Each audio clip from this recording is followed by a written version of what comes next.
was a Reddit post a couple of days ago about how Tyler won. So he's been doing this thing where when ranked 5s are open on the weekends, he plays with like other streamers. He played with Kadeem on his team like last weekend, and Kadeem the GOAT. did on Riven, by the way, did 500 damage in a 30-minute game, and Tyler was like, yo, those numbers are crazy, Kadeem. And everyone was like, oh my god, this is so funny. Kadeem is like the streamer that you watch when you want to see bad gameplay. He did 300 less damage than an LPL pro player! Wait, hold up now. Kadeem has one of the sickest flashes of all time. That is true. The Camille ultimate is the Camille ult flash was sexy. It is Knight versus Tarzan. I think this has been the battle, not just this year, but even last year when we had AL as a top 2 team in the league. Tarzan versus Knight, but Tarzan's team was not as good as Knight's was, and that has, I think, been true for most of Knight's career. Usually All Pro is separated in between, you know, hey, you have our Ascend All Pro team, and here's our Nirvana All Pro team. We will have the pool of every player available in the LPL. If they have played more than 2 games in the split this year, they will be eligible for this. In my heart, I would want Zwayon to be my All-Pro top laner. However, I'm going to do something that I have not felt in a long time. My All-Pro top laner is going to be Mr. Hoya. He's been Mr. Consistent. Respectable.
What's going on, everybody? Welcome to tonight's broadcast of the LPL here on LPL English, where we are going to kick off the night with Team WE taking on LGD Gaming as Team WE try to lock down their spot in top 5, and LGD try to play themselves out of a potential match in the play-in stage. My name's Gordo. I am joined by Cubby for this first match of the night.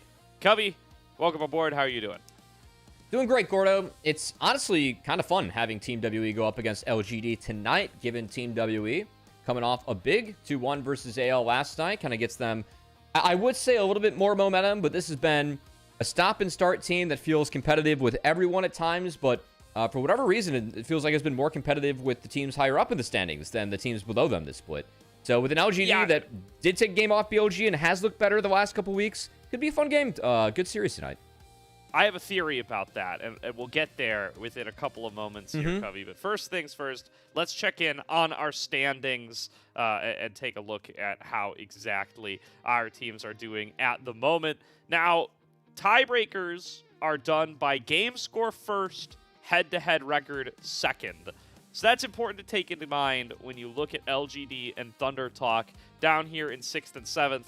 A 6 difference in their game scores mean that Thunder Talk need to rattle off 2 2-0 wins here, and they need LGD, or Thunder Talk need the 1-2-0 win, excuse me, and LGD need to rattle off 2 0-2s for Thunder Talk to be able to move on up and pass them here. They will play head-to-head tomorrow to decide 4 of those 6 games. LGD tonight, though, if they avoid getting 2-0'd, if they're able to win a single game, they will lock 6th seed. Of course, bottom 2 seeds do play the top 2 teams from Group Nirvana, so avoiding that play-in series big, as not only do you lock yourself a spot in the bracket, also give yourself a second life, as that is, I think, a nice feature in terms of what the play-ins give you, as if you are bottom 2 of the group, you do face some punishment. Not just the fact that you have to earn your spot, but the fact that when it is earned, 1 life only. So, of course, has been fun. We are in the final week of our double round robin regular season here, Gordo. And it is nice the fact that we still have some stakes on the line, but for us, it's been really just a matter of time before LGD does lock up the 6th seed, and fully expect them to do so, frankly, tonight with how they've looked of late. And if not, obviously, chance to control your own destiny against TT. Yeah, so that's the question, right? I think for entertainment's sake, you'd like to see LGD and Thunder Talk have something to play for coming into tomorrow, but that rests in WE and LGD's hands, respectively, here tonight. WE is also fending off JDG, who are nipping at their heels here, as well as JDG have a match against EDG still left to play that is going to favor them on paper pretty heavily. Yeah. So WE need every little win they can get. They're both tied in game score right now, but of course JDG have 1 more series left to play. So WE... They got top esports tonight as well. So yeah, one more series than LGD, so 2 series total. Yes. So yeah, you definitely want to try to build somewhat of a lead here if you are WE, and try to create as much distance between yourself and JDG as possible. Create that opening for a potential loss to EDG or a loss to top. To stop you from getting caught here in 4th seed. You definitely, obviously, 4th seed plays 5th seed, so they're kind of locked into a match against each other one way or the other, but you definitely would like to get that side selection if you can, and the path to that side selection is going to be beating LGD here tonight to give yourself the best chance to have the higher seed.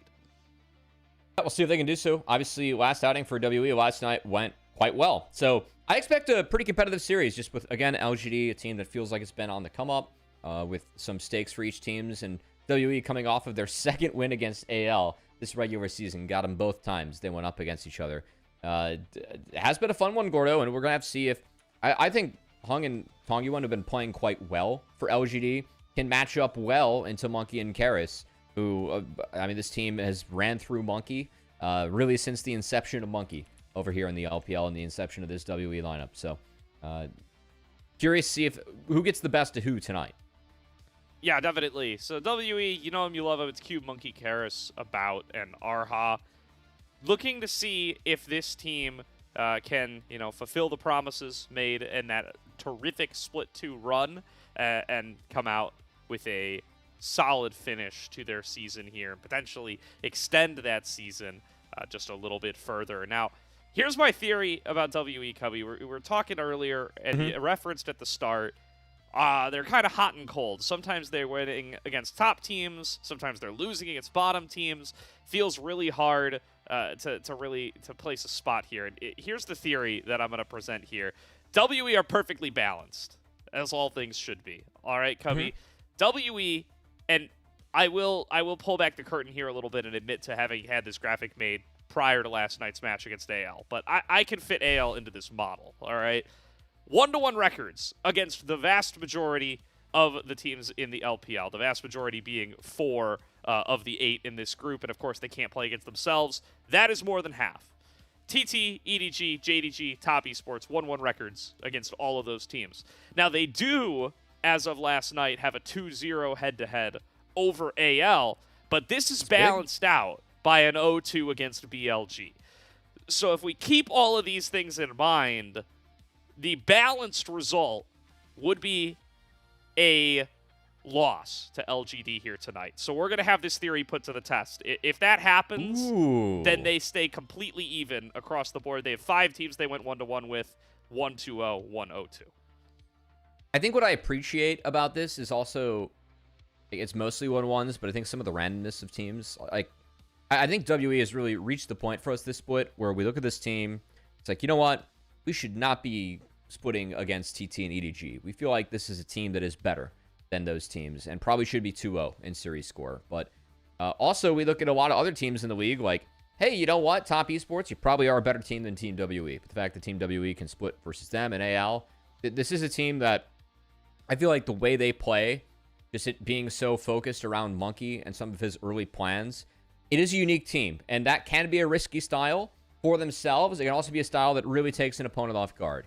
And I think that was a story for WE in Split 2. And it's kind of funny to have them be, I think, so muted the split with being in the middle of the standings. But for me, this team being in the middle of the standings is them being quite loud.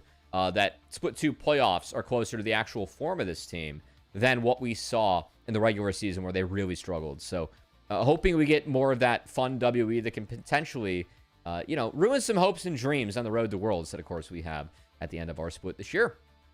Yeah, they're definitely not the same team that nearly lost out the entire split in split number 2.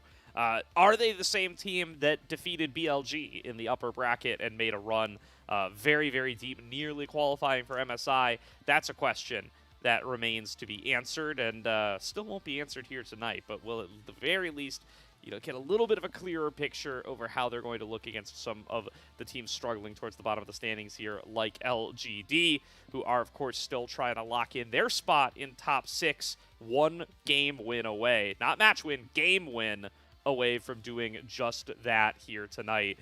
Birdall, Hung, Tangyuan, Xiaoya, and Crisp joining us on the Rift today as they look to find that one crucial game win to push them permanently ahead of Thunder Talk. It is, and of late, LGD has been playing well. In their last 4 series, they have 3 wins. The only loss was to BLG, who they took a game off of, and they've beaten JD Gaming and Top Esports as a part of that. That is not the run that you expect a team like this to show up and do, but for me, it's kind of hard to put a finger on what piece I think is exactly upgraded for this team or what's been going better in order to earn some of these results. I think the biggest thing has to be Xiaoya stepping up, because statistically he was an aberration in terms of being the worst marksman that we had in the league. He really had nothing going for him statistically until the last few series, where I really feel like Xiaoya and Crisp have stepped up. But a lot of the game plan has been around Hung, and Tangyuan playing around him has been much better, much improved. I think that it's been kind of fun to see these two not only work together, but also put together game plans where I feel like the team can fit in. And Birdall was the most important player they had in Split 2, was the best top laner we had in Group Nirvana that they promoted from. And he's been somewhat holding his own in the league this Split 2. So I do appreciate that we've seen a team that it really feels like later on, right before playoffs, they've come together. And of course, with a game win, they locked themselves 2 lives in that playoff bracket. So I don't think anyone expects them to make noise, but we can at least go into playoffs being like, hey, these guys have beaten some legitimate teams in best of 3s. Can they do so in best of 5s? That would be a step forward for them, but a chance to earn that step tonight with at least a game win.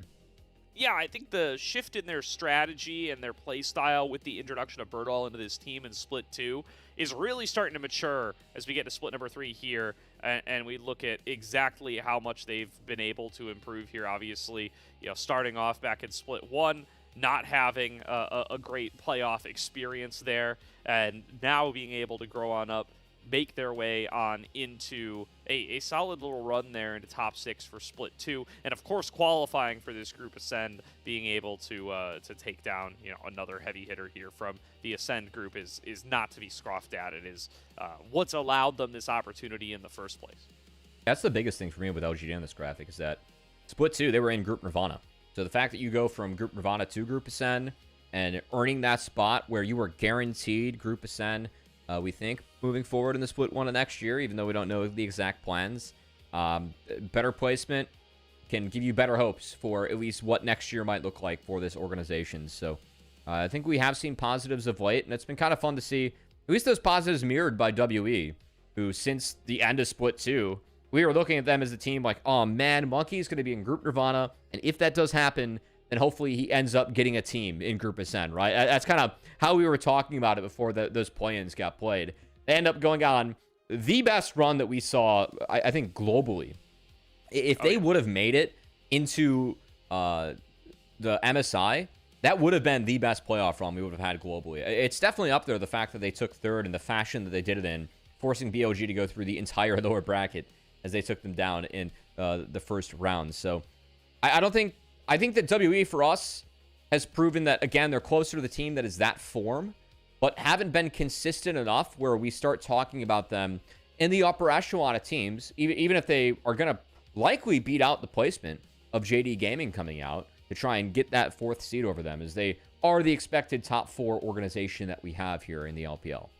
Yeah, definitely a historic run there. And, you know, talking about the different players that have stepped on up for LGD here, the one that we didn't mention is the one that wasn't here last split, and that's Crisp, who we definitely owe a little bit of a shout-out to. He's definitely been pulling his weight for this squad as well, earned himself a couple of player of the games, and definitely been a major contributor to what has become a more successful LGD style that's allowed them, you know, to find game wins against teams like BLG, to find series wins against teams like Top Esports.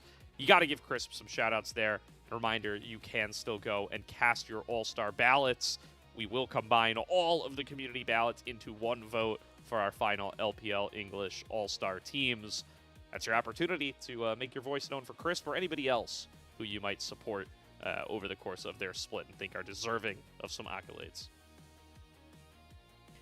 Well, looking forward to diving into this game. Gordo, we got walkouts, we got a draft, and likely to be a lot of contested picks between these two teams. As we are late in the season, we have a lot of data on what our teams like to play, and it feels like pools have been, I would say, pretty flat this split in terms of what players are picking. It's just, you know, what side of common matchups do we have bias on? Is kind of what I've seen from teams. I really feel like mid right now is kind of a boring role. It has been nice to have Tung Yuan at least be a player that has tried to bring out some unique picks into the mid lane, even including a mid rumble against BLG that LGD were able to flex around that might have not found the win, but I thought was fun to see them at least continue to attempt flexing some of these picks mid in draft. Yeah, they had taken a bit of a break from it, but, you know, you wind back to, like, the beginning of the split, and you gotten to see stuff like the Gnar in the mid lane and the Cyan in the mid lane that had really enabled some of these more carry picks for Birdall. And I like that it's a tool they keep in their arsenal. I still actually don't think they've won a game doing this stuff. Yeah, they which have. Maybe why we haven't gotten to see it a little bit more I casted the Gnar game. frequently.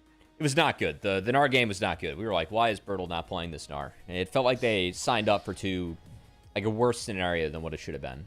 Yeah, look, it's not perfect, okay? It's a work in progress. But the Rumble game against BLG was competitive, and maybe one of these days the fact that they haven't shied away from it makes me think they will continue to do it, and it's a good tool to have in your arsenal, especially as we start to get into these best of fives, to be able to threaten them in late Fearless series, which LGD certainly feel like they are in the category that they might end up in some of those deeper series, assuming they are able to take some of those early wins. The likelihood of them straight up 3-0ing a higher seeded team feels a little unlikely, so they're going to need to be pulling out some deeper strategies later on in these series. It's nice to see Team WE coming out with some stuff to give to the crowd, as I believe that we are in their home arena for today's match. So fun to see Monkey, of course, leading the charge with his crew. For those not familiar with behind the scenes, it's harder for us to know who talks a lot in these teams or who might lead comms. Monkey is the leader of this team. It's been very much on the record. Talked about how a big part in Split 2, when he was actually benched for a bit, was him trying to find the perspective of the game that was required to lead this team. Him coming back into the lineup and playing better, along with leading the team better. It feels like everyone kind of stepped up around him, but that was the breath of fresh air that Monkey and Team WE needed, as since he has come back into the lineup. This has been a team that has exceeded expectations. Even the fact that they are kind of, you know, the balances all things should be team in the middle of the table, that is a higher expectation, or higher than the expectations that we had for Team WE, even after Split 2 playoffs, where I think a lot of people would look at a team that went 1-13 in the regular season with names like Karis, of players who had mostly been journeymen, at least in his aspect, or Cube. It's never really made it.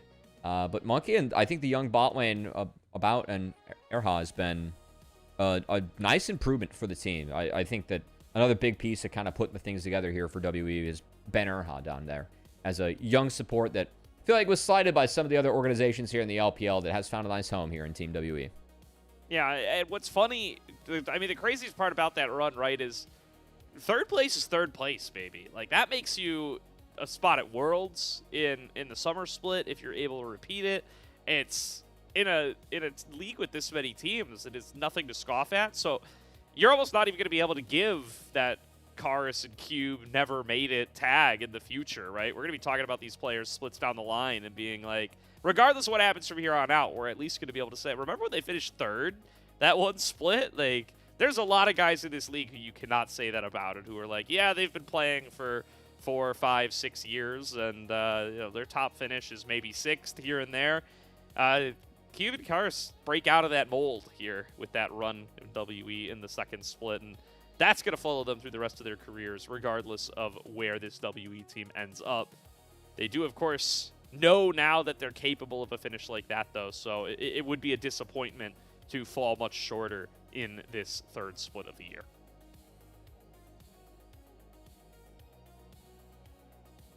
Well, when it comes to draft, I know that both these teams, Gordo, we were talking about how Tongyuan has some picks that he's like to play mid, that usually exists top lane.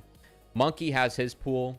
He was pretty quick to be early on the Graves, and I can say early on the Graves now. We're going to see a little bit more Graves coming out, I think, as playoffs continue. But still loves the Jace and the Fury, some of the carries that he has. It's been a little bit less Pantheon for me, this split from Monkey, which I'm always bummed about. I really like his Pantheon, how he plays and sees the map with his team. But I think a lot of choices to make from both teams in draft, as we do have LGD taking first pick on the blue side, or sorry, Team WE with first pick on red side, LGD with counter pick on the blue.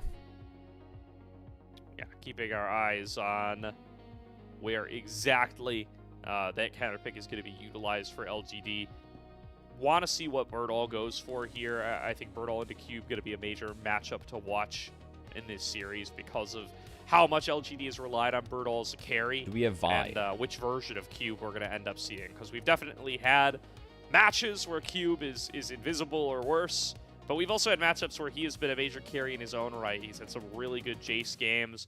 He's had a really good success rate as well, playing some of these tanks, stuff like the Ornn. He came up big time against AL just the other day on. He had really strong Mundo performances earlier in the split. Has been really good on him as well. So I'm curious to see what we find. Is Tongyuan actually going to snag away the Rise? Karis going to be beside himself there. Both of these teams, big Rise teams. Karis especially, though, has played more Rise this year than pretty much any mid laner has played any one champion in the league. Well, rather a traditional comp coming out from WE. I would question what season it is, but Ahri Vi, it's something that WE, they like to play quick. Karis has also been a lot more biased towards the Ahri than a lot of other mids that we've had in the league, as this will now be his second most played. So, Rise brings the lockdown, Lee brings the damage. On the flip side, Vi brings the lockdown, and Ahri brings the damage. So, Cassante to boot for Birdall. Pretty boring so far. Gordo, we got bot lanes to go. Yeah, Birdall just takes the Cassante here. Nothing too spicy this time around. Knows that they're going to have some backup damage from Hong. And as you said, really going to be all about the bottom lanes from here on out. First crack at that will go to Xiaoya and LGD. So the question is, what are they going to try to preempt? What are they going to try to protect here on their pick? They're going to take away the Lucian, deny I don't like that. That Lucian-Milio duo from about Narha. I think that Lucian Milio, like, only having Vi Ahri is not enough. The front line's not big enough for something like Lucian Milio for me. I would kind of like to see that given over, because I actually feel like if any team had done it, it'd be Team WE if they wanted to take that away. I know Vi and Emilio is fine, but could at least... I think that would be a nice bot lane pairing with what LGD has, especially with Cassante there to make space later on. But not only Lucian Milio being denied, Ashe Seraphine now being taken away, the Bard targeting a Bard Kate, maybe hinting at the fact they wanted an Ashe Seraphine. Do we see any priority on an Ezreal? Ezreal's banned first. Okay, I was like, where's Ezreal been in this draft? Yeah, he was banned in the first rotation. The Nautilus ban makes a lot of sense here. I was a little worried we weren't going to see it. I think that would have been the obvious blind here for LGD had it been left up. Instead, they're going to look at this Jhin, going to try to provide a little bit of additional lockdown. I think they're definitely going to want that on the support position as well. My eyes are on the Leona. The Jhin, If you go the full crit build, I'm not quite as much of a hater as we have been historically. I'm a hater. But you need the crit build. I don't want to see lethality Jhin here.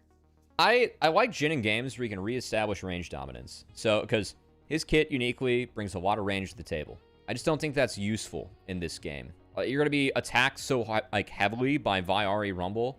The only perk that Jhin gives you is that you're not a real target. But I also am concerned about the amount of damage on LGD's side.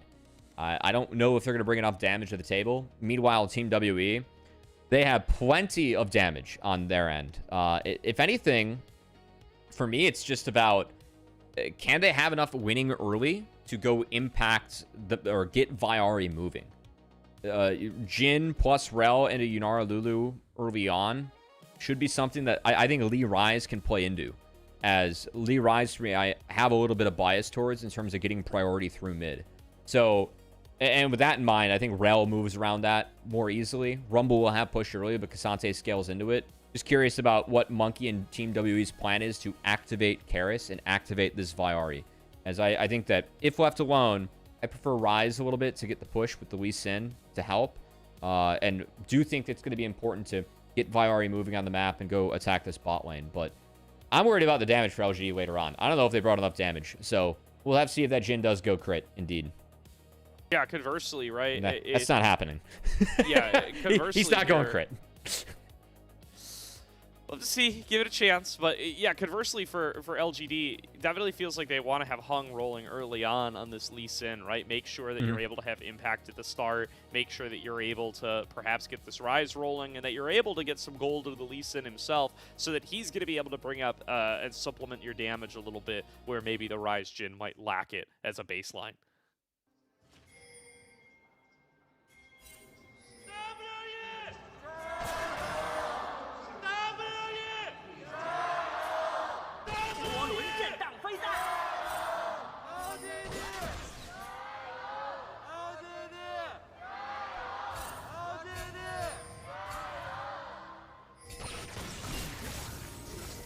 That was sad. LGD got one Jayo with no mic, and they just took it down.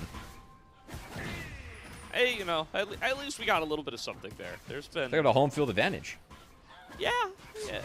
Listen, both Jayos were, I think, on the quiet side. We're going to blame the audio setup there and assume that it's much louder in the stadium. Sometimes it's just like that. As Hung trying to steal away red buff. Monkey already has snagged that one, but Hung not going to give up. He is the Lee Sin here at level 2. He can smite it. In his ability to take the fight. Ooh, no smite. No smite for either party here. Will end up coming on through. Hung was able to secure that. Monkey gets all the little ones. And he's got EW, if I'm not mistaken. So no Sonic Wave to try to chase down this first blood. Yeah, Hung, that Lee Sin is 3-0 so far this season. Is banned away from Hung quite a bit as well. So we'll be interested to see if, again, they can get that out and moving. As a nice opener, Vi level 1, kind of stinky. Whereas Lee Sin level 1 with that E, very good, especially for taking those Raptors. So, nice start for him. And Tongyuan getting a really solid trade against Karis. Yeah, oh. Yeah, really nice. Just found himself on the right side of the minion wave, or wrong side, depending on who you favor in this mid lane matchup. And Karis going to have a rough time of it. As a result, just takes the full W lockdown into another EQ combo trade. When you can get that timing down, it definitely feels very good in the early game for the Rise. And doesn't look like Karis is going to have too much trouble farming underneath the turret regardless, but nice little health bar advantage to Tangyuan, especially when he knows that Monkey's a little slowed down in his clear from Hung's shenanigans earlier on.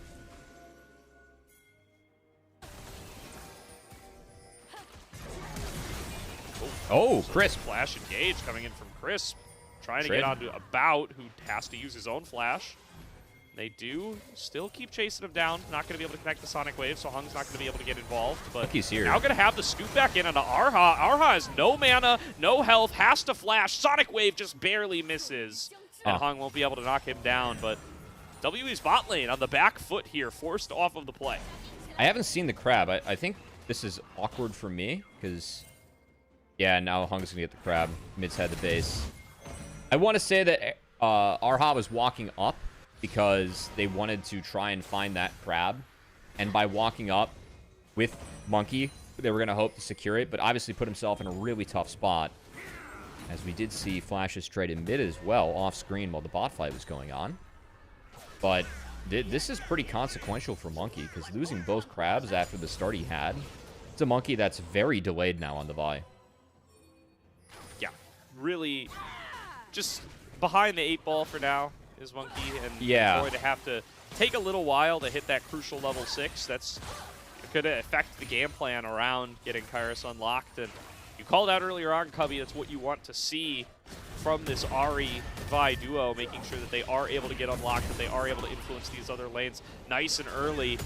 And Hung got the memo, has just done his best to disrupt that, and has managed to disrupt the bottom lane as well, where About was already building up a pretty significant lead just through their superior laning duo. Going to give a little breathing room to Xiaoya now that those flashes are down.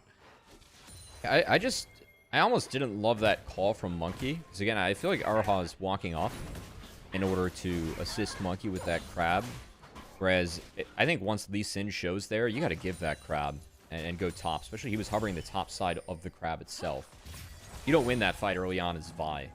I know that Karis was down mid, so that might have had to play a part of it, but really feel like Monkey should have went towards the top camp sooner, or the top crab sooner. Instead, he's rotating out his first kill for some of these bot camps that he missed, given the shenanigans that Hung opened with. So this is a Monkey that's going to be pretty far behind.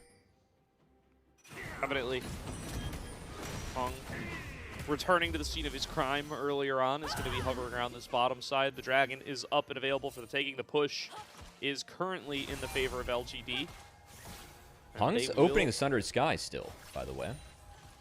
That is interesting. It's been tamped down once again, but it doesn't look like that's going to stop it from being built, at least not by these players. As they're looking at this Dragon, and Hung might just try to solo it here. Monkey not interested in letting that one go. And actually, Tangyuan's fresh off a recall, so WE going to have numbers here for a quick moment, unless that Realm Warp going to come on through, and even then, that's going to need a little bit of time. LGD regrouping together, trying to slow down the play a little bit, give time for Tangyuan to be able to rejoin. Realm Warp coming on through into the Dragon Pit, 4-on-4, stun on Akaris. He's got nowhere to go, took too long to cast the Spirit Rush, and down he goes. First blood to Hung, Dragon to Hung as well. LGD on the board. No flash mid. WE tries to brute force, can't get in there as LGD just gets the Dragon, takes a kill, and Hung can continue to push the pace. The respawn crab is up. I would expect this to be 6 for him, given that this would be his 3rd crab. I've seen comeback XP be nice for junglers, but again, just feel like Monkey, around that first crab, really set himself behind by trying to contest that one. It gave Hung both. And given the camps and how they went early, does at least have the jungle for LGD off to a good start, as that's a lot of damage. Yeah, About did not transcend himself there, but still managed to get up those Q stacks, managed to find a nice little trade, and it's just trying to keep Xiaoya on the back foot. That is still a 2v2 matchup that feels very good for WE, and when they know, or at least have a pretty good idea that Hung is off clearing on the opposite side, they want to take as much advantage of that as they can. About actually going to take the recall here. Maybe he's got a purchase to make, as Xiaoya still only on the Doran's Helm plus Boots combo, so he is going to look to get back himself. Usually with Grubs, I would kind of prefer what Team WE has, whether they want to swap bot up there or not. But I think right now LGD is going to have pretty heavy advantage for Grubs, given how Xiaoya is moving. He's already hovering mid. And I was going to say, if they leave him mid, or they shift up or shift around to play 2 lanes on this wave and then fix it after, I thought Grubs would have been quite nice there. But now they're going to send Xiaoya back bot, and Monkey's giving the Grubs. So this is going to be a play that Jin scouts out and ends up getting out of. Yeah, he's got no support here, but he is far enough behind the turret without the ability for About to close that gap. So yeah, he's going to be just fine. Just taking some pot shots at Monkey here. Dancing Grenade going to connect. Arha caught in transit and called out on the flash. Well done by Crisp as the veteran picks up the first kill of the fight for Tangyuan. Now Monkey next up on the menu. Fourth shot connects. Dragon's Rage to follow. Tangyuan on the board. Double kill to him as he takes the biggest lead of the game so far. I understand the idea from WE, like, hey, let's sack Grubs and we'll push AD off the bot wave and that'll be our trade, but what an answer from LGD. I do think that this comp can fight early. We talked about the ability for Lee Rise to move, but also the Jhin plus Rel. Been 2 plays that they've been making synced up as a team where the utility these champions bring and how early it's being made, the damage still goes through. I mean, just trying to game the flash. I don't exactly know what the idea was. I think it was to join Monkey bot, but Chris patient sits on it. Rel, his most played, and the champion that Chris has really stood out on this split, ends up cashing in, and that's his second participation in kill so far. Gordo, as the Grubs do go to Team WE's side, but the gold is sitting really pretty in LGD's hands. Yeah, really good stuff for Crisp there. Love the call out on the mold breaker. Just makes that play way easier for the rest of his team. Relmorp coming in to collapse on a Monkey now. Tries to flash away. Rune Prison does its job, and Monkey remains in prison. He falls for the second time this game. LGD just alive all around the map. We said Hung needed to get rolling early on, and he has done just that. They are going to have no shortage of damage as long as Hung and Tangyuan continue to stack up such a massive gold lead. So Rumble loses flash on the last all-out from Brutal. This has just been an LGD that is moving together better as a team. And honestly, coming into this one, Gordo, we kind of said, you know, we don't... There are a few different claims as to who the hero of LGD has been for this recent run, where they have won 3 out of the last 4 series. They've beaten Top Esports, they've beaten JD Gaming as a part of that, and they took a game off BLG as well. Kind of rained on Bin's Parade a little bit with that opener, but I think the question is really, like, it's still been out there, like, who is the biggest culprit as to this turnaround? Who's the most responsible? This game, Crisp is continuing to make a very good argument for himself, because as the person that I feel like has the most experience, ability to move versus their matchup, just given it's Rel versus Lulu, and what we've seen Chris do in some of these other past maps, Gordo, he's closer to World Championship form now than where he was when he started the split. Yeah, definitely. I think a outside contender for an all-pro team on support here. You can check that QR code here or just join the LPL English Discord. Cast your ballot. You can contribute to our all-pro teams for this split. Just hold on a second. WE looking for some action, but it's Crisp once again. 3-man Magnet Storm lining them up so that Tangyuan can knock them down. WE with no business standing that far up in the river. They're going to lose that fight 2-for-1. I don't think Monkey want to engage on the Rel, and so after the Q, Chris just looks at that and says, all right, Rel can engage on you, no problem. That was a really nice Flash Magnet Storm. Found 3, followed up upon beautifully by Hung, as, again, I was just kind of singing the praises of Chris, but how LGD has followed up upon each other with these early plays has been fantastic just as a team, as another play followed up upon very nicely. Because, yeah, I can understand Team WE maybe looking. I just don't think... I think they want to Rise. I don't think they want Rel. Because there was a sweeper that was there. Rise gets in the brush, but just gets stuck. Chris finds a great engage. Hung follows up upon it wonderfully, and now Q Birdall found him again! And Crisp is there. Another all-out over the wall from Birdall, and as you said, Crisp waiting around everywhere he needs to be this game. Former world champ off the couch. Just pick it up right where he left off here this split. Has had such a strong showing with LGD so far. And so far, LGD is the team that's playing much better as the Wii from what we've seen. Just really working together well. As love what I've seen from Chris. He's been the most active. Again, Freedom 2 with Lulu being tied to the hip for Yunara. And again, we like the damage for Team WE. We are questioning the amount of damage that LGD's comp does later on. This big gold lead now is going to help with that. But I think we have to start keeping an eye or two on About to see what he can do. As only member that has a lead so far, and is that Yunara empowered with the Lulu. Oh man, Cube. He does have his flashback. There are members lurking around him, and there it goes. Bye-bye, Flash. Not going to last you very long at all. Birdall threatening with the Pathmaker. Managed to get that one down, but now Tanguan's making a move up here. Realmorph is up and available. It's already being cast. Dragon's Rage back away from the turret. Tanguan arrives to the scene. And down goes Cube in just about a second. Tanguan 5-0-2 this game. Stacking up the Roa. He is going to be a menace once he gets this second item done.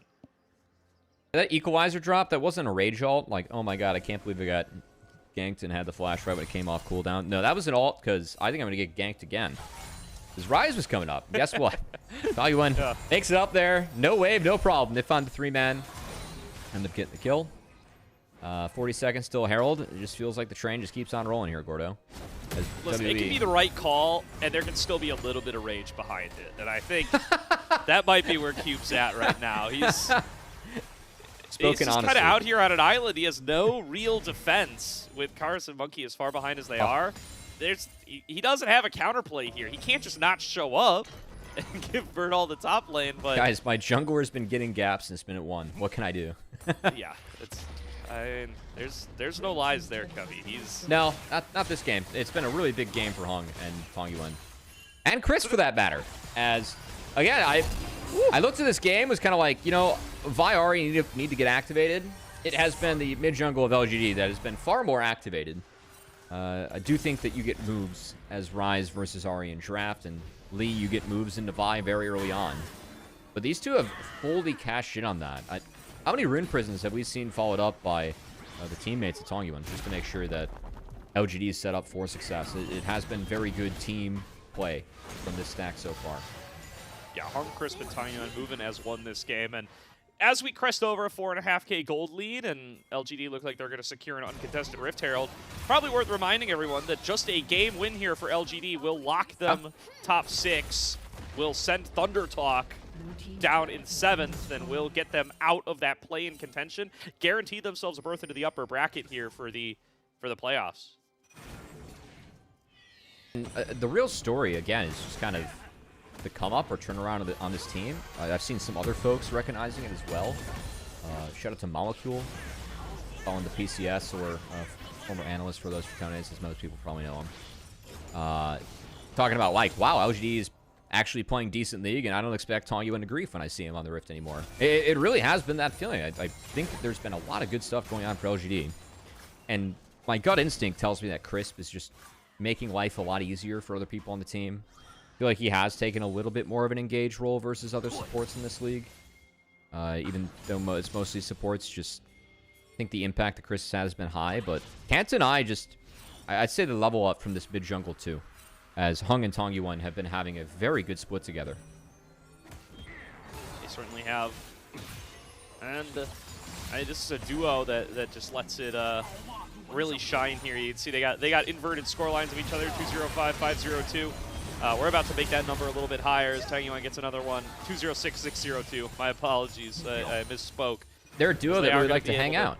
Yeah, they're going to be able to continue this siege going, by the way.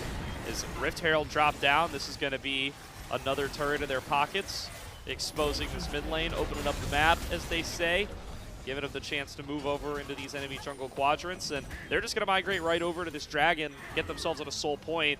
This game at a breakneck pace, and no signs of LGD slowing down. Decent idea from Karis, but even this is warded out by LGD. Yeah, gets spotted. Karis knows with the 6th sense. Monkey tries to sneak on in, doesn't get the dragon, maybe a fight after. WE grouped up as 5, LGD much the same. Dashing forward, Cube up pretty far. Moldbreaker going to cut right through that TP shield. Monkey launches himself into the back line, but there's just no follow-up. All out to pull Cube away from the rest of the team. Chris is going to get blown up nice and early. In goes Hung, perhaps a little bit too deep. Xiaoya and Taiyuan not in position to be able to support him. A flash off to the side, dodging out on the charm, but Taiyuan's still a little low on damage. Still getting the spell flux through the team. Down goes his marksman. It's now all on Taiyuan and Birdall, and I don't think they're going to be able to chase this any further. WE actually managed to eke out the fight 3 for 2. Yeah, Monkey went in a little bit before the team, but they ended up finding right targets during the fight. And Arha kept Monkey alive for so long with that wild growth, too, as he actually was able to sneak out. Walking in the Jin traps, they end up finding good damage onto Cube to start. Stongyuan ends up being the target.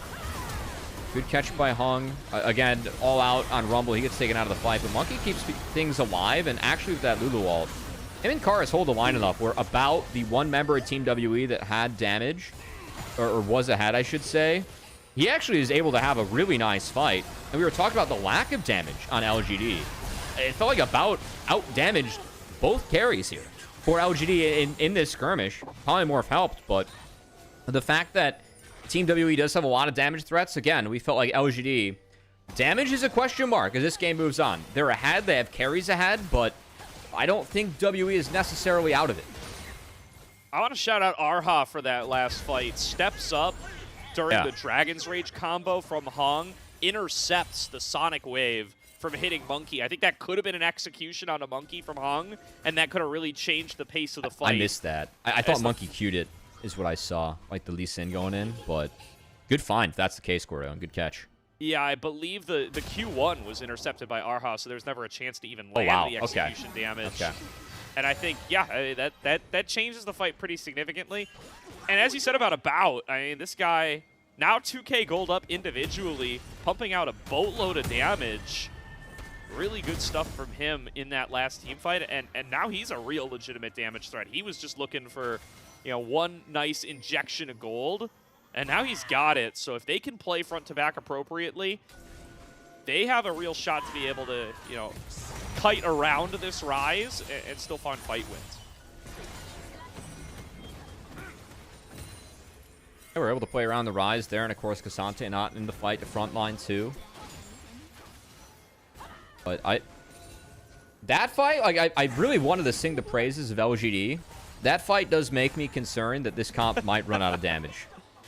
Like, I got a lot more concerned off that fight. Wait for Actualizer, all right? Give Tangyuan a chance. That's true. That is an important item. Yeah. That is some boom boom damage. Yeah. Give him a chance. Oh, speaking of chances, Monkey gonna give one over right here. No chance to play the game. Found in transit, and hey, let's start up this Baron, guys. That was their smite. Must feel good to make Vi not be able to play the game like that. If they keep on getting picks like that, it's exactly what LGD needs. With no smite, Team WE, they at least first looked at the tower. Now they're going to rotate over. Brutal is following. I think WE have to send it here. Giving up this Baron going to be really tough. I think they want to stall recalls. About a little cut off from the rest of the team. Now backing on away. Dodges out of the deadly flourish. Curtain call opened up. 1 shot, 2 shot, 3. Karis going to lose a lot of health here. There goes his Spirit Rush. That's a big ult. It's a short cooldown. He did go Malignance, but are they able to get out and attack first through bot? That's the next question for WE. Cube's catching top, but things, it feels like LGD just like that, one play into Monkey, they get control. And if they can lock up this Soul, that's going to do a lot to alleviate any worries about damage later on for LGD's comp.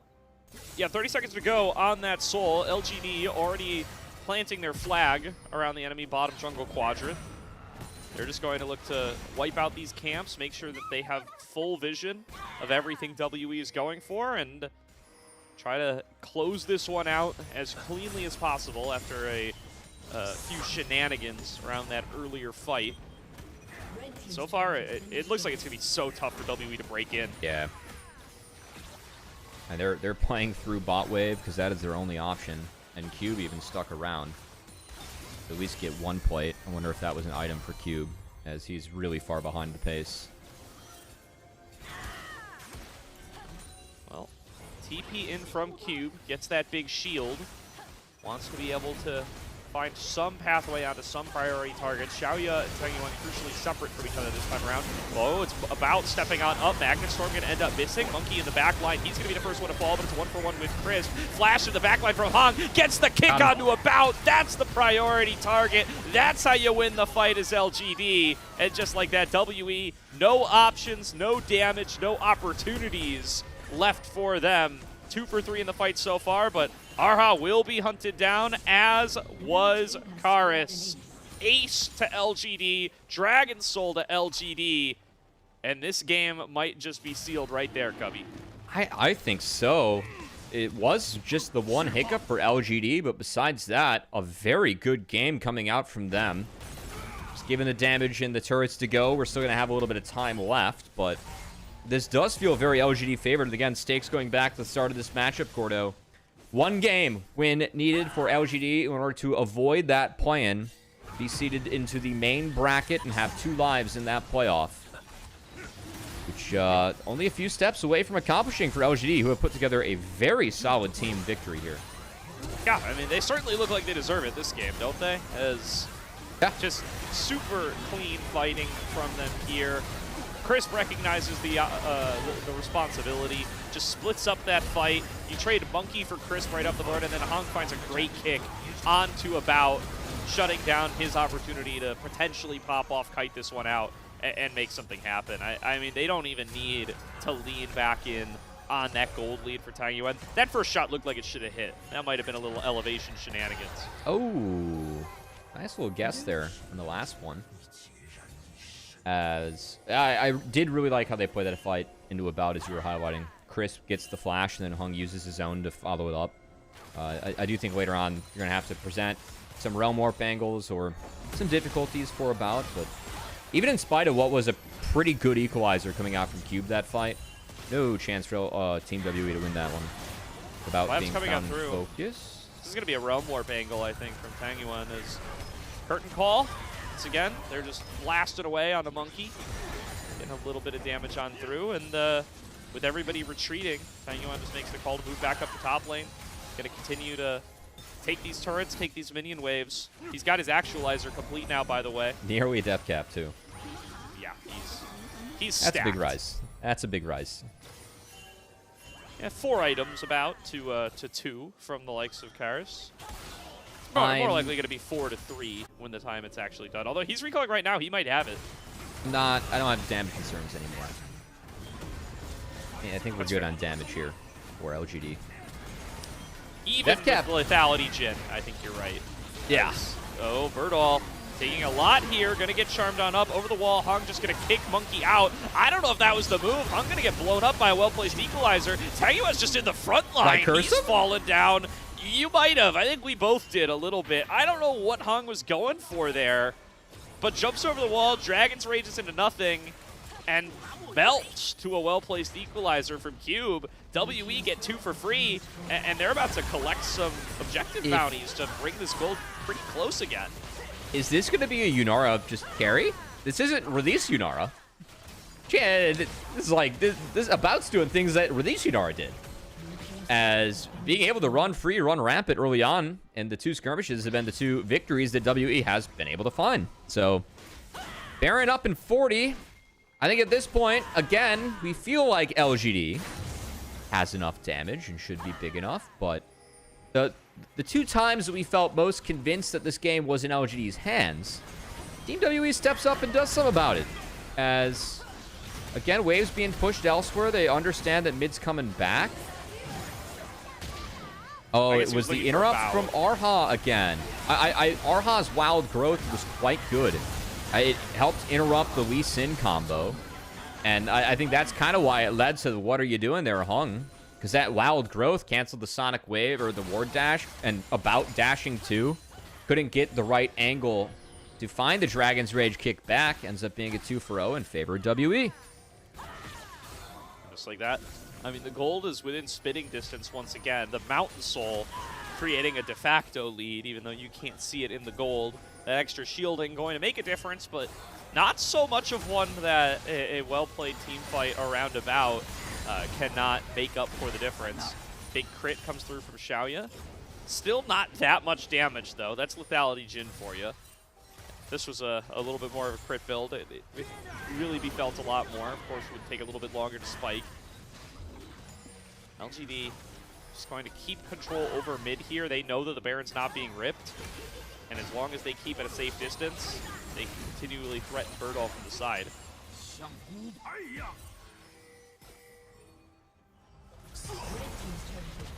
Oh, that was a big 4th shot. It's the Crystal Salt take down the plate and turret.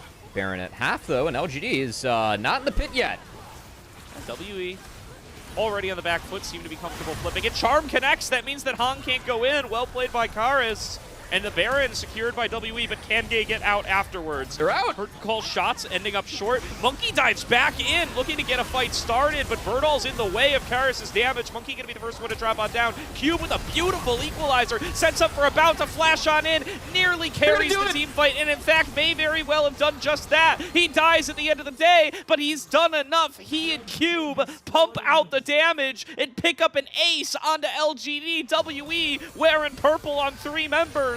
Going to get to continue with this push. I hate to say it, Gordo. I think the damage concerns were warranted in the end. There's just not enough damage on this LGD squad. And yeah, the round warp was beautifully placed to try and get them into the backline, but Monkey goes in to cancel it. I really feel like that's why Monkey pulls the trigger here. Yeah, it's a great charm. Make sure the spike doesn't go down. WE gets it. But fighting in the choke with the equalizer and canceling the angle that they get on the team WE, yeah, it just sends it straight on the Tongyuan. So no Realm Warp for you. Can't send the tanks to the back line. Now you're running a front to back in a choke versus a Rumble, a Yunara that can't be touched. I know Monkey goes down first, but I think going in for the cancel there was a fantastic play. Oh, that last sliver from about keeping him standing ends up taking just that extra bit of time. Karis with a beautiful flash charm to collect Xiaoya at the very end. And now it's a 4,000 gold lead to WE. They have multiple Baron buffs. Yeah, I was worried about damage. It's coming to... Woo, it's coming down to Elder Cubby. There's going to be an Elder fight to be had, and I think WE are going to be the ones way advantaged coming into it. Bout got a GA.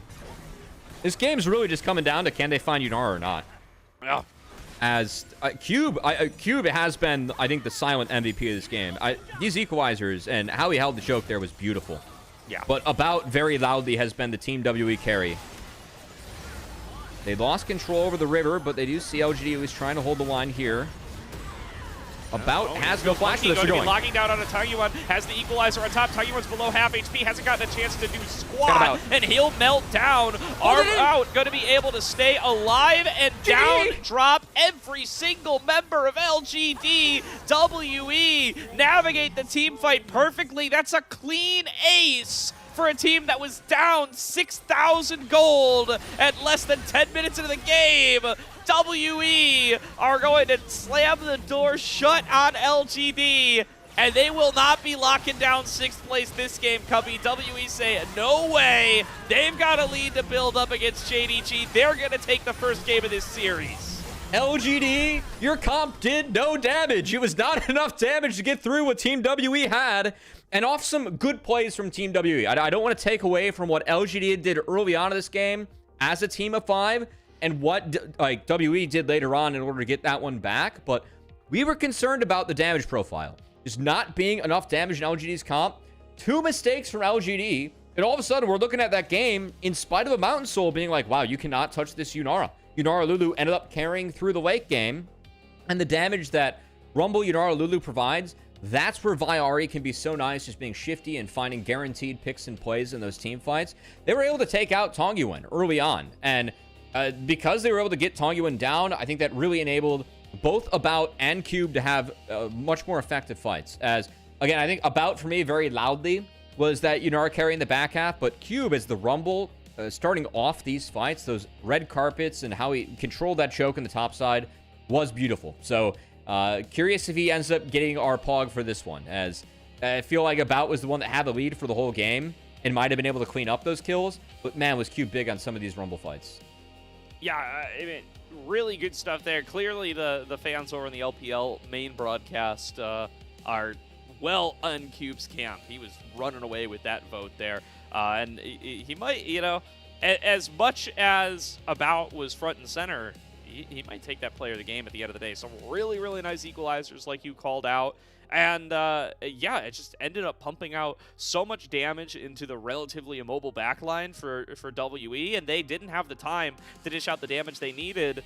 They took one small misstep, and their whole momentum got completely thrown off. They had no opportunity to actually close out, and one more misstep from that point on, and the game's over. So, going back to draft, because I really feel like we can talk about this being one of the first missteps now. this is why we didn't love the Cassante Rise Jhin. And going back to why I didn't like the Lucian ban. I was like, you're banning Lucian away from the Rumble team, whereas you have Cassante. I think that Lucian Milio is so much better on the Cassante side of that. Because of the space that gets created for you to see what you can do in fights later on. I think banning that was really weird away from Team WE, because when I see Rumble top, I don't want Lucian Milio. I'm considering taking that away from the other team if that's the case. But, like once, I mean, that'd be a great Six Flags ride. Six Flags ride right there. Post 25. I feel like that could be in the park and be a banger. But that's what happened. The Mountain Soul came in. It didn't matter. They were just out of damage. And yeah, the fights weren't like, I think weren't done well because they had to keep on finding a bout. But even if you found a bout, like Cube was still pumping out damage. I don't know. I guess I should have went harder on LGD's draft. I know like right when I called it, this is done for LGD. It was very much not done for LGD, and what I was scared of started happening. So yeah. I can't disagree with you there. It definitely feels like they were one, big actualizer team fight away from just being able to end the game. But, that one bad team fight, I want to check that one out on the replay again. Just get a third look at exactly what went wrong. There's one of these nicer engages from Chris, but that just got things rolling. They were all good. They were all good. They were all good. It's just the one misstep that let them really get punished by a little bit of a damage deficit and an opportunity here to just play the team fight from multiple angles, keep about safe, and turn the tide without Taiwan's Mega Fed Rise being able to do much of anything. Here's that fight, by the way. Do you think Araha had a decent idea of how to play out this Lulu? I saw the catch. Some really effective wild growth and polymorphs. Like even this one stepping up was, I think, really nice. When you're able to, sometimes can be good on Lulu. But what a weird game. Because again, this was the fight where after this we kind of felt like it was over, and we're like, wow, what a well played fight from LGD. Like Chris goes flash for flash with a bout, and now you can actually get the kick flash down, which ends up connecting. So they take out the priority target. But from here, Gordo, LGD just kind of didn't find the right setup / fell apart / I think the comp really caught up to them. Hard to argue with that, Cubby, as there weren't the worst setups in the world for some of these fights. It's not, the dream. This was more of a miscue. Look at wild growth. I swear about was supposed to be the ulti target, and this is a misclick. Yeah, I think so too. I just think wild growth kind of messed him up. As it was a really good cancel. He didn't get to the ward hop. And well played by Team WE. And then this one, again, the Realm Warp cancel. And this is part of why we really love Monkey as a player. I know that he goes down first there, but I think the intuition for him to go find that cancel was key. And even a bounce flash forward in this fight, I know that he goes down.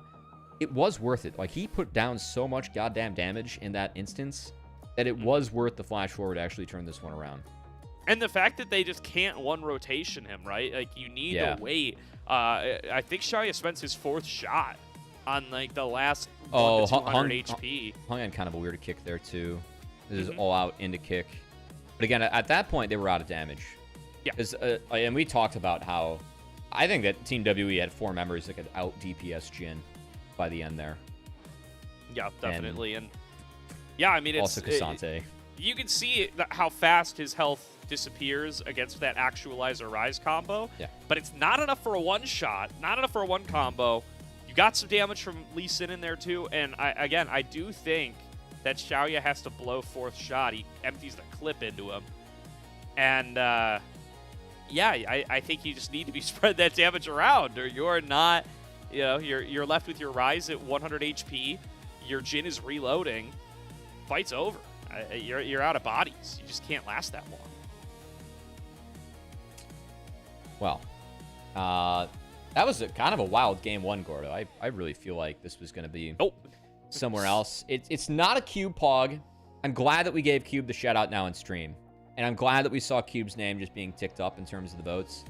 It probably wasn't about Pog because Cube did not lane well. I do think Cube was a hero in some of those later fights, but he did not lane well enough that game to get what I think was a deserved MVP and Pog here for about who continues to be, I think, quietly one of the bigger stories in the LPL as a very young marksman that has been making a splash. This bot lane is so young, and when they're at their best, I feel like we get the good and the bad from them sometimes. They're like our little Masu and Busio bot lane that we have in the LPL this split, you know? Yeah. Oh, it's a Because when they're on, sweep. they're on. It's an about sweep, so I guess even the fans ended up swinging that vote away from Cube. They remembered Cube's laning. It was like all the votes were going to Wait a Cube for like second. what he did in the last couple of fights, and then we went through the package. It's like, oh yeah, he was like down 20 in lane. It did not go well, but Yeah. No. he would have too. It's all right. A couple of good equalizers can make up for a lot at the end of the day. That it can. But not enough to take that vote away from About, who held on to a gold lead basically the whole game long. You know, Xiaoya on the weak side, Jin not going to end up contributing nearly as much, and About going to be able to run away with it after one good team fight where he cleaned up a couple of shutdowns. Sometimes, 2026 League of Legends, that's all it takes to be able to swing the game back into your favor. Comeback mechanics strong as ever in the current patch. Got to give them props for that one. We're going to throw it to a quick break here shortly, but first, I do want to shout out the coffee. If you want to support LPL English, if you want to give back to this stream, coffee, the best place to do it, where the vast majority of your contributions go directly to this show, going into upgrading the broadcast, paying on-air talent and content creators. You can subscribe to the coffee link to the chat. You get some perks as well, like early access to content like the LPL English podcast, so the ability to ask interview questions for our own personal on-site interviews if you want to talk to some of your favorite LPL players. Definitely would appreciate y'all heading on over there if you got the time and money to spare. In the meantime, we're going to throw it to a quick break. We will be back for game number 2 as soon as the players are ready to draft. We'll see you then.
about how Tyler won. So he's been doing this thing where when ranked fives are open on the weekends, he plays with like other streamers. He played with Kadeem on his team like last weekend, and Kadeem the GOAT.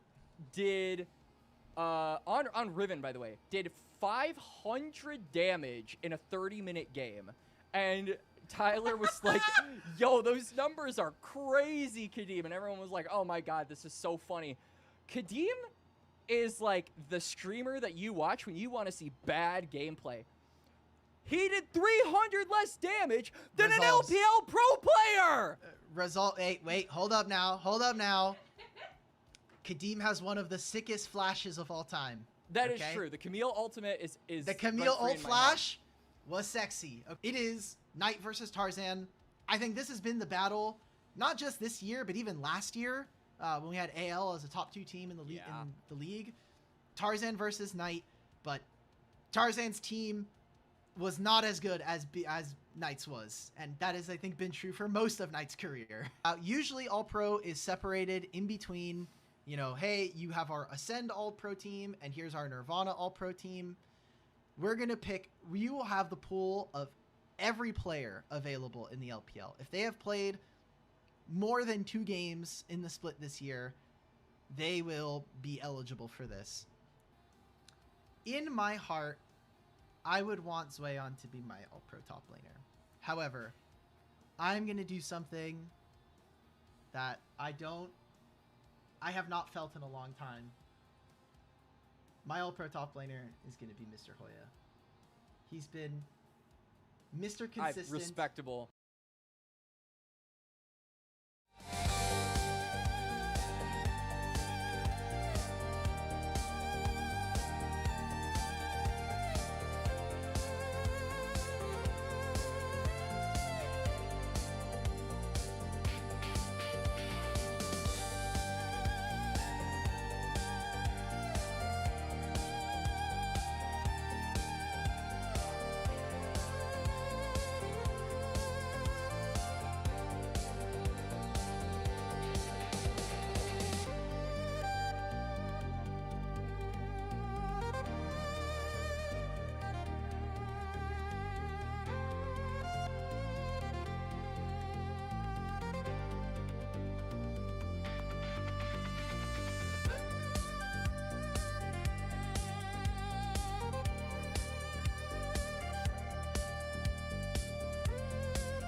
Welcome back, everybody, to tonight's broadcast of the LPL here on LPL English, where Team WE have come back and secured game number 1.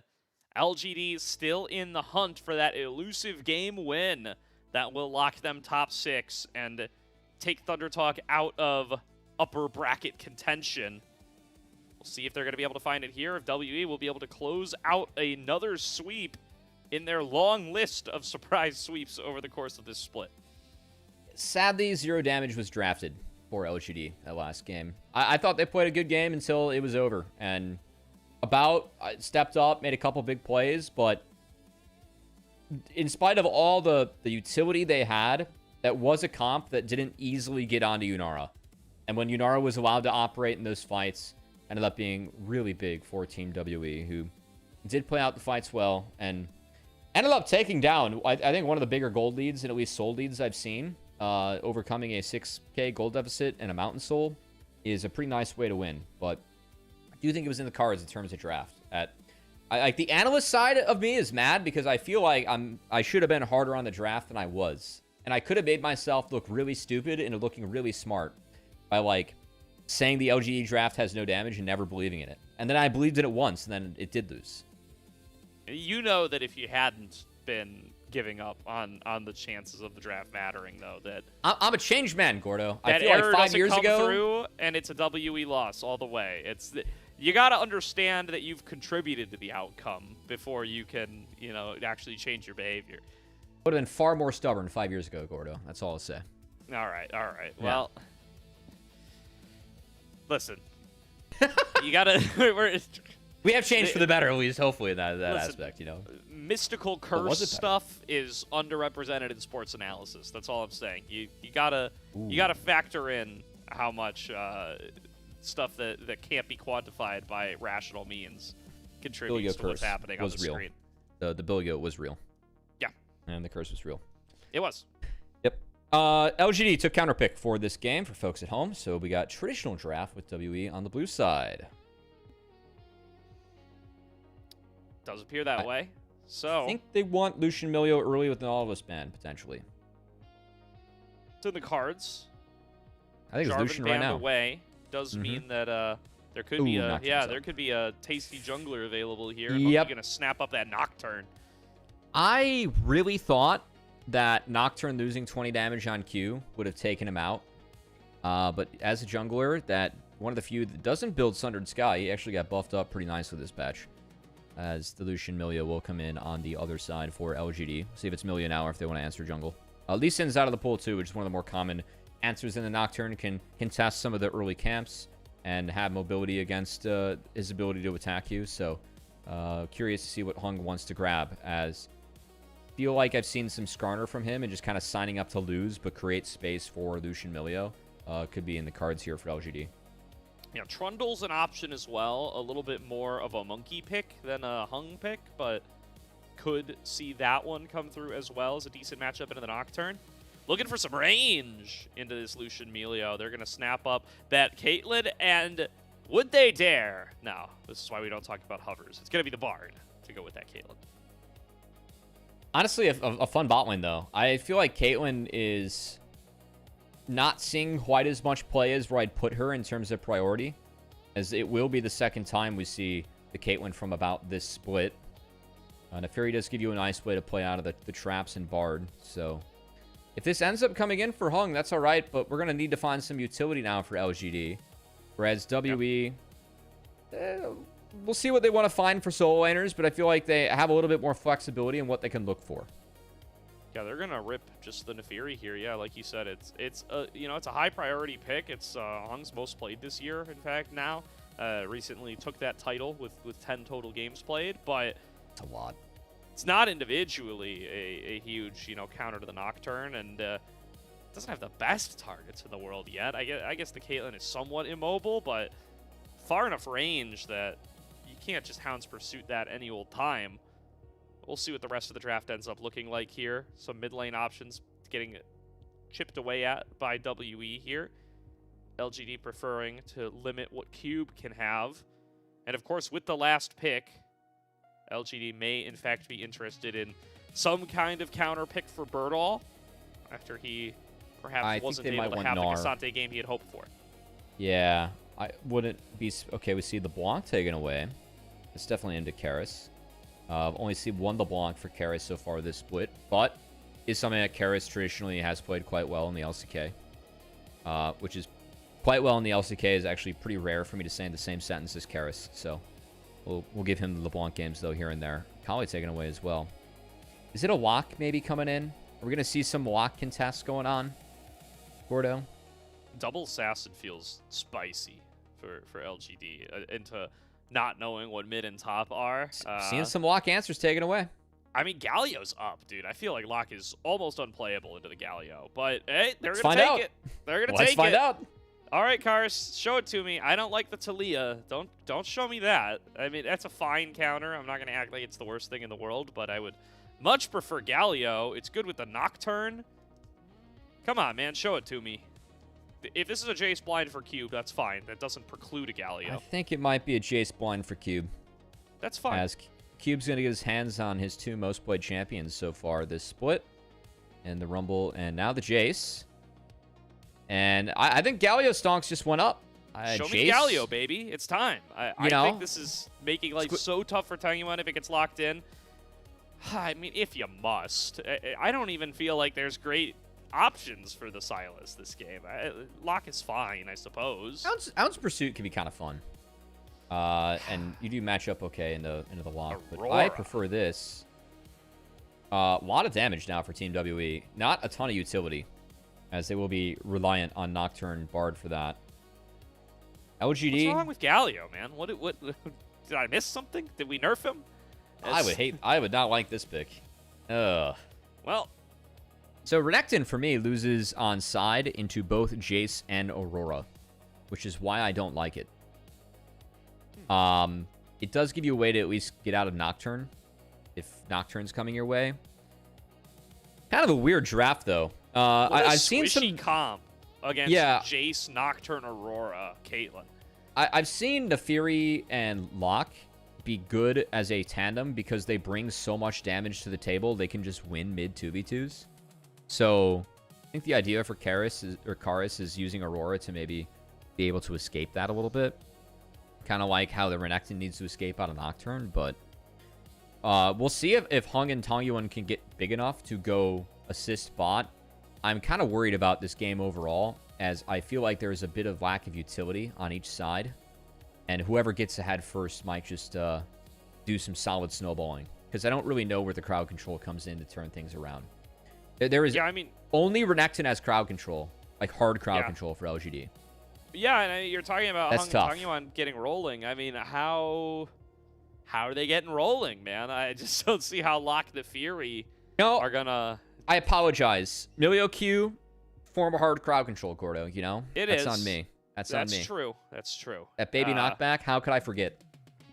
Well, we'll see if he gets behind and goes for the Melio sec onto Karis for Haven't start seen one of snowballing those. this lock. Yeah, then I'll eat my words. In the meantime, I'm worried.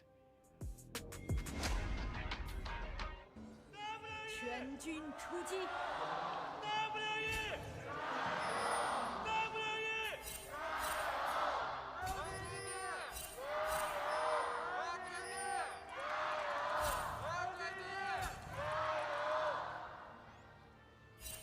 I feel like this was the angle for like a Bertle, Ornn, or Gragas. Just a little Perhaps. something more for, because playing Lucian Milio in a game with no crowd control, it feels awful. It does. Can we Coming talk from about? I'm trying to be go ahead. consistent on that, because I was the guy that said, why is the team with the Cassante banning it out from the Rumble? Because I just think pairing-wise, Rumble doesn't want to play with Milio. And Lucian doesn't really want to play with Rumble, whereas with Cassante, both champions very happy in that scenario. So kind of in the same vein, I just don't think that Lucian Milio wants to be with this top side that LGD has paired together. That's an electrocute proc out of Arha. That really hurt onto this level 1 Xiaoya here. Wanted to call it Monkey Rocket Ravager Nocturne this game, by the way. When's the last time you saw that skin? What is this, Guardians of the Galaxy? Yeah, it's been. We got Ravagers in here? Yeah, I don't know. It's like Orange Pumpkin Nocturne. Nobody picked. It was one of the release Nocturne skins. Nobody picks this thing anymore. Is it a good grow skin, or is it just a grow skin? Because there are some good grow skins. I don't know that it's gross. It's just it's very. It is kind of a very good-looking simple. gross. Yeah, You know? it's like it's kind of in the Frosted Ezreal realm of things Yeah. where it doesn't really have any visuals or anything going on, but it's a nice little recolor. You know what? It would probably be a chroma today. Maybe he's just looking for the yellow on black, Ho, ho, ho. which is what catches your eyes the most. As currently what's catching our eyes the most is Xiaoya going down quite low in the bot lane. Kate Bard taken off. That's a lot of waves lost here. So Kate Bard doing something in the lane phase to get themselves a pretty significant lead. Something that we'll see if Lucian Milio can bounce back from. Do you think that once ults are acquired, good chance for Lucian Milio to find fights, but that's going to be quite delayed off the landing of About and Arha. Yeah, I mean, great start for About an Arha, right? Just going to be able to build up that early lead. They're going to take a recall. They're going to come back to lane with an extra longsword or whatever it is. Yeah, 2 longswords. Wow. That's real nice for About here. I'm just going to be able to continue to abuse that range advantage. And Arha already out and about here, Hung, waiting in the wings, going to see this invade come through, but seeing and responding to are not the same thing. Oh, quite the trap. Yeah, they actually don't spot him on the Scryer's Bloom there. They're going to get aggressive onto Chris. Locke's got a TP, but Locke's TPing behind. Being channeled by Tangyuan. Do they see that this is going down? Now they know that Hong is here. They're going to call over Karis. It's going to be a full-on 3-on-3. Monkey connects the fear. They're going to take the Magical Journey on the way out. Locke going to be able to lock down Monkey, and that's one way to get Tangyuan rolling. You don't have to attack Karis. You can just pick up the free double kill waiting for you in your own jungle. You know what? Really cute play coming out of Hong and Tangyuan. Just playing around the vision again. It's not like Team WE didn't do their due diligence. They walked around. They hit the vision cone. They just didn't find Hung, the dog waiting in the brush, waiting to be unleashed. And the ability for him link up with Tangyuan off the TP back. That's a lot of gold going over to Locke's pockets, and we have seen Locke do a lot with a little bit of gold in his pockets. So we'll see what Tangyuan can do with that. Giga Chad move. Tangyuan recalled, picked up Dark Seal before that TP. He's got 4 stacks now. Oh yeah, he knew. He knew. He knew he was like about to that. cash out. They did have that was a hell of an angle. That was a winning play. Once he TPs in, but well played, well managed. As again, the Renekton isn't here to win lane. The Renekton is here to be able to escape Nocturne and survive and try and be some front line. But we don't like the Renekton this game, Gordo. Yeah, I mean, Bertle's proven me wrong before. I'll give him a chance. He's a good Renekton. He's It's just not a good player. champ this game. Yeah, it just feels like it's not what it used to be. Top lane has left our good Croc friend behind, as well as a series of nerfs from a previous meta that are still weighing down on him, perhaps a fair bit. Some of what happens when everyone's willing to blind Gnar. Less Croc. We need a meta where he can go Tiamat and do the animation cancels on Q again. That would be a much better time for Renekton fans out there. Well, Tangyuan's making his way down. Has yet to be spotted. And Fury's going to be spotted walking mid over a blue ward. Was pinged out. Yeah, there's a lot of on my way pings coming through. I think both teams somewhat interested in making a play around this bottom lane. They take the full Magical Journey altogether, but Chris was far enough away that he's going to be able to just walk on out of there, and I'm going to be able to continue just farming up on his top side. He's pathing towards the bottom. It does not appear to have any fear of WE taking this dragon. So they are going to just kind of trade back on over, migrate towards the bottom side as Monkey goes on over to his respawn blue buff, and perhaps LGD going to get a crack at this one, especially if Tangyuan finds an angle on the bottom side here to try to put some pressure onto About and Arha. He's super dangerous all of a sudden now that he's got the Purgatory and still is sitting on that 2-0 start. Was that spotted or no? I don't know if that was spotted or not. I didn't see it a toggle. I think Hong might be a master of stealth. Okay, he's been found. I can tell by the eyes above that dog's head. Hong is well and truly spotted now, finally. You know, dogs are incredible animals. Oh, hold on. I gotta pause. Hold on a second. We're going to see that right here as he's going to jump in onto Cube. And Cube is in danger of getting one shot. Down he goes to the Purgatory. Monkey going to be able to make it a 1-for-1 as he trades back onto Birdall. But now, Kars might be up a little bit far. All right, Tangyuan cleans him up, and I do believe got a Purgatory proc off of that one. Perhaps not, because I still see a 0 in the bottom right, so I guess he survived just long enough. Maybe didn't pick it up. Could have been 2. What I was going to say, Gordo, is that I've seen dogs train for many things. They're incredible animals. You know, get service dogs, you know, gun and drug sniffing dogs, hunting dogs. I've never seen a dog train for stealth, what we've seen out of Hung so far. That's a new one for me. I've never seen a stealth dog. Yeah, I'm with you right there. I don't think I've ever caught one either, but well, you're not supposed to catch them if they're well trained. True. But yeah, I don't know. I mean, Hung is it's more cat territory, you might even say, if there's completely unspotted and not wrong. Lurking, waiting to pounce. That's definitely a little bit more of cat behavior. Ara coming in from the river, trying to get a little bit of a Cosmic Binding through, will not find it, and that's a quick 2 grubs snagged by Hung. as he fades back into the shadows. Oh. Wow. Oh, All Xiaoya right, flashed hold in. on a second. I thought we were done here. We are not done here. Flash forward from Xiaoya, seeing an opportunity to take the fight, uses his barrier and his flash, gets the same out of a bout, and takes Arha down. Nicely done by Xiaoya and Chris with the 2 versus 2. Getting behind early didn't end up mattering, as they were forced off the 3rd wave. Now pushing around About and Arha.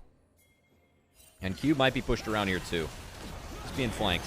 Cube gonna try to get away, does get hit by the Hound's Pursuit, gets hit by the Fall of Ruthless Predator. There's just nowhere for this Jace to go. Birdall gonna get his first of the game, and takes the gold lead away from Cube's Jace. And yeah, you were calling it out, that 2 versus 2. I feel like Arha's spending a lot of time hanging around this bottom lane 2 versus 2, just trying to win it straight up. It just doesn't feel like he's in a good position to do so at this part. Part of it is you kind of need to be around the lane, or else Lucian Milio can blitz you. If your lead early doesn't convert, because again, like mid game when the ults come in, it's quite good. I don't think it's supposed to be that good for Xiaoya, but well played for him. We have seen, I mean, to be fair to Arha, a couple moves that we've seen him make top. It was the respawn Raptor invade that was beautifully played by LGD with the lock base into the TP, so that wasn't good.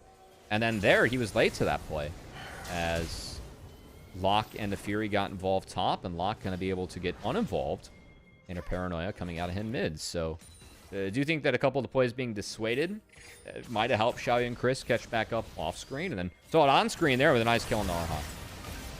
Yep. All right, there's a OTP. Cosmic Bind and connecting. This is a deep TP, and guess who it is? It's Tangyuan on the move again. Journey's already used. They have no idea. Oh Purgatory my. comes on through, connects on a Oh belt. my. Oh my goodness, Tangyuan gets the 1 shot. That's 2 Purgatory stacks right there.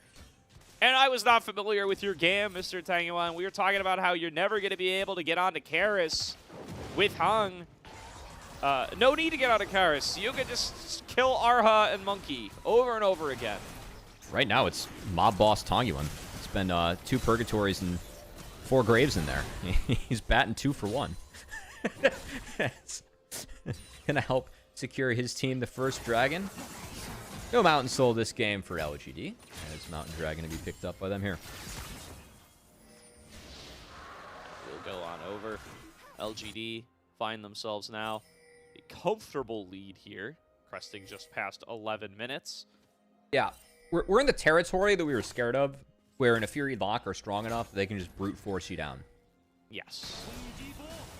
Now, still going to be the possibility to just keep enough distance that they aren't able to get in there, but that's going to require tracking Hung, and that has been the hardest thing for WE so far this game. Hung has repeatedly just been able to fade into the shadows and gone completely unnoticed, and if he's able to continue just dancing around any vision set up by WE, then he will find these angles and he will find these kills. Speaking of which, kind of curious to see the Eclipse on the Fury. We've usually seen the Baltic Cycle Sword, but Eclipse did see buffs this last patch. Riot noted they were trying to push Thunder Sky out of the meta a little bit, so buffing up Eclipse, giving you more reason to build that first part of it. Obviously, in a Fury, not a Sundered Sky builder, but still going to take advantage of those buffs here, as a little bit more of a shield and a little bit more upfront damage on that first Hound's Pursuit. At least this item being elected to be at least opted in towards instead of the Cycle Sword, which Nefiri also really takes advantage of. I don't think we're going to get both, but might be looking out for that just in case we do. Feels like it's almost like, you know, the Cycle Sword's not bad, but it's, you know, the best in slot, I think, definitely helps you out a little bit, because you don't need the basic attack to take advantage of the Eclipse. So you can get into these like kite back patterns on the Nefiri where you're just double queuing, and you can still get your maximum value out of the Eclipse. So I think, you know, it's not enough to have caused her to build Eclipse before, but I think it's something that you'll appreciate now that Eclipse is a little bit stronger of an option. Cube was tailing here. This is weird because they're opting to play 2 lanes instead of 3. I think they were worried that Cube might have been dove top, in which he was going to be dove top. So down to Grub, Team WE is going to opt into a turret race where they bring Jay spot and they're going to win it out. So first brick, Team WE. Nicely done to get a little bit of gold back, and they're going to even jump onto Crisp here, seeing if they can finish him off. Breath of Life keeps him alive for a little bit longer, and now it's Xiaoya who's going to have to Relentless Pursuit back over the wall. Birdall TPing in. They don't want to let this one go. Can WE manufacture a response? TP right in onto the trap, double trap combo with the headshot. Sheesh. Comes through for a bout just to chunk Birdall out, and he's going to be thankful for that that TP shield, because oh boy, he might have just been straight up out of the fight otherwise, and they do not successfully make the collapse happen. Now Cube going to get a response TP up on the top side. He's going to be alone here for a little while. Nicely done by WE. They make their pick. They waste some resources from LGD, and it doesn't cost them much of anything.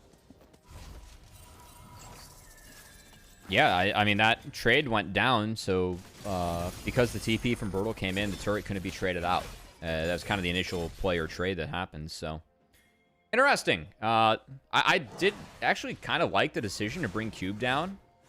I think he had Flash and TP up. I just feel like Cube looked at Birdall and Hung and went like, I can't deal with this if it's a 1v2, so I might as well get something for my team and not go down.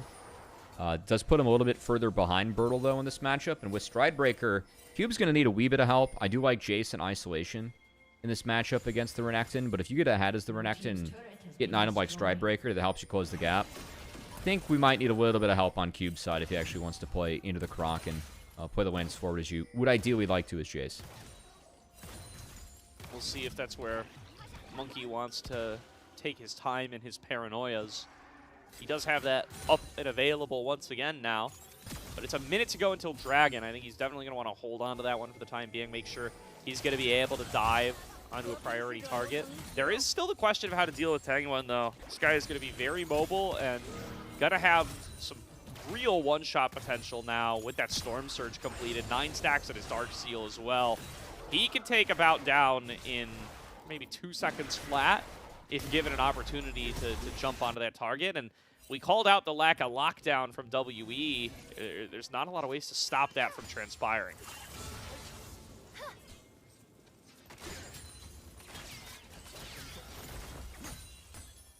And not a lot of ways on both sides, honestly. I mean, obviously, Bard brings a lot. Nocturne, Kate help out or bring some, but not like the insta-CC that you're looking for to deal with stuff like Lock the Fury 2. That's kind of why I find... You're crazy, dude. Yeah, he's really committed to stopping that B. That one might have been a little bit personal. I mean, you can just basically walk back from that distance. With that was good info for right? Drake. Yeah, it was good info for Drake. I think that Tongguan has to burn TP now if they at least hit it. But enough of LGD shows where they want a Caitlyn base too, so they're going to take that before they decide to do anything, and Hung's going to pull it. Yeah, got the hounds on it at the very least. And wow, recalls from Monkey and Arha at least being looked at. They're not going to challenge this at all, actually. WE going to just see if they have a moment for Cube to push onto this. Tangwon up here to answer him, though. They're going to try to attack the Fed lock instead. Paris coming in from behind. Tangwon wisely just going to back on away, recognizing that this would be the one play if WE are not going to challenge the Dragon. Still, I think they're going to be isolated up here with the turret. I think they should be able to take this one.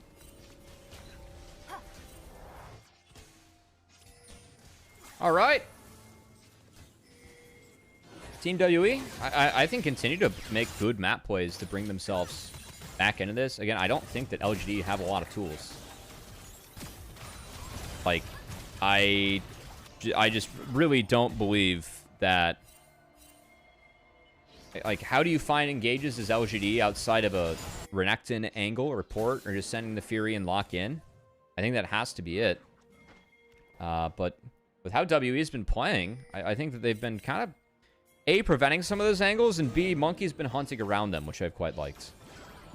Yeah, I'm surprised they haven't been able to find a place for Tangwon to just full send it. Just step on up, either get a Hound's Pursuit in, get a double dash into a Ruthless Predator onto Cube's Jace, press all your buttons and try to one-shot somebody. I feel like he's been in that territory for a while, but unless he's TPing a mile behind 2 vulnerable targets, he just has not really gone for any of those plays yet on this lock.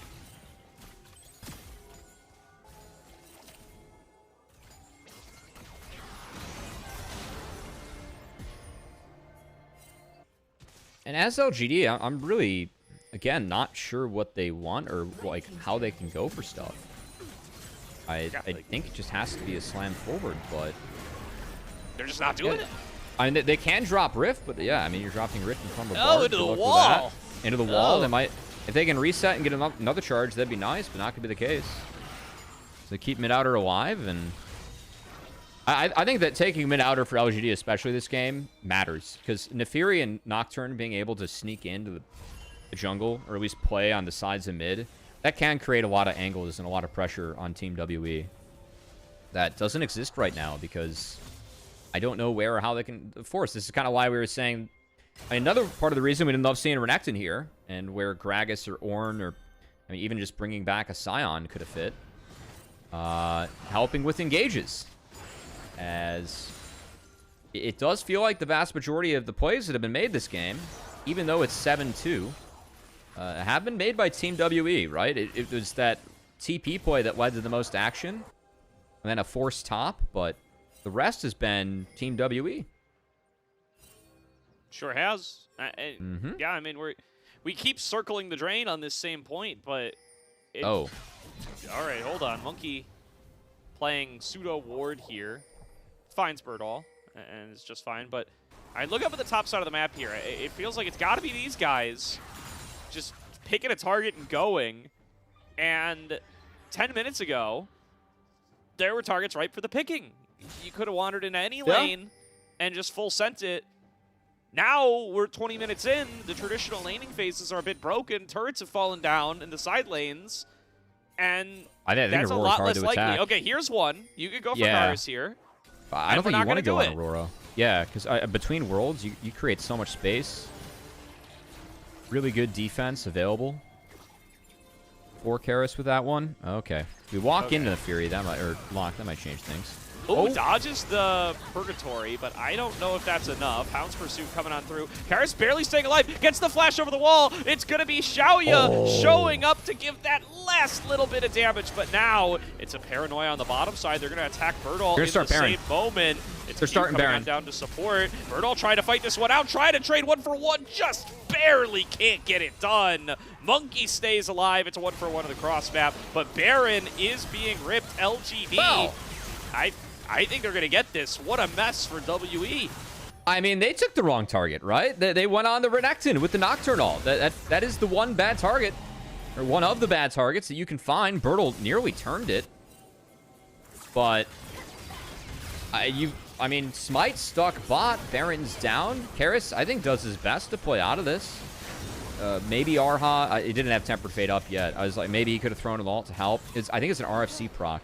That Milio W that helps Lucian get the last auto attack. But Karis did his damnedest. I do think that after he plays that wave top, can't walk straight down. Probably had to exit, given that control of that river was being fought over.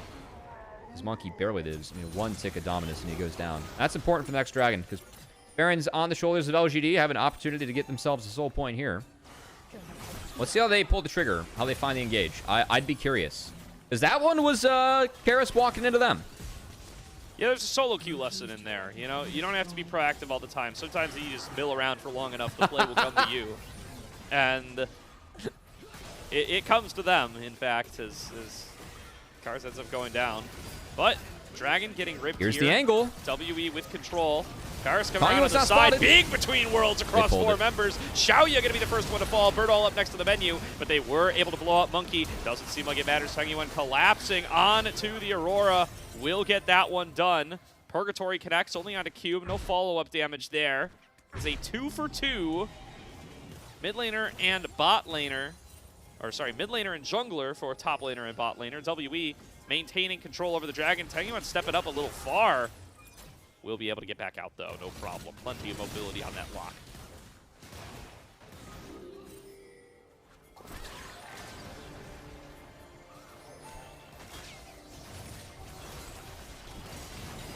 Oh. All right. At well, least Dragon there's goes no smite down. here. There's no smite here. It's stolen by Tangyuan. It comes with a kill packaged for a package deal.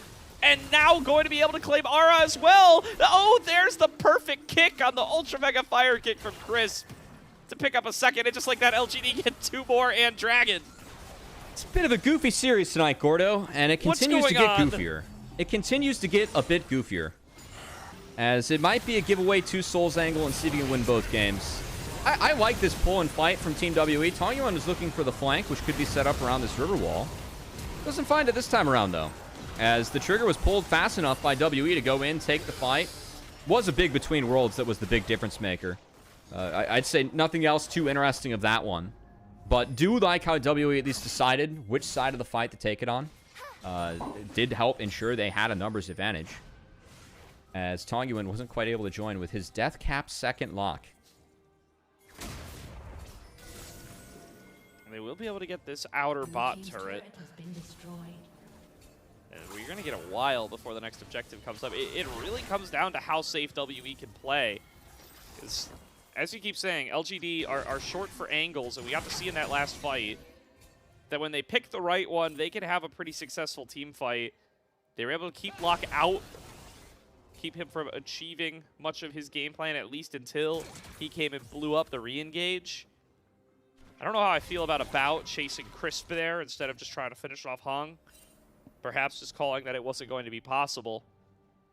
And it ends up being pretty close of an exchange at the end of the day, but that's just going to get harder and harder as Kars continues to stack up items and continues to make these between worlds really hurt.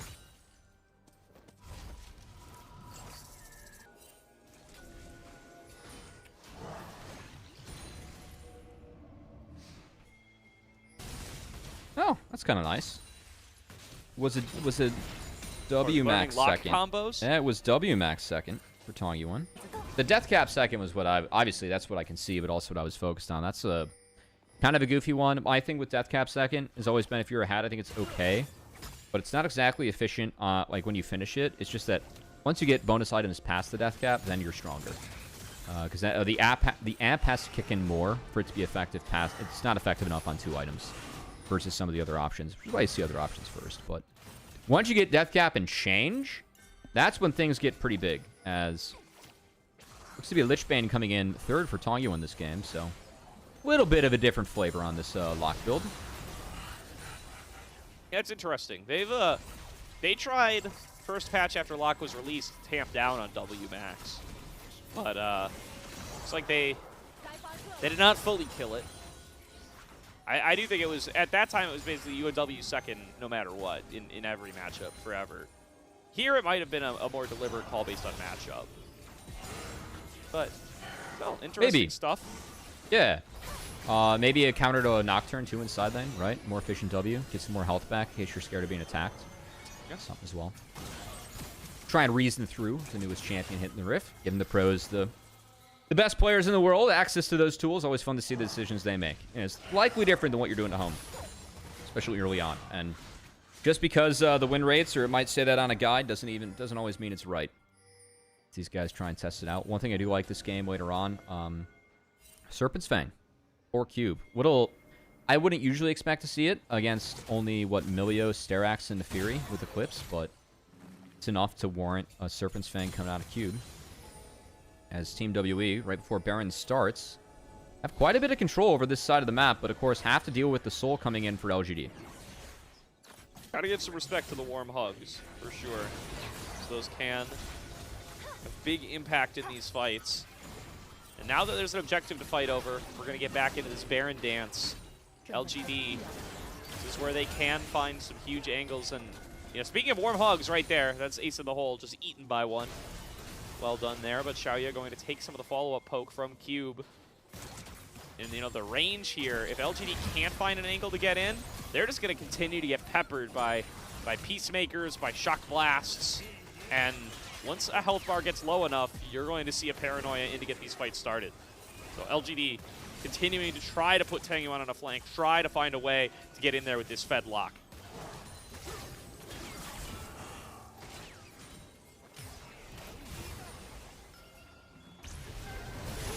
Oh, he's going to send it on the block. All right, flashed after. Managed to hold on to that unspeakable terror. And they do make the pick, shut down onto About. Okay. Nice stuff there, but now About might be up too far. Flashes up the wall, and pulls the Fury with him. Hung in the Hung middle got of it. 3, manages to get one big. kill, manages to get 2 kills. Hung is just at full HP, tearing through all of the members of WE. Karis and Cube are where all the damage sits, and they just weren't there to back up their teammates. This is soul to LGD.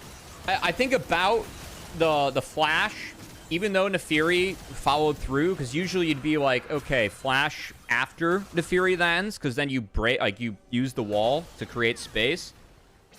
I think he flashed with the idea that Erha could have helped him, and there was no help that came from the Bard. It was a well-timed W by Nefiri that put him airborne and actually locked down what looks to be another soul and a potential Baron for LGD in a game that we didn't love their draft, but this one feels like, is it locked up this time around, Gordo? Or do we prefer the better draft WE again? They're all falling incredibly low. WE trying to take this 3 versus 5, but I just don't know that they're going to get around in. Tempered Fate comes through. That's interesting. No Paranoia is available. Monkey trying to find a pathway in. He does get in there onto the back line, but where's the rest of his backup? It's going to be Purgatory on top of him. He gets absolutely one-shot by the power of Tangyuan. Can they try to navigate out the rest of this fight? Cube's already fallen on down. There's no damage left. Karis is next up on the menu. About an Arha are forced to retreat. LGD get 3 kills on top of their Baron. The lock do be big, and the resets are coming in for LGD. Looks like this is going to be enough. As Team WE, I like the idea of this draft better than LGD's, but the ability for Lock the Fury, if they do get going to brute force in a game that has very low crowd control on both sides. And for me, the crowd control for WE does not deal with Lock the Fury that well. This seems to be the difference maker. 2, Good night. 3, the nails. More than enough for Tangyuan to hunt down About. Blows him up with that Storm Surge. And like you said, this might be it. Final nail in the coffin, pun intended, for Tangyuan there. And this is going to be the win that quals them to the upper bracket of playoffs, Cubby. That's right. LGD, of course, needed 1 win tonight to make sure that they were not in the bottom 2 group ascend. Are at least seed 6 and do have 2 lives in that playoff bracket. So a significant win if LGD were to pick it up. And one that, again, frankly, in draft, I didn't really think like this was going to be theirs. But made some, I'd say, better plays as this game went on, Gordo. It feels like, on the flip side, the Team WE, the last couple of team fight setups we've seen, hasn't been that good. No, it does not. I like the play on the Tangyuan, but how they retreated out of it that was the wrong answer for the last one, right? For sure.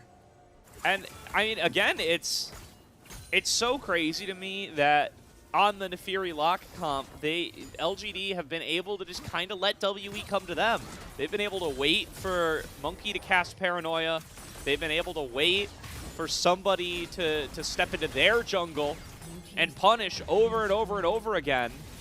And, you know, we've been praising the macro moves for WE. This is finally them pulling the trigger. And now, oh boy, can they just walk forward all day long. Karis just used their best team fighting tool onto nobody to get more space away. This is how that game ends, Cubby. Well, it comes to end, a bit of a whimper. But honestly, a roaring series so far, Gordo. It's been back and forth. It's been a little weird tonight. But we're going to go to a game 3 with LGD, frankly, playing the better series so far. No doubt about it, and they will be rewarded for it. Regardless of how this game number 3 goes, Thunder Talk can no longer catch LGD. They have locked top 6 for the split. They will be moving on to the upper bracket of playoffs. No play-ins necessary for them. Thunder Talk and EDG will be your play-in teams for this upcoming playoffs. Congrats to LGD. And honestly, again, I think a big win. We're going to see the 2 teams that you're going to have to face in the next series tonight, in NIP and IG, and I favor both those teams against what we have against Thunder Talk and EDG. So a big series to actually decide who faces who out of Thunder Talk and EDG that comes up after this. But we've got some unfinished business tonight, Gordo. As it was LGD, played a really nice game 1. Weren't quite able to put the pieces together. And the Yunara and Cube's Rumble carried the last couple fights. This game, LGD got off to a hot start. WE felt like they were crawling back with how they were playing the map. And then the last couple fights that were set up, better for the lock and the Fury, who did get gold early on. So Hung and Tangyuan able to get this game over the finish line for LGD. Certainly. And yeah, I mean, WE still with a lot to play for here, right? LGD kind of now locked in place. Doesn't really matter for them in regards to their season end. But of course, you do want to end your split with some positive momentum going in your direction. You're going to get to play Thunder Talk tomorrow as well. An opportunity to maybe pad up your stats a little bit, test out some strats, whatever is necessary. WE need these wins, though. JDG breathing down their necks. They are at 6-6 to WE's 7-6. A win here, even a win here, will not put WE out of range to be caught by JDG. JDG still left to play EDG and Top Esports. So WE might become some Top Esports fans here after tonight, especially if they end up dropping this series. Yeah, and that it's kind of funny just having the last week of regular season, how many things are still up in the air or being slotted in. Because, of course, now LGD slotted in the 6th. I don't believe they can move from there, given the results of everything else going on. But for Team WE, of course, that fight for the 4th seed, as you just highlighted, Gordo, really big, really important. Is their last chance to at least create a gap between them and JD Gaming, who do get 2 shots to get after it. And, well, when you got EDG on the schedule, you at least... outside of the last week, you had to account for that being a win for your opponents, you know? And Yeah. a little bit more contested this week, thanks to EDG. Exactly, yeah. After the last couple of EDG series, I don't quite know that I want to mark them down as an auto win for JDG. But if you're WE, you definitely don't want to count on it. So you definitely want to, you already have a 1-series lead. You're probably not too confident in their ability to 100% lose to EDG. It's definitely seeming like it's more likely that JDG will be able to take that one. And Top Esports have lost some goofy series as well that you would not expect them to. So you really want to have your fate in your own hands, and that means winning tonight's series. And that means not going down 6,000 gold in the first 20 minutes, which they have done 2 games in a row now. I think it was a little bit earlier than 20 in this one. Might have been earlier than 20 in game number 1 too. It definitely was earlier than 20 in game 1. I'm trying to not be inaccurate. All right, I'm giving wide leading on the side of margins. caution. We are leading on the side of caution. We are, but this play really decided the game because I just don't. I feel like Renekton is just the one person that you can't Nocturne ult, and Yep. I feel like Monkey thought because he pulled it off at 20 minutes. Maybe this is the one wave that we can do it right, and they can't Baron, but wasn't the case. As, of course, they took Karis down to the top side of the map, so it just ends up being a win on both sides. And then this Dragon Flip ended up being expensive, as Tangyuan was able to sneak in there, and that ended up helping secure the soul for LGD as they get the next Dragon. So, Yeah, awesome game by Tangyuan here. He's going to walk away with the player of the game for this, no doubt. Probably Pog, yeah. He's probably Pog. He's player of the series so far, frankly, after 2 games, because he was not the problem on Rise that first game. No, he did a lot. Just wasn't quite able to get the job done on his own based on the team composition. But a really strong lock performance here, even on a team comp that we didn't necessarily love for it. I'm going to once again say that I would have liked to see Galio this game. I think it really would have helped them out. You know in what, a lot of these Gordo? situations. I think going back, I think a Galio would have helped out a lot. Yeah. And lock the Fury, I would have made the Renekton better, which is fine, but you have a Caitlyn. Maybe he just doesn't want a Galio and Emilio. But I think having a big frontline / the control that you give to a champ like Caitlyn, with champions like Galio, that's where Galio can really be a high-value champ. You're not picking Galio for the damage, right? But the control that he brings is immense. So Yeah, no, but was not meant to be. And instead, going to find ourselves going into game number 3. I'm very curious to see what the drafts look like here, because we've had some criticisms with the losing teams, or the winning teams draft now in both games here. And we've had some criticisms with exactly how these games were able to be played out from one of the sides in both games. But, you know, turns out that 11-1 lock can solve a lot of problems, and Taeyong going to walk away with the player of the game here. Yeah, Nefiri too, to boot. Hung had a big game. It was clearly going to be the Tongyuan player of the game, but Hung plus Nefiri, we've seen this duo a little bit. You are just overwhelming opponents if this hits the Rift. So we were concerned about the amount of crowd control to help with that, but they did have the damage to help with that, which wasn't the case in Game 1. So going to have to see if Game 3 we can get, I think, better drafts, better play out of both these teams. Definitely, you know, we're still looking at these teams. There's a little bit left to leave out there in the Rift. Just to show more, to have us like actually think that these two teams could be contenders in the double elimination bracket, which maybe we can talk more about in the next game, Gordo, is now that both teams are locked into the double elimination portion of the bracket. I feel like a lot of people don't view these teams as contenders yet, and just kind of expect the LPL to end up with the 4 big orgs and the 4 big names, with maybe WE sneaking in, but not for LGD. And LGD has made quite the claim that they can be contenders in the past week or two. So curious to see if people are actually going to be sold on them heading into the playoffs. For sure. Looking forward to seeing what they're going to be able to show us in game number 3. We're going to throw it to a quick break here, but we'll be back for the 3rd draft of the night very shortly. Stay tuned. We'll see you all in a bit.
Welcome back, everybody, to tonight's broadcast of the LPL, where LGD can put a green check mark on their season as they have gotten themselves locked in for top 6.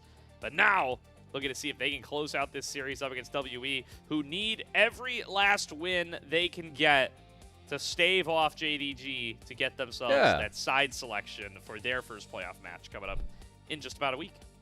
Of course, live look at the standings right now. Team WE, they're up a series on JD Gaming. So if JD Gaming lose both the next 2 series, then it would be Team WE as the 4th seed. But game-wise, they're tied. So WE at minimum needs to win 1 more game / win this series, and then things get a little bit more interesting, where and they put JD Gaming in a position to win. They have to win both their series to get the 4 seeds. So game matters a lot for Team WE. Not as much LGD, who are relatively locked in here.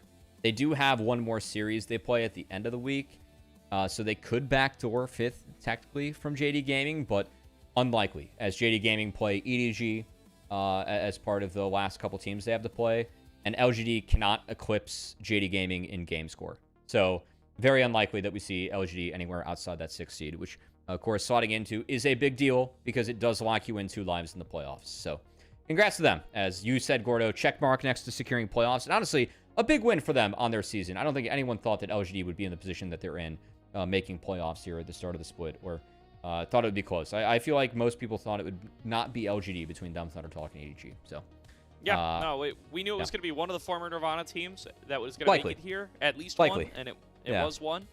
And Thunder Talk was my bet. And that bet has now officially been proven wrong. I was hoping to at least get to hold on to it for tomorrow. No such luck. It was close. And there's going to be a Seraphine making it through the picks and bans. Going to More get snapped on up nice and early for WE. Do LGD try to deny the Ashe half, or do they just snap up Olaf and say, we're going to run That's through a good this start. Engage? That is a good start. Olaf has been really strong. And yeah, they're going to give away the Ashe half because they can play Karma, Ezreal, Olaf into Ashe Seraphine. I like LGD's side of this draft better so far. That said, with this coming, does open up that early Trundle for Monkey, and Olaf does not like to see Trundle coming. The pillar is kind of a stymie that Olaf might have to flash over. Terrain, very good going up against the Viking, who does run forward through all the CC. But yeah, I think that changes things a little bit, where I do like that for WE, but still really like where LGD is right now. Because here comes Karma. Good counter to the Olaf generally is the Trundle, although it is most likely going to be piloted by Monkey. I don't think Cube is enough of a crazy person to play it in the top lane. Still will be plenty valuable to be able to hold this Olaf at bay later on. You love to be able to create terrain.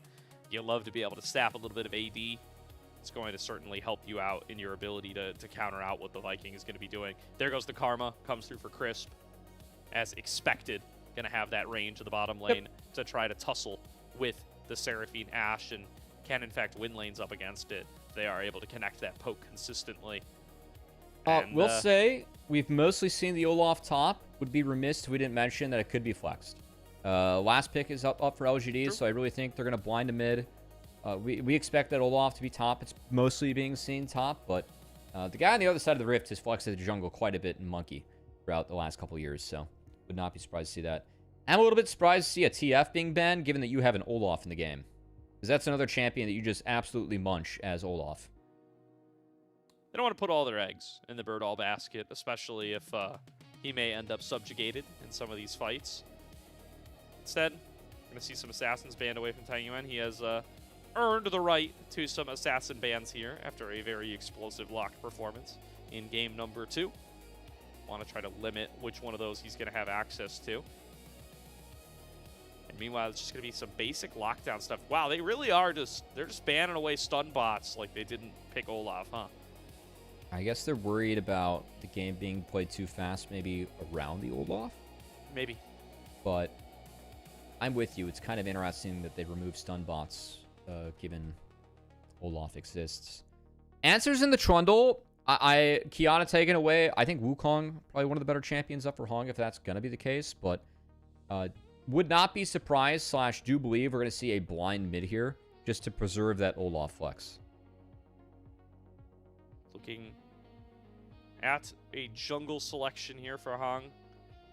Is Probably gonna be best option if you want to go jungle. Yeah, I mean, it's generically good. It's good team fight options.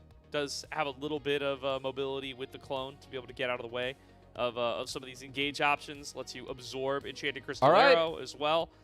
Yeah, they're going to take it. It's also not one that gets hosed impossibly hard by the Trundle. Still not going to be somebody you want to run into in a dark alley, but at the very least we'll be able to navigate through these fights without too big of an issue. Looking at Poppy for WE. This is a champion Does this mean it's Trundle top if it ends up being Poppy? Although Poppy Jungle and Poppy top are both buffed. But you don't want to play... Jungle got a little bit more, got a little bit of damage to jungle camps, but the fact that you scale better with resistances in general is a buff to all gold-generating Poppies. Okay, understandable. However, Trundle into Olaf is the matchup that's playable. Poppy into Olaf is not good. That is true. I would not want to be Poppy into Olaf. So that makes me think this might be a flexible Poppy Trundle. I think you might be right. We'll see. We'll see. Listen, I called it out. I said I didn't think Cube was that guy. I didn't think he was going to do it. He might be doing it.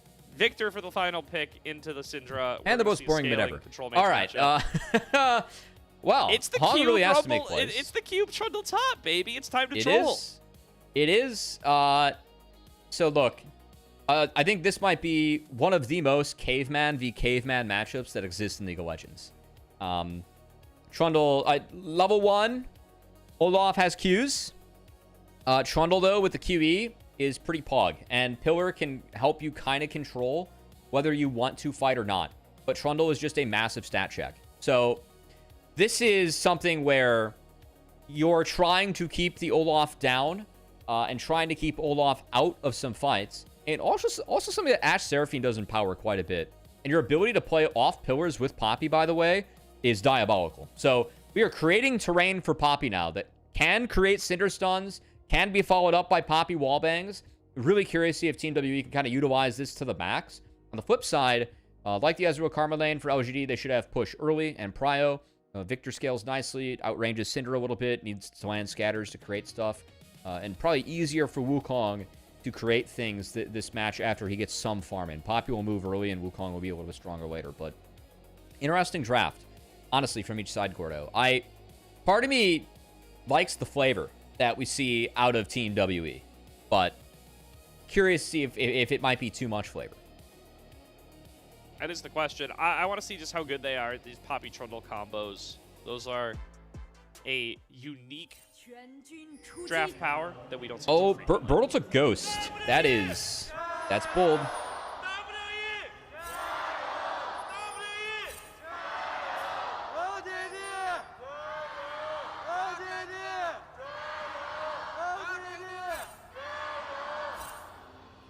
So Ignite is really high value in this matchup because there is a lot of healing between Cube and Bertle. Are we playing Ring Around the Rosie? We sure are. Let's go. You know, Cube actually growing has up in exhaust school this time too, so this is a spicy one. This is a combat-heavy top lane matchup, and I feel like Cube wins the whatever game we were playing here at the end of the day because it's Birdall who doesn't get to touch the wave. Yep. He lost his axe cooldown now, so now you just get to go chomp and steal stats. So again, it's like axe all in or bust. Lethal Tempo versus Conquer. I'm just surprised that Bertle didn't opt for Ignite or Exhaust in this matchup, as Trundle can run you early. So I think that Bertle's going to have to give up quite a bit in this lane, going up against Team WE. Whereas WE, they're going to be looking to give up some stuff in the bot lane. As Cube rocking, just because we've talked about skins already tonight, speaking of old skins, traditional Trundle coming through for Cube here. That means I get to use the old ability names. That's a good roll. If anyone can do that, anyone can do that with Heimerdinger or Urgot, it's earned. I think I could do old Urgot abilities. I cannot do the problem with Heimerdinger abilities is that they have a bunch of letters and numbers in them. Nobody. It's like HG2X1000 evolution turret or some garbage. Nobody knows. But Gordo, you gotta earn it. It's earned that way, then, you know? No one knows it, and then you know it. I suppose it's not the kind of rewarding I'm looking for in my casting, Covey. Is speaking of rewarding, Q Oh, well played, Brutal. pushes up a little too far and will be thoroughly punished. Hung rolls up and gets Birdall rolling with the first blood gold. That is right where you want that income going. That was really well played by Birdall. He knows that, so the Q that he got back, the first one did connect on the Trundle, but the one that he's getting back, he knows that Trundle's going to flash that Q. So he Q flashes, and it ends up connecting with Trundle, and then he gets the true damage on top of it, and they find the kill. As Monkey going to look for a little bit of harass mid in order to maybe go to protect his Raptors. I'm kind of surprised he wasn't looking at Wukong's Raptors. Yeah, I think the punish for that top play, which Hung did a pretty interesting clear. He took the AoE camps, base, got a longsword, and then did Wolves to top, which is really weird. But definitely threw Cube off in terms of timing. Yeah, I think the punishment, though, for that play should be that you end up losing your respawn Raptors, which Monkey's doing here correctly. Yep. Oh, a little bit of gold on the Poppy. I'm very curious to see just how much he's going to be able to contribute here. Obviously, the Poppy changes meant to disincentivize support Poppy a little bit, take away a little bit of base power, but especially the W bonus resistances got their scaling buffed, so you feel a lot better on a gold-generating Poppy than you previously did. More stats, the better. Especially, whereas, of course, Poppy, you get that big reward when you're, what, sub 40% HP? Yes. On the resistances, so... Big for Poppy and big for Monkey, a champion that has seen a lot of bans. And right when the bans start going down, because, you know, support Camille gets nerfed, they bring the bans for Poppy right back. Yep. Or reason to get rid of Poppy out of the pool, but... Yeah, so it's the exact changes are you get your Q does less damage scaling from AD, more damage scaling from bonus health. This Monkey coming in for this dive. Oh, they missed it. They missed messed up the combo. I don't know if it matters, though. It's okay. It's okay.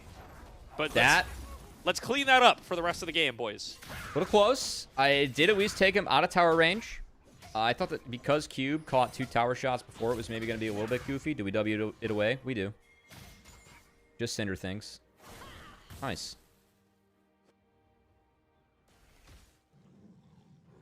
Waste his time. 2026. He only got the little one. Hung. Yeah, we'll have to settle with one small Well played. dog. Not nearly as good as a big dog. No. We're talking about hot dogs, of course. Sure. Could be talking about the Fury from last game. Hung. Sure. Plenty familiar with that. But no such luck this time around. And, Closing in on the yep. first dragon. Do you think that bot priority should be in favor of Xiaoyu and Crisp? If that is going to be a look for Hung, but the pathing, it's been some interesting choices from our junglers in terms of pathing here, Gordo. Yeah. Monkey on vision here, but is going for these respawn birds, and I don't really think there's going to be anything to stop him from doing it. So we'll be able to just continue to stack these up, continue to build up a bigger lead. Does have level 6 to Hung's level 5. See if they are going to try to force something out of this dragon. They've got push in bot, they've got push in mid, they've got a level 6 Monkey. This is about as good of an opportunity as they're going to get. Asriel Karma is stronger now, so maybe they're a little bit scared. Speaking of opportunities, Burtle got that wave all the way in. He's going to walk for a gank onto Karis. Karis, oh, does actually snuff it out. So won't lose his flash, but wave in a tough spot, obviously. For sure. Also hose any potential dragon plans from coming on through there. We did not account for the Olaf making his way on down, and like you said, it does certainly seem like Asriel Karma. We're doing some work to dissuade them as well. You know, I think they thought that Hung was maybe up there, just because Cube and Karis both walked.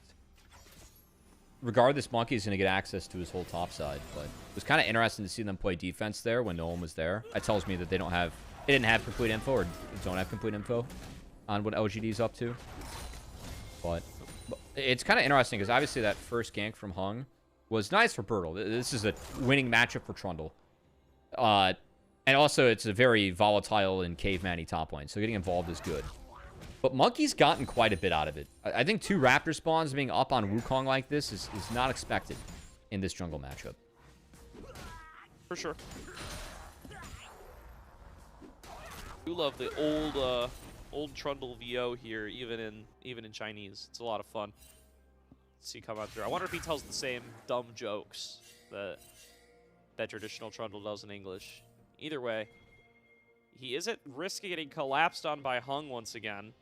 So does have to be somewhat responsible with his 1v1ing of this Olaf. As the grubs do spawn, both junglers making a way over. Cube not going to get the jump on Bertle here. He's wisely warding ahead of time. One grub will go to Hung, but now going to have to back away. And Cube, the nice fight angle here onto Bertle. Going to get multiple chomps down. Chomp and zap. That's you chomp away and zap the stats. You could call it Rabid Bite if you want. We are using old Trundle ability names. Like, that's defensive to dogs. Rabbit. But then again, this is a troll, so Yes. I got to shift gears here. You do. He's a troll in both. He's just a different kind of troll. Here's an attempted Ragnarok from Bertle. It's just going to be a trade of ultimates here.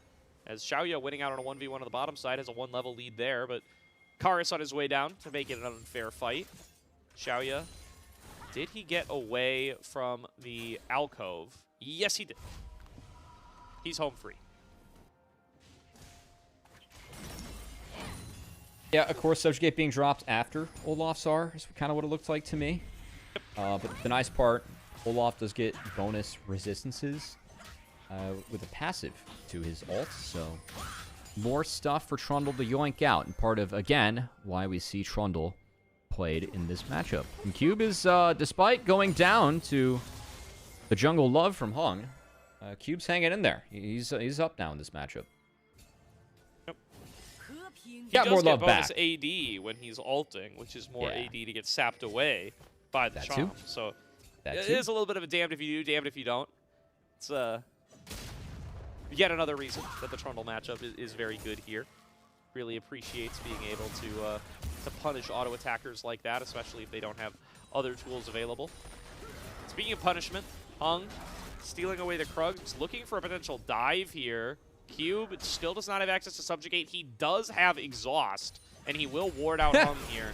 So he's just going to be able to walk this one out, I'm pretty sure. Ultimate's expended in mid lane. Enchanted Crystal Arrow flying its way on up. Will it connect? Yes, it will. Stuck underneath the turret is Monkey, or is Hung, rather, and he will end up falling down. It's a 1-for-1 trade up on the top side as the Dragon goes the way of WE.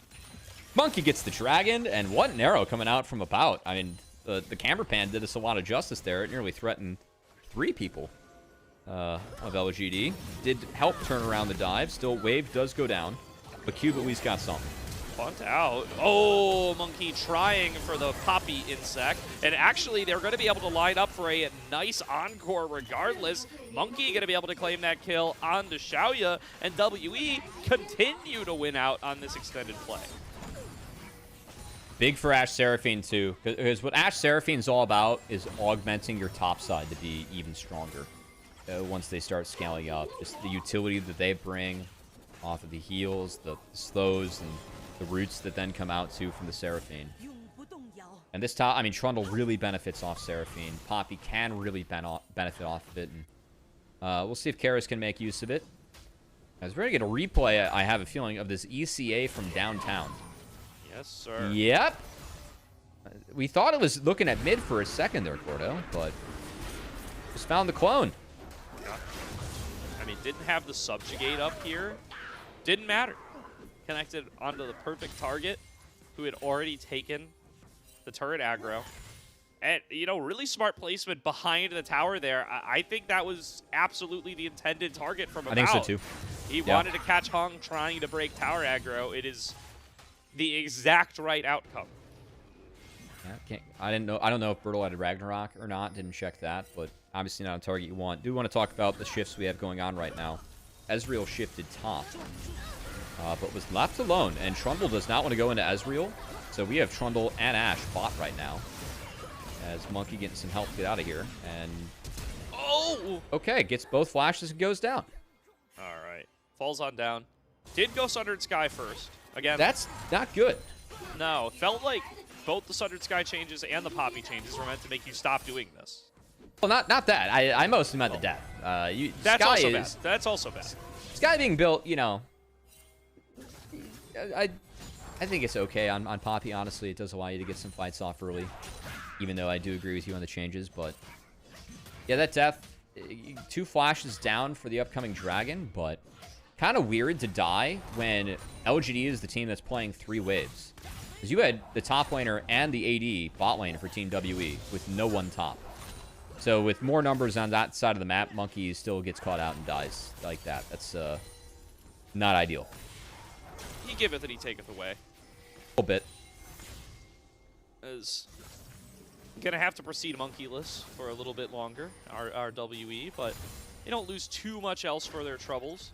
Will be Rift Herald time in about 90 seconds, and part of that is going to involve both of these bot lanes exiting the bottom side of the map. They are still keeping a bout down there, farming up for now, but it does look like his shift should be soon to follow. Cube taking a recall. It does interrupt it, though. He's kind of stuck up here now with Xiaoya and Crisp, and that's given Birdall some time to free farm.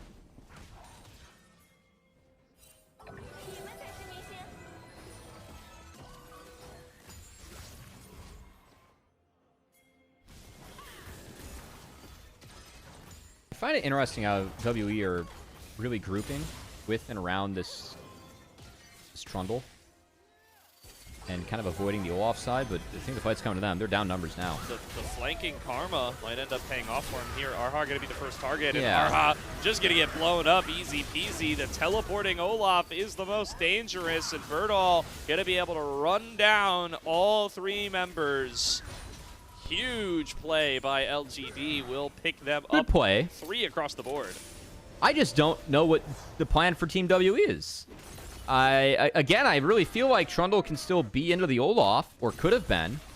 Yeah. Maybe not now, because Birdall just got pretty big from the couple plays that have gone down alongside him. Gordo and the rest of LGD, big along with him, but I don't know what the game plan is here for Team WE.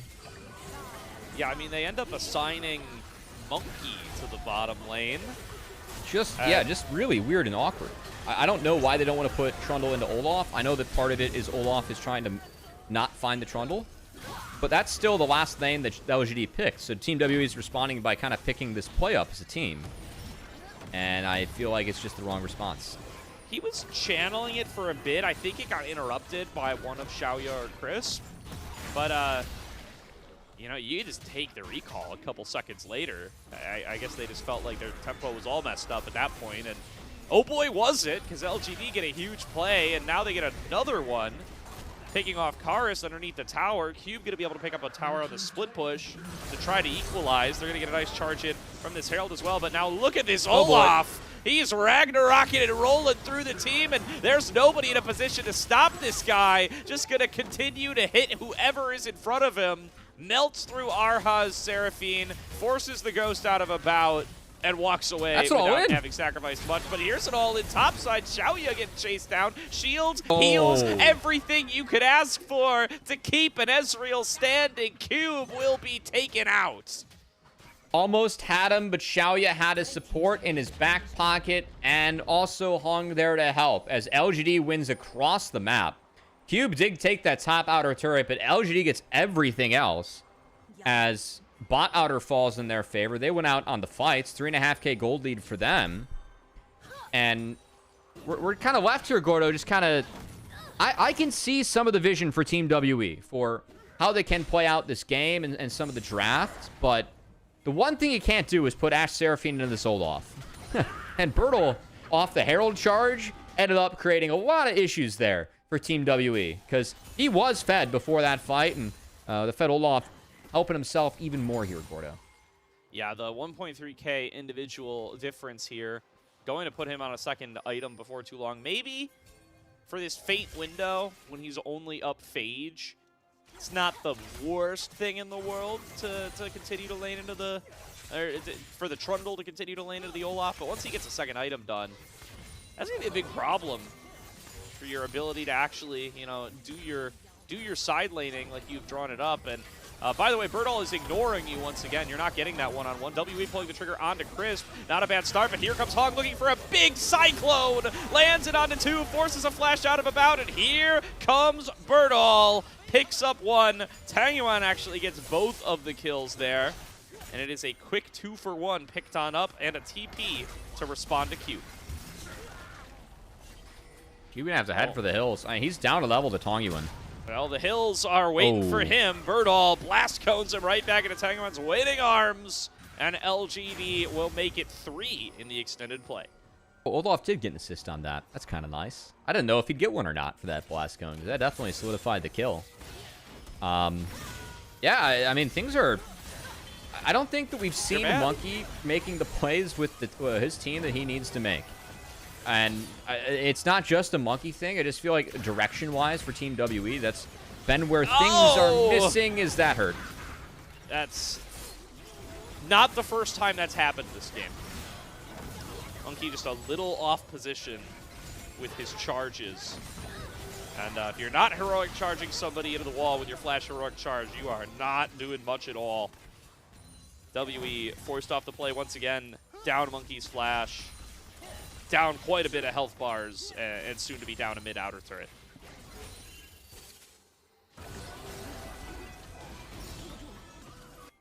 I mean, the good news here for Team WE is that like Ashe Seraphine scaling still good for the team. Hold on. Oh boy, Cube. That was close. It was, but cannot work through the Wukong in time. And Birdall, I know I think we've mentioned this before, but he's big, Cubby. He's huge. Yeah. I don't think he's big enough to get player of the series away from Tangyuan, who, as we said going into this game, if there's a player of the series so far, it's been Tangyuan. And now the man's 5-0. And has been very big. But the I think the good news for WE is that they still have Ashe Seraphine scaling.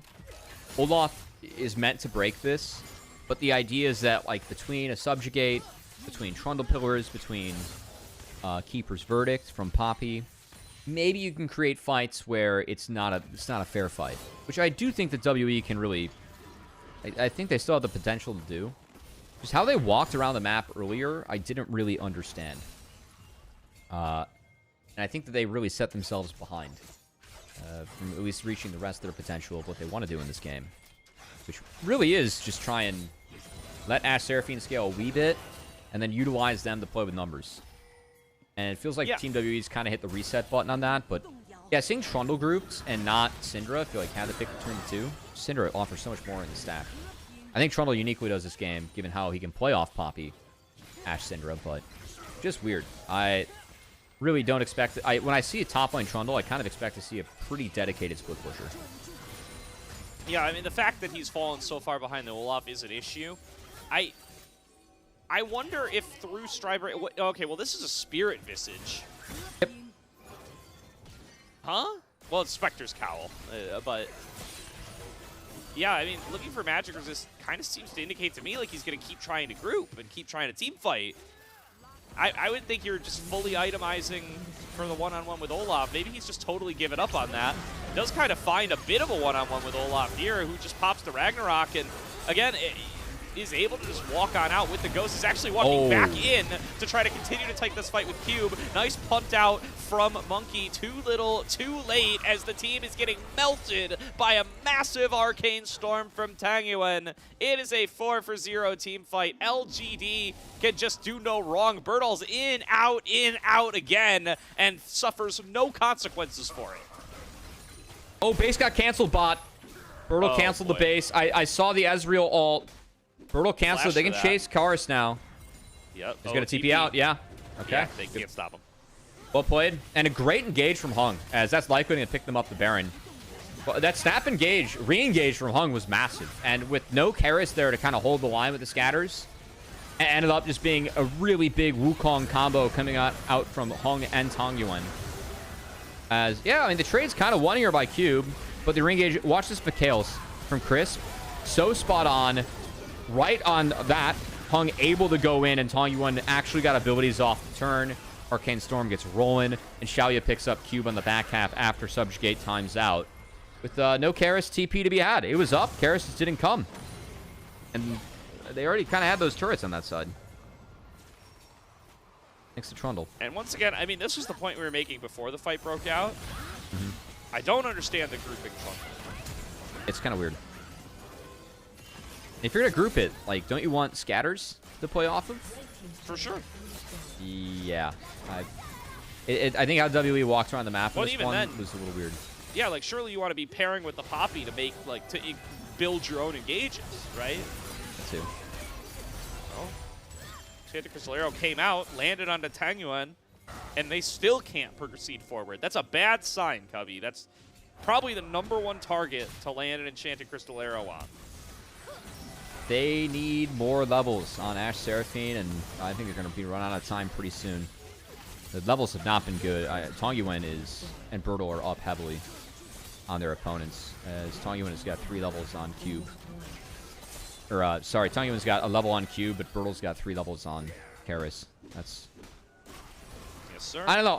I really could see the vision or the draft or the idea from WE this game. I think this is one where going back and looking at the execution, they're going to want back. Yeah, for sure. I think they were definitely expecting to have this Trundle ahead at maybe 15 minutes. And when that wasn't the case, things fell apart very quickly. Well, here's another attempt. They do go for the pillar combo for CC. Unfortunately, they go for it onto Olaf, who immunes it with a quick Ragnarok. Bertol going to be able to disengage off the back of that one. And continued poke landing from Crisp, Xiaoya, and Tangyuan. Going to push back the remaining members of WE, as an easy recall for Bertol will get him all his health back. I also want to give LGD some credit, Cordo. They've trapped Team WE nicely the last 2 games. There have been multiple occasions where the traps that they're laying, like think of the level 4 Nefiri with Locke TPing in, or Crisp sneaking up in the brush this game. We've seen some really good, I think, like, handcuffing angles coming out from LG that I've quite liked. Yeah, I agree. I think they've definitely done a good job of reading what WE's going for. Monkey is dead, by the way. Used the Keeper's Verdict. I was talking through that one, Gordo. That's okay. I don't really think there's That's much, your choice. There's not much coverage to be had there. Hung gets punted out. Felt the same. He's charging forward still. He's still going for the heroic charges with nothing to be hit. Enchanted Cristolero, nice dodge from Shai. He cleansed. Even he didn't think he had dodged that one. Nicely done. Oh my. As About is getting completely Olaf decimated by Bertol. He's going to take down both carries in one Ragnarok. And I think this game is done and dusted, Cubby. I don't think there's much more to talk about. LGD, a fantastic handling of this comp entirely built to counter the Olaf. They just rampage through the game regardless, and they are going to take it in the most one-sided showing we have had all night. LGD going to walk away with the series win. I mean, honestly, kind of a 2.5 to 0.5 series win here for LGD. They were winning for 80% of the game time, it felt like, in this series. Probably more than that. It really was just that game 1 draft. It ran out of damage, ran out of ways to deal with Yunara. Ran out of gas for sure. But for LGD, we got to start talking about this team, Gordo. Going into playoffs, they have locked in 2 lives. They will be the 6th seed. It's very unlikely that they are not the 6th seed. By the way, after this series, 1 series win for JD Gaming out of the last 2 tries does get them the 5th seed, or a 4 seed over Team WE, which I would say is pretty likely to happen with EDG on the schedule. So very likely that Team WE does end up as their 5 seed with LGD at 6. But our 6 seed has won 4 out of the last 5 series going to the playoffs, Gordo. They've got 1 more to play. Should be a warm-up match against TT in all effective setting or way. This is a team that, like, where are we putting them? I think that we ran, Yanni and I ran a placement for NIP. And we had NIP above LGD when we were placing that team a while back. I don't know if I can confidently put NIP above LGD. With what I've seen from LGD the last few outings, this is a team that's playing well. Like, when I know for a lot of fans, it was surprising to see them take a game off BLG. I wasn't. They've been playing games and maps well enough to win games, win series. I think that what LGD has been showing, this is a team where if you look at the regular season standings in the playoffs, you might be surprised about what they end up doing in the playoffs. But if you're watching the LPL in these like last week and change, how surprised you're going to be if LGD starts taking names in that bracket? I don't know. And I think that they deserve to have a lot more conversation around them with what they've done in their last 5 series as we had in the playoffs. Absolutely. I mean, they successfully ramped up for playoffs last time around, able to, come in, promote themselves up to Group Ascend. And we talked about this at the beginning of the split, and it kind of fell by the wayside as LGD started to struggle and got mixed in with the mass of recently promoted Nirvana teams that are struggling to find wins. But they brought in Crisp this split in an effort to get that extra level up and actually be able to compete with the top teams in this league. They didn't do it right out of the gate, but as they're starting to jive a little bit more, as we're starting to see some better performances from some of the other members, it's feeling like that plan has effectively come together here, right? They added Crisp to the roster to try to enable them to punch into that higher weight class, and we saw, that game number 1, fantastic showing from Crisp, despite how the result ended up at the end of the day. And another strong performance in these back 2 games, although, they were enchanters. They're not the most flashy picks in the world. He's been doing a fantastic job for this team, and he's given them that extra layer of stability and veterancy that's really felt like it's given them that chance to level up. And I think that we can see it, and it's probably not as loud as the next player I'll talk about, but obviously you want that to have an impact on Xiaoya, who at this point is the longest tenured member of this roster and was the weaker performer.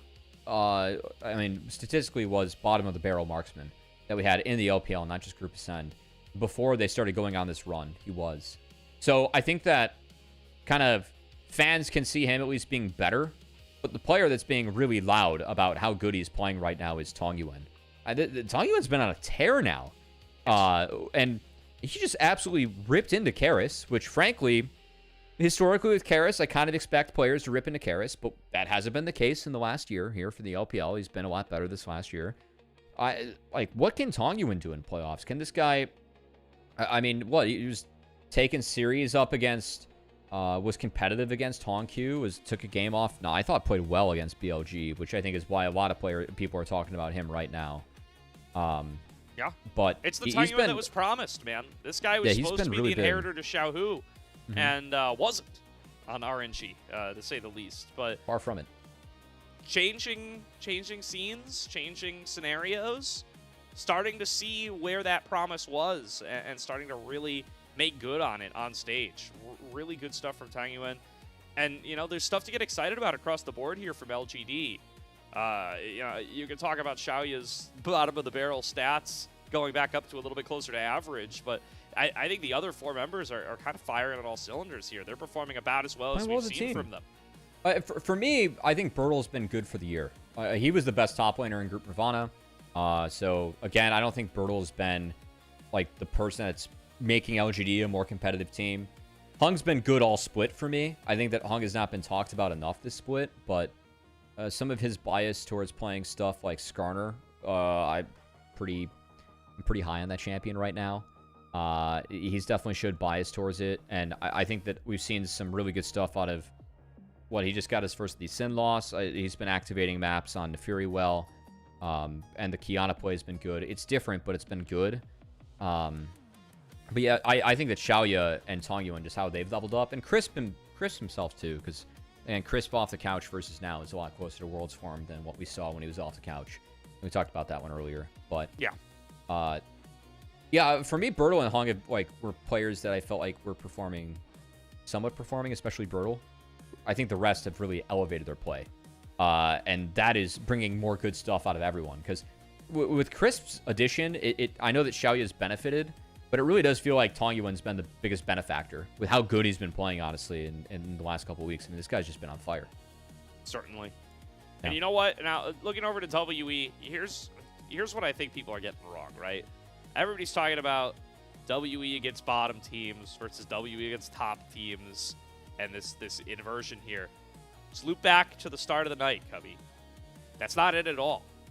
WE is going even with everybody. They're perfectly balanced, all right? That could have told you this result at the start of the night. They beat LGD in the first round robin, so they lose to LGD in the second round robin, all right? This is what they have done against virtually every team in the group so far. They did it to EDG, they did it to JDG, they did it to Thunder Talk, they did it to Top Esports.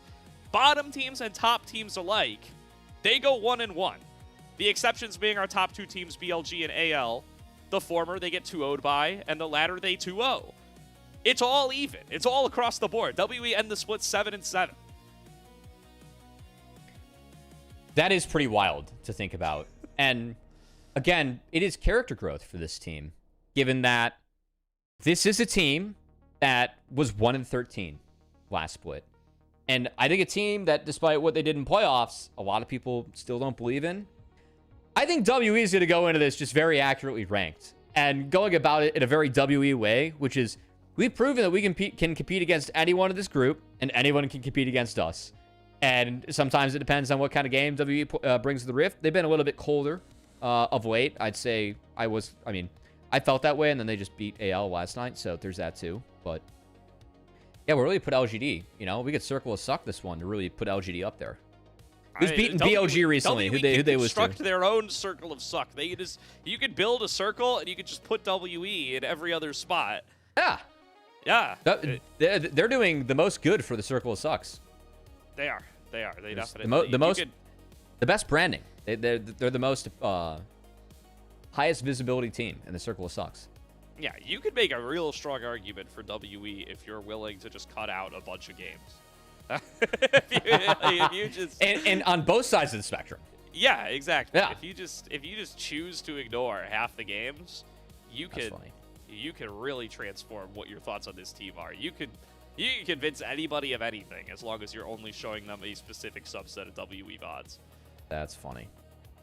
Not wrong though. Not wrong. I think for WE, they need better map movements as a team, but also we need I think better play out of Karis. It's going to be a Tongi win player of the match, and I think that Karis definitely played a part of that. There's player of the game to Birdall. Cubes, Trundle counter pick. This is the second time he's gone for it. He played it against Top Esports to a lot more success. And, I mean, my question remains, in that game, he went Titanic Hydra second and played side lanes all game. I really want to know what the idea was behind that cloak. Yeah, we'll see. This was pretty contested. That's not the only problem, don't get me wrong. But he abandoned the side lane plan early. That he did. I don't know. I just feel like it wasn't... I think team-wide, that was just poor in terms of strategy. I can't give a good reason for it. I think the pillar is good when it is paired with your team, but also Trundle grouped up versus other top laners grouped up is just not nearly as good. Which I only know because I played League of Legends since Season 2. When Trundle top is actually kind of played. So remember when Trundle was the longest unchanged champion for a very long time, was he not?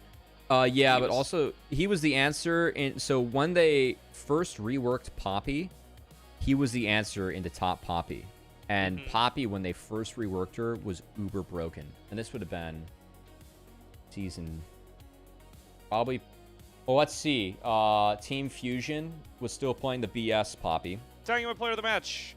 And that was season 5 or 6. They were trying to promote an LCS. It was after that. That was the last time I saw a lot of top Trundle. Yeah. Yeah, it was like the old grasp. It was old grasp, whatever that was called. And then it was like, he went like completely unchanged for like 4 or 5 years straight or something. He was like the staple balanced champion. I think he stayed that way up until people discovered support Trundle and started maxing Pillar. That was, those were dark times. Yeah, always dark times. But you know what? Fun times being on the cast with you, Gordo. I had a good time tonight. We got to make room for what is going to be a fun match coming up. We kind of solidified who our 5th and 6th teams will be. But of course, we got to see if the 2 teams coming up can beat our 7th and 8th teams in Group Ascend later on in the play-in bracket, as the upcoming match determines who will be the 1st or 2nd seed out of Group Nirvana. Yeah, definitely. Whoever gets that first seed will be playing against EDG. I've got NIP. Whoever gets that... I'm sorry? I've got NIP for the win. Oh, yeah, yeah. You know? Yeah. I think I do, too. I think I do, Okay. too. They're very impressive up Mhm. against IG. I'm an NIP believer, especially since this latest roster innovation. I cannot get over how good FunUA has been for that team. I'm very excited to see this next match here. Reminder, first seed out of Nevada will play against EDG. Second seed out of Nevada will play against Thunder Talk. That is locked in as of this series. So stay tuned. Find out who is going to be who. We're going to have two new casters to take you through that one. I believe it's going to be Alt Battery and a Slayer. So stay tuned. They will take you through this next series. We'll see you there.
Welcome everyone in for our second series of 3 here at, of course, LPL English, your unofficial hub for all things English and LPL related. I'll be your play-by-play, of course, Slayer, joined as once by the illustrious Alk Battery to my proverbial, I want to make sure, to my right, because it's to my left, you know what I mean? It's a little, yep, we got it. Yeah. To my right, we are set up here for an absolute banger, folks, especially you Group Nirvana fans. Ninjas in Pajamas taking on Invictus Gaming for one final time. Alk, and while both these teams are going to be playing some extra League of Legends once we get out of this regular season, they do have, a very, I don't know if I'll say illustrious right to play for here in this series alone.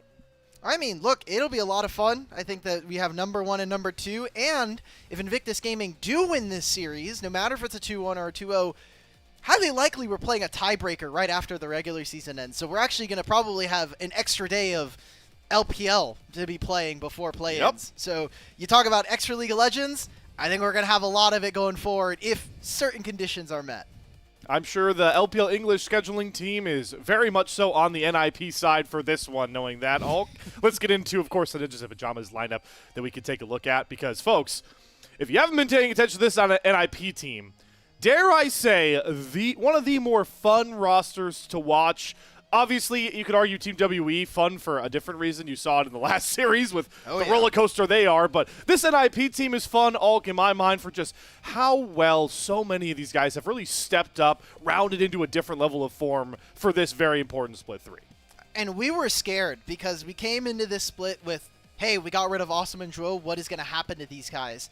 And so far, we've been seeing Fungway really kind of pop up, even though I think sometimes his support play puts him in a bit of trouble with the team. Photic has, for all intents and purposes, basically stepped perfectly in line with this team. And the top side of this roster, I mean, Guwon is playing insane, and Care is looking like one of the best mids in the league, not even in just Group Nirvana. So I'm really excited. But again, it's baby steps. It's the end of the regular season. We have seen plenty of Nirvana teams fail to make it through the play-ins. That is true. That is true. That is something we've gotten a little too accustomed to. Yep. I knew exactly what you were thinking there, Alk, but I'm glad we're getting the synergy early for our cast. Speaking, though, one name you did not mention when talking about how many of these players are stepping up to a high level is Hoya. As well, who I heard you on the LPL English podcast, by the way. Make sure to tune in all those episodes. Awesome to hear them every time. Sometimes I'm there. I think I'll be there one more time before we get the split done. You were I believe you put Mr. Hoya, because of our new All-Pro selection process, as the best top laner in the league. Am I mistaken? I heard. Okay, wait, whoa. Hold. I still feel like Zoyon has that, and maybe we'll see what happens tonight against JDG. Okay. But an all-pro top laner. For sure. I think Hoya's been really incredible. So again, we're going to have all-pro. If you follow this QR code, it's going to take you to the LPL English Discord. You have until Sunday, 5:30 p.m. PDT to get your votes in. You're going to be able to submit them. I think for the Group Nirvana team, which is only going to be a singular team, you just put all of NIP in there. They've been incredible. Again, Hoya has been really, really impressive. He's pulling out different counter picks. I think he's also shown us that he can play all the meta staples at the same time. And again, everything that I said about NIP when we saw this roster earlier is still there. It's awesome to see that this team is rounding into such individual form like you're talking about, especially when we think about the soul lanes, but it's combined with the fact that this team just plays so well as a whole unit. Makes it very fun. Heard the word awesome thrown around a bit here, though. You can use that to describe, of course, some good gameplay, or, of course, talk about a former NIP AD carry. We would be, we were thinking that this could be a round 2 matchup against his former team, but as we move over to talk about Invictus Gaming for tonight's matchup, Alk Battery, that's not actually the case in the AD carry position for this very important matchup for IG.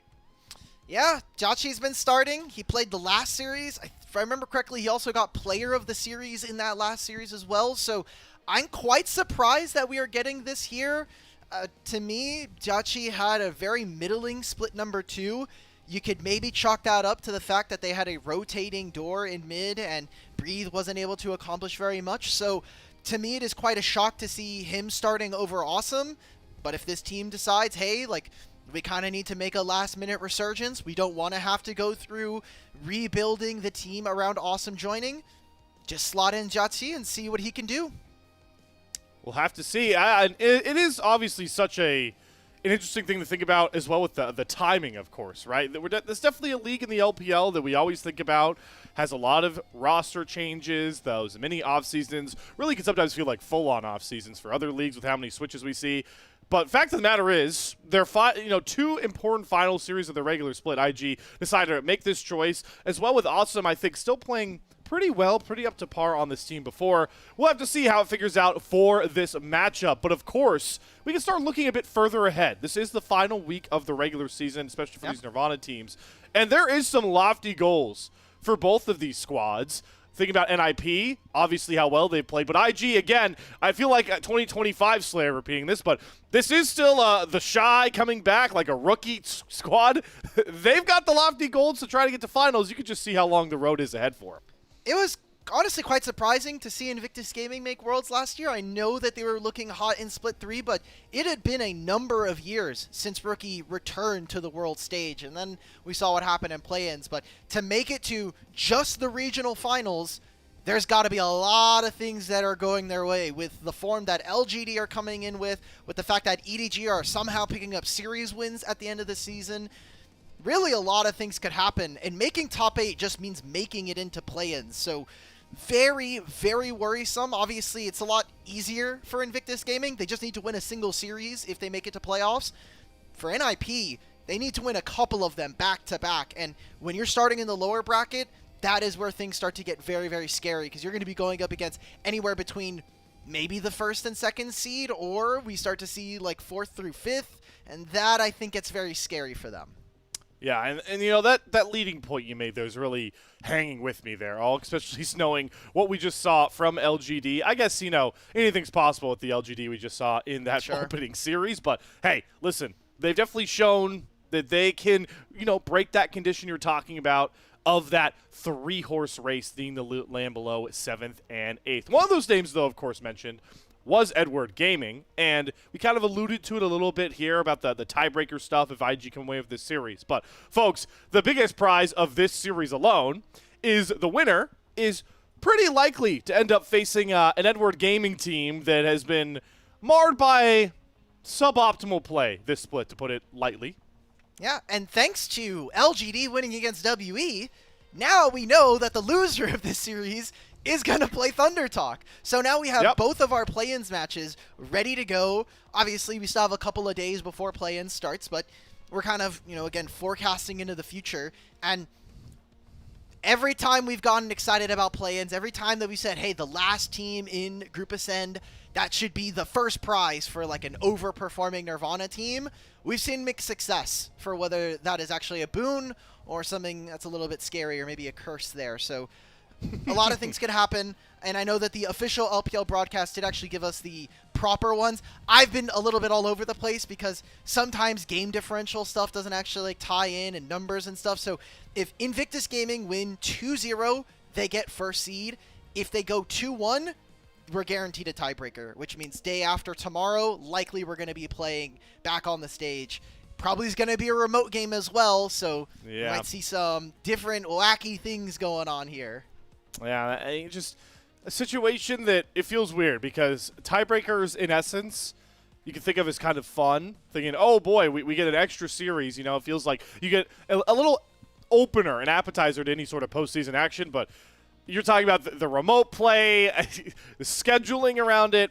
We'll see if we get there, folks, of course. We got to see if this series goes 3, and, of course, if IG can take it on top.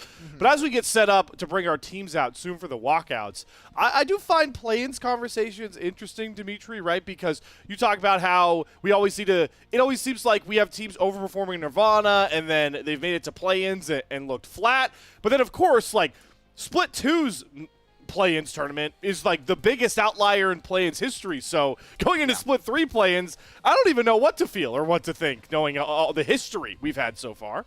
Yeah, it's been really kind of back and forth. I feel differently, though, because last split, you could definitely make the argument that Group Nirvana was all over the place. I mean, for starters, we had Ultra Prime and OMG. Which, say what you want if you're a fan of those teams. Much power to you. I feel bad because your team gets almost near relegated every single year.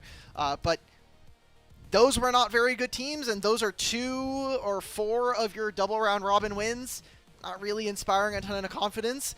This split, I don't know how you felt about Group Nirvana. I still felt like it was, for lack of a better phrase, a little low elo. Like, Weibo looked really bad. And Invictus Gaming, I still don't know really where this team would rank if we were to slot them into Group Ascend, because the Shy has been average to maybe below mid-level. Yeah, no, I agree with your sentiment, right? That, like, it's hard to judge successful Nirvana teams. Last split, like you're saying, because you could pick up so many wins on teams that were just functionally at a much lower level. For me, this split, why it's hard to grade this NIP team that we're about to see lead out for their walkouts as well, is because of just, like, the chaotic nature of the other teams. Not necessarily the level of play was as low as, like, a Ultra Prime or an OMG, but you mentioned Weibo. Like, a right-off rip with Weibo and Nirvana and their struggles, we started hearing, like, the entire team's about to go boom. We think, like, a bunch of veterans might just leave, and I'm sitting there thinking, like, okay, how can I ever grade Weibo anymore? This team is, like, completely dysfunctional maybe in their locker room. And then you mentioned it, IG waiting until now to, like, bring back the Shy and Rookie and try and just insert them in for such a low volume of series after time away for both of them. They've got 80 carry switches going on as well now that we're having to factor in. Like, it just feels impossible to get a really good gauge on any team that isn't NIP or LNG for the opposite reasons of why we like to talk about NIP. Yeah. Invictus Gaming, just to focus on them a little bit, if you're, maybe this is one of the first times that you've been able to watch this team, or, you know, you're coming in, it's the last couple series before the playoffs, you just want to take a small check-in and see where they're going to be before you get to those really cool best of fives. This team has been really hot and cold. I think we've seen some good performances, especially like the 280 carries, whether it was Awesome or with Jachi.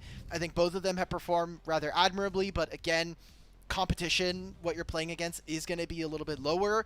And so far, the solo lanes, Rookie and Thashai, have really not been it so far, at least in my opinion. Rookie has been, I think, definitely the worst of the two. And Thashai, he's been great team fighting, but his early lane phase, completely coin flip in my opinion. I do not know whether or not we are going to get a 1v1 like solo lane beast in the top lane, or if we're going to get this little dude who's kind of like, oh, I'm a bit confused. I'm an old man. My hands are a little brittle. Like, man, I got solo killed by Cassante into Olaf. You know, that's just how the matchup goes.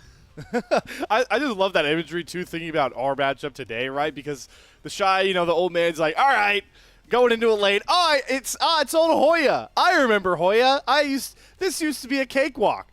And then he's going to walk into lane, and Hoya looks like a dude that's, you know, just been, you know, proverbially blasting steroids in the gym. You know, he's just bulked up. It's like, is this the same? What is this monster that you've replaced with Hoya and you're now calling Hoya? That's the funny part about this matchup for today, and especially with thinking about how this matchup went the last time around. Hoya and the Shy faced off in Nirvana. Yeah. Hoya has been taking PEDs, and it's called NAR. He's been playing a lot of NAR and a lot of Yorick, and those are those are our performance enhancings that we need in top lane. I've been really excited about Hoya, man. Like, I thought last year was, to be very frank, one of the last years we might see Hoya play, because he had been on a terrible Thunder Talk team for years, and it kind of just felt like the baggage of multiple bottom place finishes in LPL just were weighing on this team. And I think we've seen multiple players on NIP reinvent themselves. Care comes in, and now he's having what I think is his best year in general of his career in the LPL. Photic, if this split, if they do everything right, if they're able to make top 4 or make a deep run in playoffs, for sure one of his best performances in a very long time. And I think that is a really, really incredible stand. I mean, even Guon, who hasn't had a very long career, his time in the LCP on DFM, he got benched halfway through the year. That brother was gone. Yeah, and then, you know, support as well. Like, Fungaway gets discarded from top esports after their blowout MSI. So many players would come into this situation in Nirvana and look a little wishy-washy. He's not perfect, but he still looks like the guy that top esports, you know, wanted to promote. We have dove into draft, by the way. NIP took blue side first, and then IG went with first pick on the red side. They're going to get Rookie on the rise.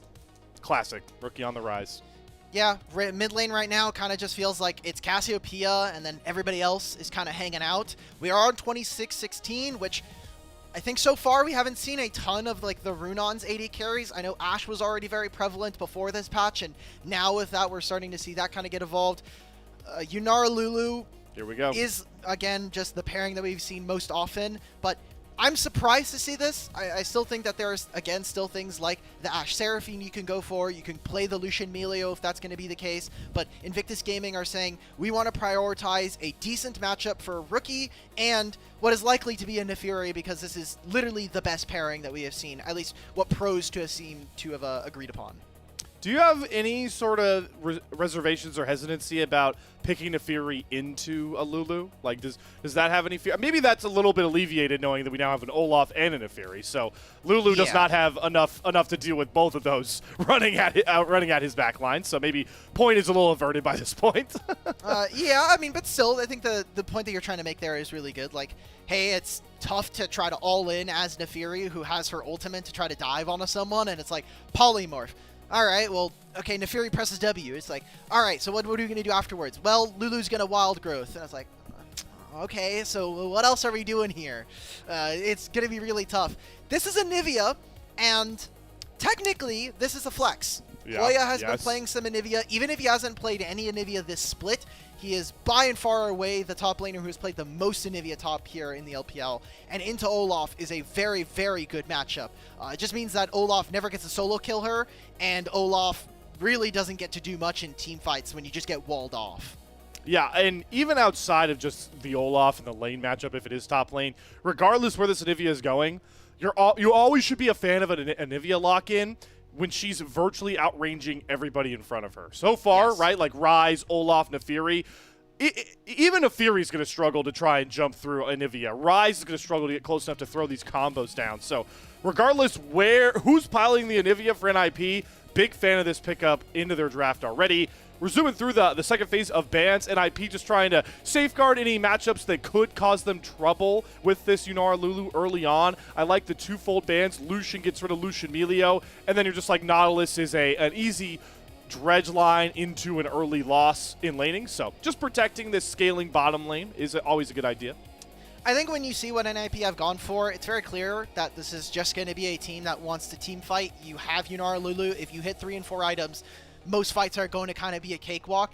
And so what I want to see from Invictus Gaming is how are we going to play side lanes? Olaf likely is just going to have to go even if this is Anivia. I also want to note that Care, 0 Anivia games all year. So Great job. if you're just going off of tier lists, if you're just going off of what we have seen previously, this should be a top lane. But Invictus Gaming, they need to make fast side lane plays with this Ryze, go hunting with Neferi to pair up with that, and then move into team fights with numbers advantage or items / summon or spell advantages. So this bot lane, I think, has to be a little bit flexible as to what they want to. This could be, like, you could try to play Xayah into this. It's not all that bad when you're thinking about Ninjas in Pajamas walking into you, but Maokai Anivia makes it very difficult to play a ton of different marksmen here. Yeah, and now gives the extra caveat for NIP that if they're first to a lot of these objective setups, walking through, sapling-led brushes and Anivia, potentially, is very scary for you. As the Yone will come through here in the mid lane, knowing that Maokai's going to provide a little extra AP in that jungle, and Care wants to slam a very odd plug into the comp, but a fun one nonetheless with this Yone diving forward to try and catch people with that Fate Seal. Yeah, I think Ninjas in Pajama is almost like cornered Invictus in this draft. It kind of feels weird to say when you knew the bot lane pair so early on, but Caitlyn, Lucian are already gone. You got rid of so many AD carries in the first round from Invictus with the Varus, the Vayne, which were supposed to be protection bans for the Olaf, but now you're playing a composition from Invictus where I think you need to throw a very, very strong first punch in side lanes or coming into team fights, and Jhin will be a champion that will accentuate the powers of this draft. Deadly Flourish is going to be really good for that, but Ninjas in Pajamas have so many tools when it comes to team fighting. I think stacking dragons has been the name of the game of just the overall meta in general, but if Invictus Gaming do not have at least some of the early drags, or they're not able to contest and blow up side lanes, this is going to be a really tough draft to kind of get around as IG. I think so much of their damage is going to be in ruin trying to play through the range and the space creation that NIP have. I'm definitely with you there, Alk. This is a clear kind of setup from our draft. IG need to have precision, targeting side lanes, looking for these picks, and like you mentioned, throwing that big first punch. And NIP have a lot of ways to block it. As for the final time this split, we go live from Summoner's Rift, NIP IG.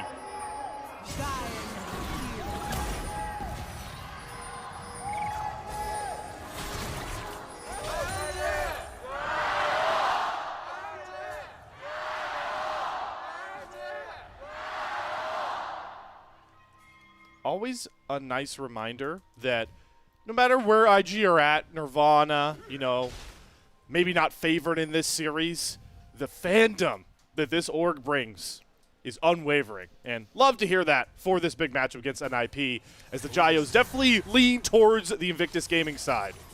Small thing we didn't get to see as we get a 2-on-2, the heal being popped from both of our supports.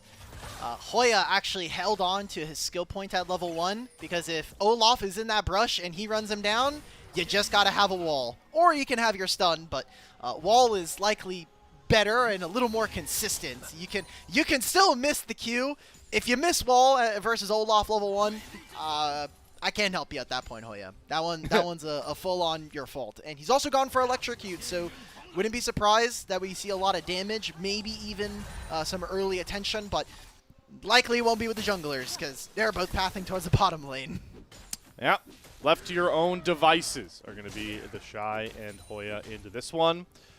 Definitely going to be a jungle clear where, you know, it's going to be the Nefiri that can be, I guess not, is going to have a bit more pace over the Maokai. Point being is that the Nefiri definitely wants to power form by this point. Maokai always revered for that level 6, but -1. with that twisted advance, yeah, good -1 call out. We are the AD carry desk today, so we'll keep our eyes glued to those cannon minions. The Maokai definitely creates some action, especially with flash twisted advance. So we'll see how creative Guo wants to get. Definitely a jungler known for his creativity with both gank path, invades, and such. The latter, don't think we're going to be seeing in a game from his Maokai, but worth mentioning. Yeah. I'm kind of surprised that Guwon is so fast in his clear. Maybe I have to get back in the lab and test out some Maokai clears, because this guy's already done with 6 camps. That's what I'm saying. He's down like 5 seconds. I don't think it's going to matter, but Photic and Funyue, they have priority here, Good and barrier. they're going to be able to easily move. Right now it's Rookie and Care who are fighting. Care technically has a HP disadvantage, but he needs to just trap Rookie in this lane. There's the Smite Slam to secure that crab. Wei can immediately re-engage. There's going to be a flash over a Deadly Flourish. Flash follow. Wei really wants to get this kill, and there's no way for NIP's bottom lane to move over. Finally, one mirror shield thrown up, but it's too little too late. Wei grabs first blood and makes sure that that lost Scuttle Crab isn't in vain. They weren't able to move. It was just a little too far out. It was leaning towards the top side. Now Nefiri gets the first blood. She's going to get the top side crab as well. Oh, that's really cute. I'm looking at the minion wave. Hoya used his wall to move the minions out of the way so they got trapped. They went around towards Tribrush, and they had to go back around. This prevents Hoya from the wave going too far up, and it keeps the wave in front of his turret. It's such a small thing, but it is so important for Hoya to not get ran down early as this Anivia. I think that was super cute, and I know we're not going to get a replay of it, but it's just such a cool tech. It's the little things that really help impress you when you watch, especially with how many League of Legends games we watch. It's always fun to find those interactions. Guwon right there, by the way, probably wishes he had flash, because if he does, he's flashing on a very low mana Rookie to try and maybe find a kill there for Care. But we'll just have to settle for stealing away a Raptor camp, despite the fact that we are on a patch where it feels like the 2v2 is becoming a bit more important. Fungawe is roaming away from his Yunara early. Both supports out on the map already and are going to arrive into a bit of conflict as Fungawe is trying to protect Guwon's Raptors and should be able to do so successfully. Way in the area, but I think it's too little too late. Yeah. Does have Smite if he needs to use it. He's holding it and won't even have to smite him away. So Wei not going to be able to get a return on the Raptors, but might just settle for a Yordle instead. Fungawe going to have to flash, so Wei claiming kills and flashes early here for IG. Oh, this is really dangerous, though. They know where enemy jungle is. Oh boy, the wall. I don't think that's going to stop at bot side. We still have more action as Mako's going to pick up a kill with that Mantra Q. Photic, though, with the Q of his own popping, looks to try and find a trade as the axe will force him into the egg, but the Shy is very low, and he's out of mana. He's not going to be able to get this kill, and now Hoya's going to flip it right back onto the Shy, gets the wall up, needs to find an Ice Frost stun, but he's just going to let the Shy walk away. The power of the Anivia passive saving Hoya. Yeah, and I think this is really good for the Shy. He gets this wave. He can push this out. Hoya has to recall, no teleport. He'll catch the wave underneath his turret, but that is really, really expensive all across the map. I think Invictus Gaming come out big time for that. They get the flash and the heal out from Fengyue. They steal both the Raptors and the Krugs away, so Wei is getting paid. And now you've got a situation where you know Maokai has to be on the top side. There's also a Scuttle that is spawning up there. And I love the movements we are getting from Mako. He is putting so much pressure, and it's helping his solo lanes and putting a lot of gold into his jungle's pocket. Exactly the kind of start we needed to see for IG, a team that we felt like was going to have a bit harder of a time navigating this game, especially around bigger fights and those classic 5v5s. So that 1.5k gold leads after the Scuttle Crab take is definitely very nice to see. But now, I want to see what they parry that into. Chemtech Drake is, of course, available on the bot side of the map, but we are getting to that point where Grubs will be up as well at the same time as Jachi left in the 1v2. Going to get slowed up. Photic going to pop that Q, throw as many autos as he can, but not enough damage in the Yunara kit. But there is in Wei's kit with the Stafiri as Guwon gets jumped on. Not going to be able to get his grub. He gets flashed on. Root Prison lockdown from Rookie is beautiful. And now Hoya's in a 1-on-3, and remember, he doesn't have that Anivia passive, but he's got a Glacial Storm to cut down the wave, so IG will just settle for another big kill. If they really wanted to go after Anivia, they would have had to take care of the mid wave. Not possible because Rookie sacked that last wave to make sure. We're seeing Yunara go Transcendent. Yeah, they got more damage, but doesn't seem like they're able to get very much. There's a bit of chip onto Jachi, but he'll still pick up this wave. For right now, it is, I think, Invictus Gaming making really good calls and punishing this Maokai. Maokai has been kind of buffed incrementally. Yeah, we finally get to see it. Whoa. Yeah. The minion at pathing is always super strange. I don't know why it goes. I'm pretty sure that's a visual bug that happening in this way. However, again, going back to this point, this is a big punish onto the Maokai. There's a reason why we don't usually see it in game ones of our Fearless, but I think we're getting into team fights. Nature's Grasp to push everyone away, so they should secure the dragon, but Kair's looking for more. Get some chunk damage onto Mako, but they left Photic on the backside. Gonna get rooted up by the Root Prison. The curtain call comes out. It's a flash right on top, and Fate Sealed, all landing onto Rookie. The damage finally comes through from Photic, and Kair gets a huge knock-up on the way as he becomes out of the untargetable form. Flash from Photic, though, needs to respect the deadly flourish from Jachi. And it's going to be one kill and the dragon, and IP finally get a win on the board. Well, what were the conditions we wanted to see? Go to side lanes, punish early, get your gold. It's 1,500 gold still here. It's a 1-for-1 trade. Obviously, significantly important that it is Fengyue for Rookie when it's Ninjas in Pajamas, and they got the first dragon. If IG lost more on this play, I'm very worried for the game state, because then you're just saying, okay, can we have a wallet diff when we walk into these team fights at 15 and 20 minutes of the game? This was a good punish on the Rookie. I think the gold going onto Photic is even better. I don't think any of our AD carries have their bot lane quest, and they got that flash, so hopefully we will see Wei, if you're an IG fan, go to try to punish this. And now that Grubs are up, I imagine that Invictus Gaming are going to be the ones that are going to get this objective. I just don't really see Ninjas in Pajamas with cooldowns there, and again, the waves where they are not being able to punish, at least not in this scenario. I do kind of like NIP recognizing we can't force this top side and just trying to move Fengyue back over towards Photic and continue to play for this Yunara. So integral that in this team fight composition, the Photic can get a lead and get to the 3-4 item spike you were talking about as quickly as possible. So just making sure Photic's always safe on waves. Maybe we could, start chipping at some of these turret plates. Making Jachi's life uncomfortable it's not the greatest cross map to give up 3 grubs, but I like the thought process at the very least. So Wei got 2 grubs. The indicator is still there, so likely he's just going to leave that one up. Races over, steals the Raptors. This is just punishment. This is the tax you have to play when you're playing Maokai. You have an okay clear in the first few minutes, but Nefiri just gets faster and faster and already has a Voltaic Cyclo Sword. That's a pretty huge buff for her and the amount of damage that Wei is going to have access to. So they're trying to punish Photic. Tether lands, down. but Maokai is behind them. Oh my god, Photic's dropping the damage. Oh! The flash, wild growth engage from Fugaway, gets a 2-man knockup, but here comes the Hound's Pursuit onto Photic, a little too deep. Nature's Grass in the background, not going to land, but Guwon is here, and he's looking to lock down Jachi, setting up snap links just to try and get some slows, but they have to respect Wei. Guwon's on a self-mission, and Fugaway can't decide whether to help his jungler or protect his AD carry. Care's coming. That's What? get everyone out of dodge, but now Care is somehow sprinted down. He still has to land this Fate Sealed. Mako and Jachi trying to run away desperately. There's the TP coming through. It's Rookie to protect his bottom lane. Wei still committed to this flank as the curtain call comes out. There's the Realm War. Photic, no mana, no safety, dead, and his support will drop with him. Great re-engage there from IG as they continue to stack kills. Yeah, they punish this perfectly. Like, Guwon throws the ultimate and it goes completely haywire. Nobody being hit by that. And by going for the long chase onto Mako, they get nothing for that. So, yeah, you traded out Rookie's TP, but a kill there for Jachi, and you're still looking fine in these solo lanes right now. I'm extremely happy if I'm an IG fan here.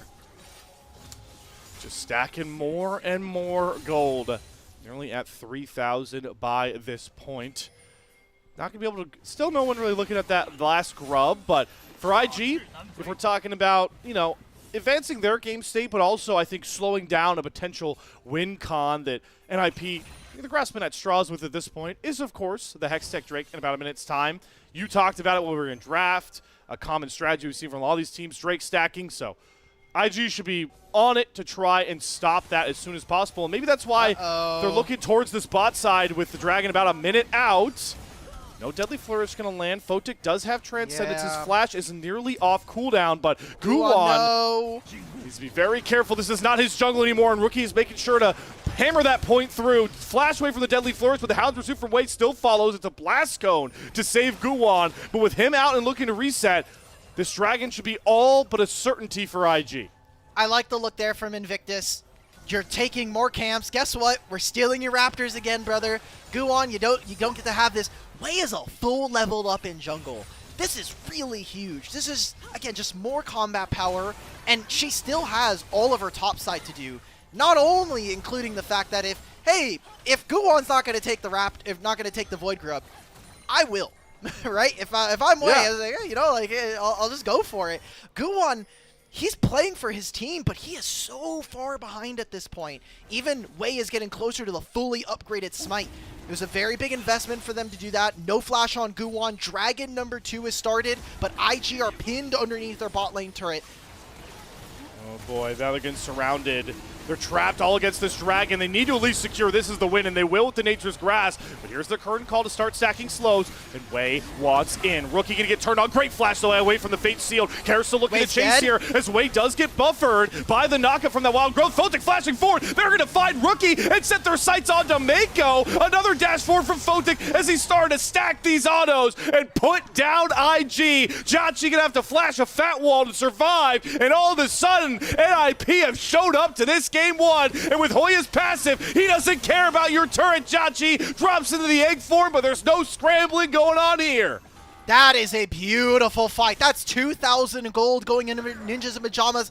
And how is it that we're falling into these same patterns? IG get an early game lead. They find all of this gold, and then we get to the Dragon. All right, well, hey, guys, we're going to lose all this gold. And then all the 4 minutes before this Dragon, IG look untouchable. Look at how split this fight is, by the way.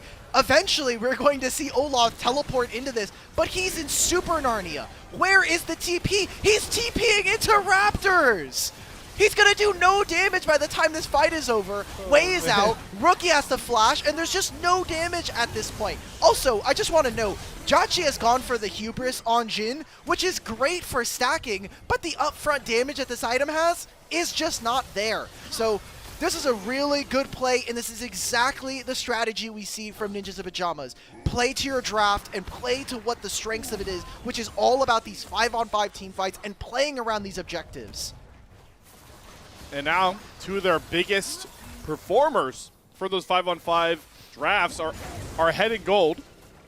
And NIP are looking to now just start to move around the map as a collective unit. Both mid laners not nearby for this Herald. It was a bit of a look there from NIP. They had teleport, but they're going to back off. I think they like the fact that they have that Scuttle Crab, so they'll have a decent idea if any sort of Herald shenanigans kick off. They do have to be careful in the mid lane. Fungaway is going to be forced to flash as another Deadly Flourish look continues to claim this key cooldown and could make him think a bit more about his next step up as your Fungaway going forward. I gotta say, as an AD carry player, with Renon's getting buffed, I'm really happy because it's essentially replaced Phantom Dancer second on so many builds. Here's a team fight. Hoya, likely, yeah, there's that flash, but we're teleporting for this. Rookie has not teleported whatsoever. This is just IG having to give this up. Rookie needs gold, and he needs it now. Fotek looking to try and find a spot to really show off his damage by this point. Rookie now going to teleport, but it's Carolyn secures the Rift Herald, and they just jump on Way. He tries to go untargetable, but he's walking in the rest of NIP. He's mid-speed by this point. They donate the kill over to Fotek. A Ragnarok-led The Shy does very little as well, and now Rookie has teleported into your proverbial Super Narnia, and the only way out is his own portal all the way across the mid lane. IG sputtering in this mid game, and it's cost them almost their entire gold lead by this point. They're going to try and force down this mid-tier 1 turret, but Fotek is being protected by this Lulu. Fugaway's going to drop first. Rookie brings a ton of damage, and the bouncing grenade from Jachi will claim Guon. Ruin Prism onto Fotek as well, and just like that, IG saved the topside play. Fungua, where was the ultimate, brother? Maybe he's trying to save it because we're a minute and a half before the dragon, but an expensive problem that Ninjas in Pajamas just put themselves in there. Rookie was out of that play. They take the mid-tier 1. Again, as long as we're not on an objective, Invictus Gaming look great in this game. But every time we get around the Baron pit or the Dragon pit, Invictus Gaming lose their minds. And this was a lot to be paid for. I think that IG waited out their cooldowns. They let all of these small spells that Invictus were looking for, or that Ninjas Pajamas had. Anyway, I was maybe worried, like, oh, do you not have enough mana? And now that we check the replay, he's got it. He could have just done it. So, all right, we just gave over 3 kills to Jachi, which is a little problematic to say the least. And you got gold on side lanes, but 40 seconds before Dragon, we're gonna have the Herald here. Hoya has it, so he needs to be the one that either teleports into this play and uses it. But again, if we're playing side lanes, I wonder if Invictus Gaming are just going to leave this off to the wayside. The Shy doesn't even have teleport. Let's get our gold. Let's try to take these turrets. We have 2 grubs. Like, there's a lot of gold standing if we can get some plates.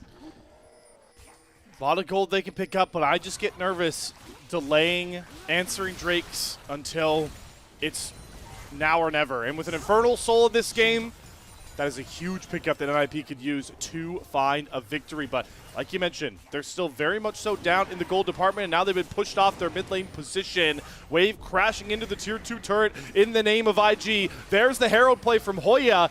It seems more and more like the Ninjas are actually looking to play for the cross map, but sticking around to see if they can get Gu on a steal. Now Hoya's actually going to teleport in for the 5v5. Nature's Wrath is going to come down. The Smite Wind goes over to Way. No Dragon Soul point, and Rookie again flashes the Fate Sealed, but the flash back in from Care gets right on top of Rookie. Fotek, though, getting heralded by the Curtain's Call. Way can't get the House Pursuit off onto Guwon. He will drop to Rookie, but they left the Shy on an island, and the big tanked up Hoya gets the wild growth he needs for Rookie. Can't even find the passive proc. Hoya with the double kill. IG stopping the stacking comes at a cost. Hey, wait a minute. I think that Hoya might get it. If Ninjas in Pajamas win this game, I wish we could get a vote, because I would be sending my vote to this brother in the top lane. He gets a turret in top. He gets a few plates here with this Herald, and now Kara's going to get all this gold. Look at how far ahead the solo laners are of Ninjas in Pajamas. Right before this Dragon, the Shy was up 700 gold, so that is a full 1,600 gold swing going over to this Anivia. And look, it's hard to outplay Bramble Smash plus Smite from a Maokai. And you're able to dodge it, a flash from Rookie yet again, but the damage is just not there. Way getting focused out so early, and this Nanivia is just so tanky, man. She does 1 million damage, she has 1 million HP. The only thing this champion doesn't do very well, actually, I don't even know what this champion doesn't do very well. She does everything.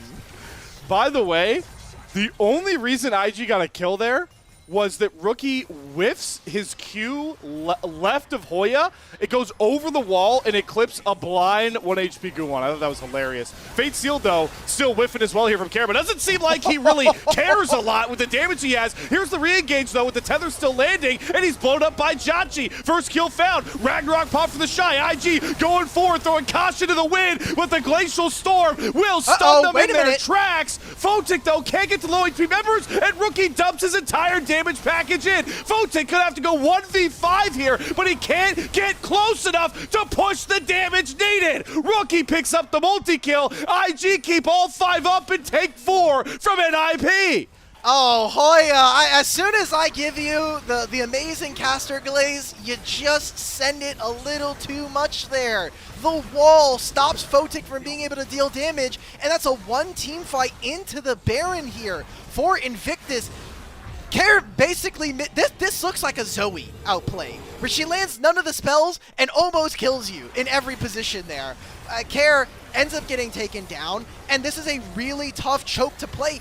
Photic could have turned this, but this wall from Hoya is what completely stops it. He uses his dash, and it gets stopped by the wall. If he hops over that, I think he gets the kill onto Wei. I think he finds the kill onto the Shy, and this fight looks all that different. Also, the Lulu Q not landing on the Shy. I don't think that makes a big difference, but these small things are going to cut away at Ninjas in Pajamas finding a game win. The gold this entire game has been in favor of Invictus, but these team fights now are starting to go the way of IG. I can't wait to see this gold graph, whoever wins, because there have been big swings. Woo! Mako having to flash the ice wall. Hoya looking for that pick. Not going to find it, but IG, they're into the 4-1 here, and starting to just collect more of that gold on the map. The Shy collects a bot tier 1 all to himself, and IG will start to move into that area of the map, but still got more easy turrets to take down here all, because Rookie's going to push out this top wave and should be able on this Baron push to get a solo turret of his own. Don't see NIP spending time to contest a tier 1 in this state. Yeah, with Baron and 2 grubs, again, very, very tough. Just want to see how much more Invictus Gaming can get, because again, they've held the gold lead for so long, and I just saw bot lane diff, by the way. Jachi is paid. Holy. Yeah. This guy is up 2,600 gold out of nowhere. Photic was leading for a portion of this game, and now it's a 3-item Jhin with Hubris, PD, and Infinity Edge. We were talking about Photic and this Yunara having a ton of damage if you can get to 3 and 4. But Jhin also packs a hell of a bunch, and he's a level and a half up here. Care, a little bit out of position. He tried to clip away with the Fate Seal. He can step out of the Deadly Flourish. Gonna dash away from the Curtain Call. That's so cute. So good dodge there. I thought he was done for.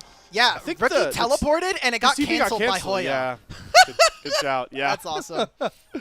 Well, that's one way to get your mid laner out of a tough position. Good job on you, Hoya. As we get, there we go. The picture, it wasn't even a stun. It was just the wall displacing him. Nice, Hoya. Yep. For anybody who doesn't know, a Nivea wall, if you hit somebody with it, it does 1 true damage. It procs a bunch of cool stuff. Just more Nivea facts. I love this champion. Champion, very fun. Unless you're playing short-range marksman. Not the problem here for Mr. Jachi, but Guwon, I think, is just dead. Wild Girl is being expended. He's going to backpedal here. It was a good stance from Rookie, so he doesn't get engaged on. Wall comes up. Wei has to hop over it, but the Shy's going forward. Photic flashes away. Everything to keep Photic alive for the Mad Lads, the Shy. But the Photic drops nonetheless. It's a 3-man stun on the background from Hoya, but no AD carry, no fight for NIP. They'll have to surrender another dragon. I'm getting worried here, Slayer. They're not winning team fights. They're not winning the dragons, and they're kind of just getting bled out in this game. Big damage coming in from Jachi and Rookie. And Wei, he has not dropped the majority of this gold lead for almost all of this game now. Guwon has been thoroughly put behind, and I think properly punished for picking Maokai. Oh, boy. Seraph's shield should be enough to keep him safe. The wall is going to knock him out of the Realm Warp. He walks off of it. Rune Prison thrown down. No slow on the Glacial Storm. Bit of a speed up there for Rookie. Hoya on the chase. Goes for a flash max range stun. It was a little bit short. Oh, a little. Yeah. Yeah, so Rookie there, he got interrupted, and if you get crowd control as Rise, the Realm Warp never fires. So again, that was another instance where the wall displaced him for a moment, and now he can't Realm Warp out. So, good job from Hoya. I think the Flash was obviously not great. Adventurous, I think is the word we're going to use. There we go. That's our all-pro top laner, everyone. Oh yeah. Alright, You know. Hey. Yeah, you gotta love him in all of his forms, and despite that small misplay, still feel like great Thanks, time man. that graphic. Thank you, producer. Thank you, producer. He still is having a pretty big impact and can create the sort of space that could ruin this IG fight style, but it is yet to be seen so far as we start to move into that later game phase. Not a lot of objectives up to play for as well. We're about a minute out from the next Baron, 3 minutes out from another Infernal Soul that won't get anyone on to Soul Point here. So just a lot of goal generation at this point. Some opportunity for IG to attack these side lanes, but for NIP, you just want time to farm, especially if you're Photic. We gotta get this guy onto this LDR third. He's nowhere near sniffing an Infinity Edge. Yeah. That is problem number 1 that I'm looking at. Yeah, and I don't know if we really want to play another 8 minutes of this game. All right, like, yes, they do scale. Yes, you will have the damage. And maybe we could say, like, hey, Photic actually doesn't need to be at 4 items to 1v9 because Kara is having a pretty damn good Yone game. But, I'd rather just cover all my bases and not have to, necessarily rely on someone having a super smurf 1v9er. So, like, sure, we're going to have Yone hitting an Infinity Edge proc here soon. That'll be a massive spike going into this Dragon coming up in 2 minutes, but I wonder how much longer it is now that Photic has finished the LDR. Is this finally a fight that NIP are going to feel really confident in? But you're still down 5,000, and this is double Infernal Drake. Oh no, Hoya, he's got no flash. He's going to stun way up. Trying to get close enough to get a Rune Prison down, but Hoya escapes just for now. Rookie not getting hit by the Fate Sealed, but the damage from Care is not to be disrespected. Rookie forced into the stasis, but he's got no friends left in this part of the jungle. Shut down onto Rookie. Big force shot from Jachi, though. Puts Hoya onto a blinking health bar. But with Baron up, NIP can just look for their resets and take the gold. Unless Wei... Okay, man, he's going to flash over Fungway. Boy, reset. He got the recall off, so Wei, great timing to execute the NIP support. I am going to just say I don't think that's worth Slayer. I think that Neferi not having flash is not a good spot to be in. And maybe the calculus from IG is, hey, Fungway is dead. He's not going to be able to place wards. Their vision is going to be suffocated if we are IG, but they're playing to the top side of the map. They have no ability to clear any of these wards going in. So right now, NIP, they push out the mid wave. They need to get recalls. Oh, Wei's going to solo this. Wei's just going to solo this. No one, they can't answer right now. Kara's about to show bottom lane, and he still hasn't back for IE. Does have teleport if they could sniff this out, but great job by our observers continuing to show how dark this side of the map is for NIP. Just now they're starting to know that they didn't even broach the idea of walking into the river. What a call from Wei and IG, sneaking a Baron under the nose of NIP. Okay, that was the trade. Hey, we're going to use the flash, we're going to kill Fungway, and then we're going to go for Baron afterwards if they don't immediately start up a fight. Kara's now recalled, teleported back mid, got his Infinity Edge. Can we see them look for more as NIP? This is going to be a turning point fight for them as they were already in the lead. They've maintained this 5,000 gold difference for them, and for all intents and purposes should be the expected favorites of this next upcoming team fight unless NIP can be a little creative, be a little crafty. NIP really wrestling for this mid wave so they can keep control downriver. If you look at both the side waves, they're in favor of NIP. They have nothing else to worry about on the Baron push besides mid lane, and they're on to the Dragon, looking to just churn and burn this thing. And there's no way in for IG. A nice stun on the way, so he doesn't even get close. The Shine takes the portal into the backside, creating a pinch on NIP, but they just push forward, and Blow may go up. Care finally lands a Fate Sealed, and makes it count, and he catches Wei. Big dash to interrupt him. Care played like an all-pro level player. NIP winning the fight they desperately need it. Dude, Care is having a career year in 2026. It is the year of this mid laner for NIP. What an insane catch for him. Dragon goes over at NIP, and he just rips apart Invictus Gaming. Hoya, if you take this and you get this kill onto Jachi, I'm voting you during the show. During the post-show, I'm filling out my ballot, and you're just going on there. All right, not going to happen. Going to be a mid-tier 2 being taken as well. I love when we're at the point in the split where we can leverage our voting for playmaking. I'm going to keep that one in mind. You know, there's not a lot of time left in the split. Let's look back, though, of course, at the Care Heroics. He just finally hit the Fate Seal. That's all we needed, Dimitri. Yeah, Rookie's like, hey, I've got this Zonias. I'm not getting hit. And Mako's like, okay, cool, bro, not me. Like, I don't have that luxury. Yeah. And then this is such an insane call from him. Q3 knockup. Stops Wave from getting a ton of damage. He was at 25% HP. Blade of the Ruin King, plus the Shield Bow, plus the Lulu, plus low-key the Aura as well. Don't forget the Aura. Yeah, he really just has it all. He is a made man. We were kind of making a joke last year. If you didn't know, Care, he got married last year at the end of the 2025, and there's all these jokes about like wife buff, and you know, there's always been like these legendary carries. I obviously the most famous one from the LPL is Doinby winning and then being married and getting the Malphite skin, but maybe it's real. I mean, Care has been super smurfing all year long. See, this is the funniest part because you're saying marriage buff in my head, but I can still picture the girlfriends are ruining the LCS meme. So it's like, which way can I take this? Is it only the wife buff? I don't know. All I know is Care's damage continues to be ridiculous. Couple combos in a way, and he's 25% HP. You should just know this, though, Slayer.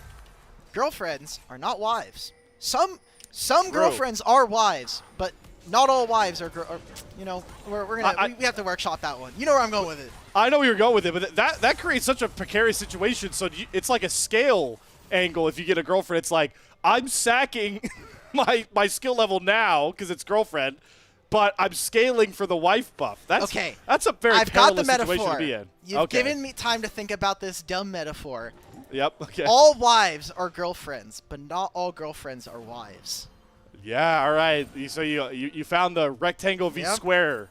Yes. Yep. There you go. Okay. Well, here's.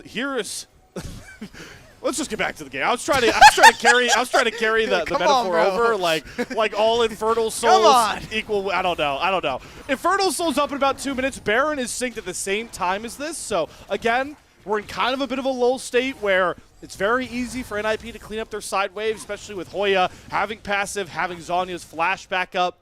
They're just going to cruise, keep farming gold. And while you did famously say, I don't know if NIP want to play 8 more minutes of this game, we're getting close to 8 more minutes, and we're getting very close to Photic being full crit. And if that kicks off, oh boy, a lot of the NIP damage dealers are looking pretty gross in a game where we felt like they have a lot more ease of execution in team fights, which is really all we have left in this game, I feel like. 4-item Photic, 4-item Jachi. We got to see it here. Also, Jachi has 2.5 level. He's a level and a half up right now. He's level 17 on this Jhin. That guy is packing a punch, and he's about to have a 100% crit chance once he finishes what looks to be a Shield Bow 4th here, or 5th here coming on through. So I still am wishing that we would have an indicator on the Hubris item so we know how many stacks he has. But that's just me kind of nitpicking. 30 seconds before this dragon. Everybody's flash is up, so no excuses in this one. There's every single cooldown available. There's all your items and all your actives ready to go. This is the time that we need to see the inversion point. Whether or not Invictus can kind of claw back this game, get themselves back into a winning spot, or if NIP's team fighting draft will actually take over and get them the soul and net them a Game 1 win. Photic already hunting for Wei, trying to send him back to the pound.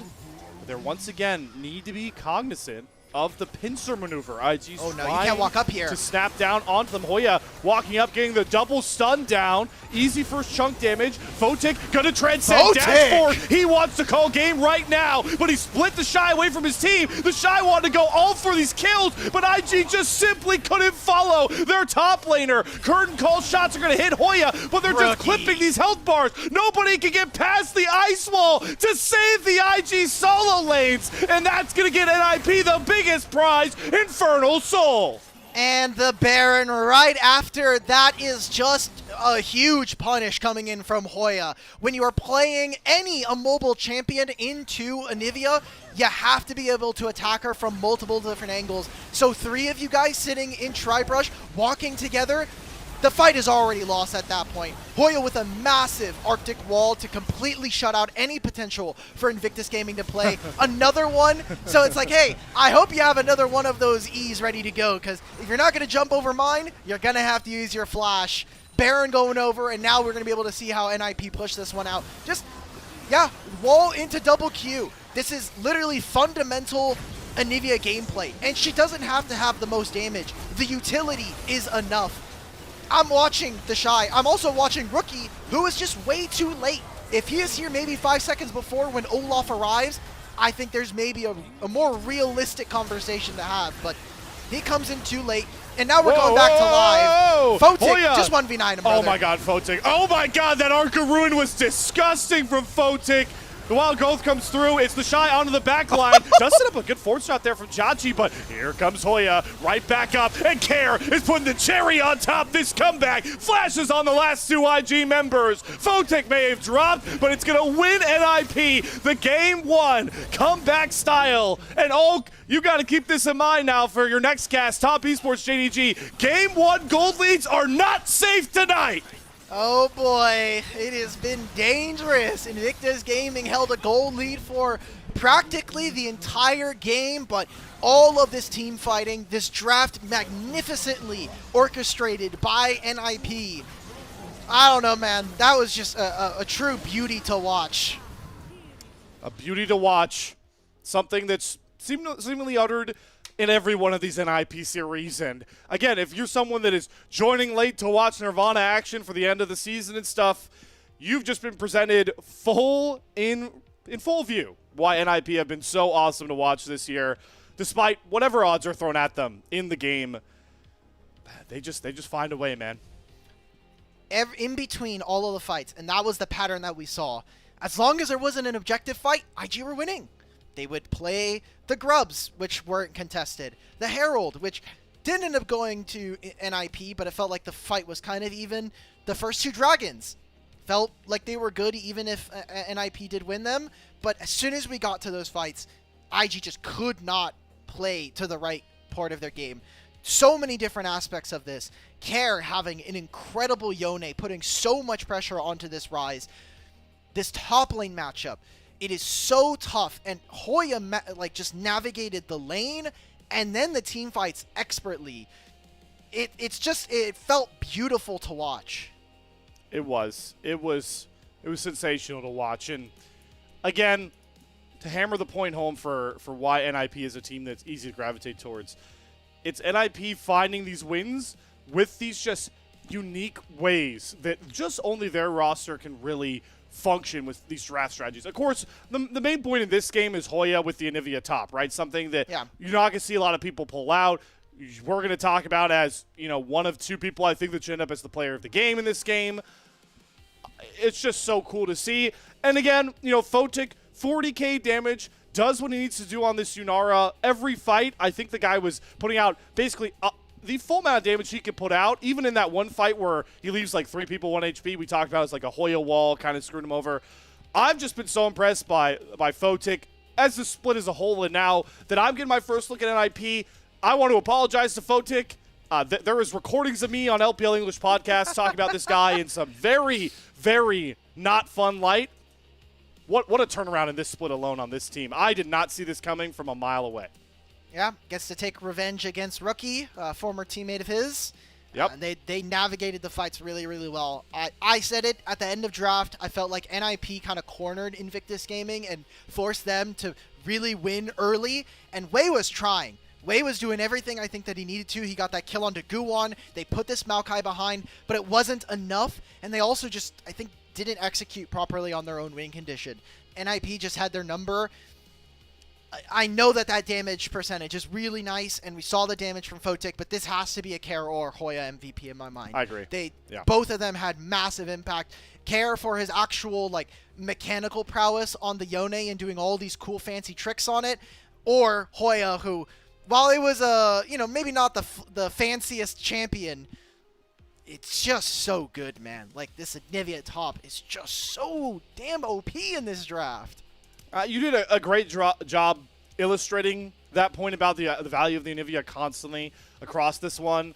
But, for the classic adage of box score watching, which unfortunately sometimes is a thing that happens with our player of the game voting, the value that Hoya had in this game, like, transcends the box score completely. Like, I'm talking the guy could have done 4K damage in this game, but I wouldn't have cared, because if he was hitting walls and stuns, that's all he was really here to do, space creation. If you got only damage off his Glacial Storm, it wouldn't have mattered. It's just how valuable he was in this game. As the adage you said really sticks with me. Every time we watch a fight that wasn't around a neutral objective, it was just an IG win. That's crazy. We got close to a Dragon and a Baron, and IG were just like, what do we do? I don't know what's going on. There's no girlfriends around. What do I do? I don't even want to go down. That's a rabbit hole that we are not. I don't know how to respond to that one. I'm just gonna watch Care. You know what? That is not how you treat your girlfriend, Zany's, so she gets hit by a Fate Sealed if you're make out. There we go. That's the whole ended. That's not how you want to do it. Look, all I'm going to say is that Karma was laning with Jhin, not with Ryze, okay? So True. You know what? That's a fair assessment nonetheless. But Jauchi's a super madman here. He literally just flash forward right into 3 people, and he's like, I will just hands check you. This was clean from Rookie. Zonia's into the flash to avoid Fate Sealed, but again, a little too late, right? Like, Olaf this game was completely neutered. This champion did absolutely nothing in these fights. And talking about draft going into game 2, this is an extremely expensive draft to lose as IG. You just lost one of the best top laners on the patch in Olaf, which require a lot of bans, right? We saw the Varus and the Vayne get banned in game 1. Yeah. You lost with Ryze, again, one of the premier mids of the patch, and Nefiri, which in terms of carry junglers is the best. So as Invictus, you need a huge bounce back with, I wouldn't say like worse champions, because these are, I think, one of the most some of the most premier in their roles. But yeah, again, it's a really expensive one to lose when you're talking about like draft economy over a full series. Hey, at least the silver lining is you now don't have to, ban protect a potential Olaf as much anymore, like you're saying. So that's something for IG in game 2. We won't have to see them throw like an early Vayne ban or so much, marksman bans. But yeah, maybe like if there's a Gnar, right? You still got to ban Gnar. You still have to ban if you want to play Gnar blind. Yeah, so. That's true. That's why it's a silver lining or a slim lining. They're gonna give it to Hoya. Hell yeah, Care, fantastic game, bro. But that's just not an IP win without my guy Hoya. Dude, he did it against the Shy. Again, every time you play against the Shy, you are automatically at a disadvantage, at least from the fan perspective. The Shy can have literally the worst performance, and they're going to still think of him as a GOAT. So True. Hoya really smurfed on this Anivia. I thought this was a beautiful draft adaptation. Like IG were thinking, we banned 280 carries, and you don't have very many other. You haven't played Anivia all split. What are you going to do, right? So either that is a lack of like in-depth drafting, or Invictus Gaming saying, hey, we're willing to take the potential of it happening. Yeah. One vote separates Hoya away from a perfect player of the game. I'm actually happy it's not unanimous. I think that if there was going to be one vote, it should have gone towards Karen. Our LPL casters felt the same way, but still, a monster performance. We'll put it this way, folks. It was a solo lane diff, and it feels so weird to say that Hoya and Care are on the winning side of that one versus the Shy and Rookie, but it is a new era here in Group Nirvana, in the IG NIP matchup, and maybe just the LPL as a whole. NIP are going to be one game away from locking themselves up a matchup against a very weak EDG in that play-ins tournament, but IG still have all their destiny in their hands if they can make a comeback in this best of 3. Game 2 draft coming your guys' way, NIPIG, after this break.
Ago about how Tyler won. So he's been doing this thing where when ranked 5s are open on the weekends, he plays with like other streamers. He played with Kadeem on his team like last weekend, and Kadeem the GOAT.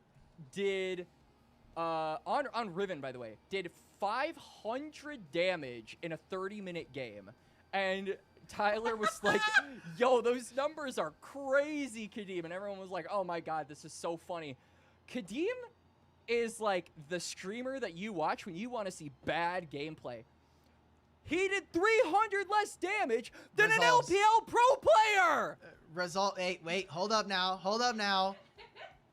Kadeem has one of the sickest flashes of all time. That is true. The Camille ultimate is the Camille ult flash was sexy. It is Knight versus Tarzan. I think this has been the battle, not just this year, but even last year. When we had AL as a top 2 team in the league, Tarzan versus Knight, but Tarzan's team was not as good as Knight's was, and that has, I think, been true for most of Knight's career. Usually, All Pro is separated in between. You know, hey, you have our Ascend All Pro team, and here's our Nirvana All Pro team. We're gonna pick. We will have the pool of every player available in the LPL. If they have played more than 2 games in the split this year, they will be eligible for this. In my heart, I would want Zwayon to be my All-Pro top laner. However, I'm going to do something that I have not felt in a long time. My All-Pro top laner is going to be Mr. Hoya. He's been Mr. Consistent. Respectable.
Welcome everybody back. LPL English, diving into the meat and potatoes of our day.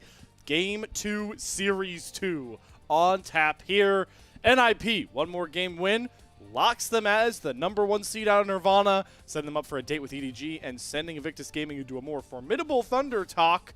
But IG Alk, if they can get these next 2 game wins, we have a very fun end to our regular season ahead. Yeah, but look, that was, I think, a very competitive draft, one where we needed to see Invictus Gaming take really important steps.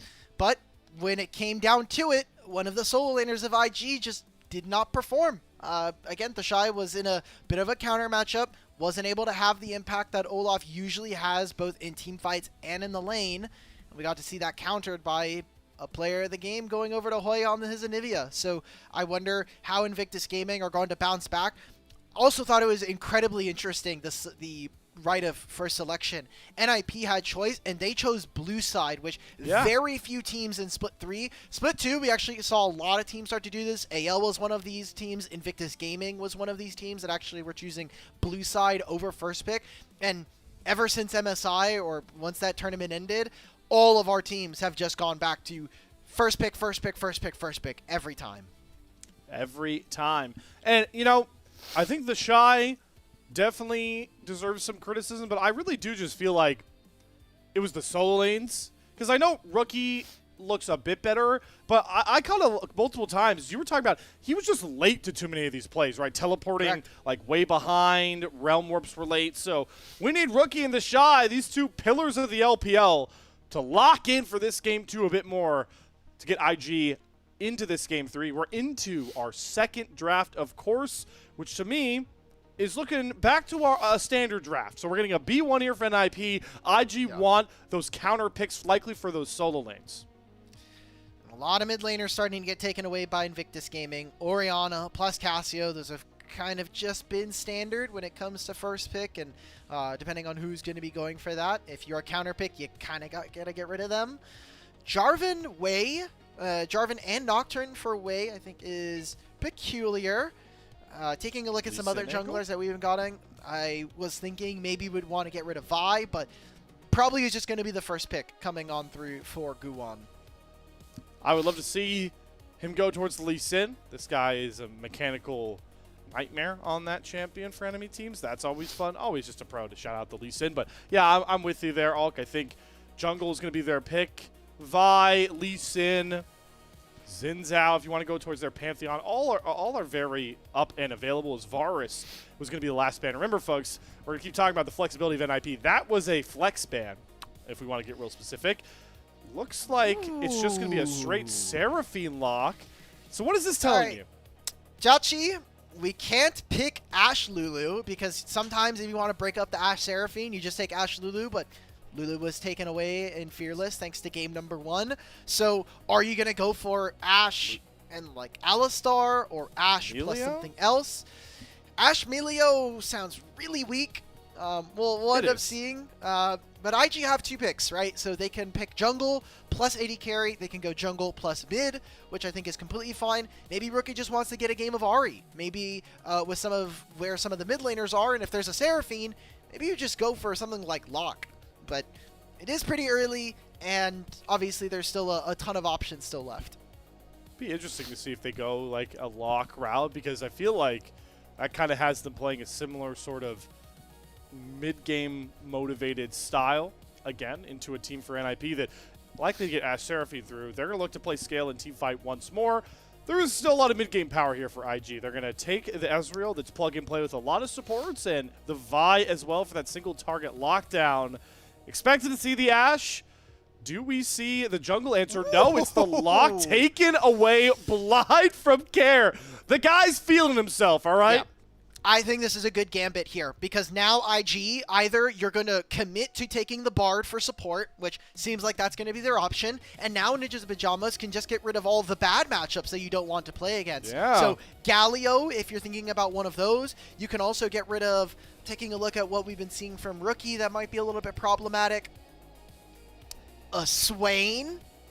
Swain is the most likely. That's a little bit more troublesome for Locke to deal with, especially later, but with some of the bans that have already come through, I think this is already a great spot for NIP to be in. You have so much pick thanks to this bot lane, and whatever control mage you're looking to take care of, NIP can just run over in this early game utilizing this lock. Let's see what they've scouted as potential tougher matchups, or just trying to get Rookie more uncomfortable. You were calling for a potential Ahri game. NIP want to avoid that. I would be surprised to see them throw a ban towards Swain, but I do love that look. For now, though, for IG, just trying to take away Guwon junglers by this point. The Shyvana going to be the first ban.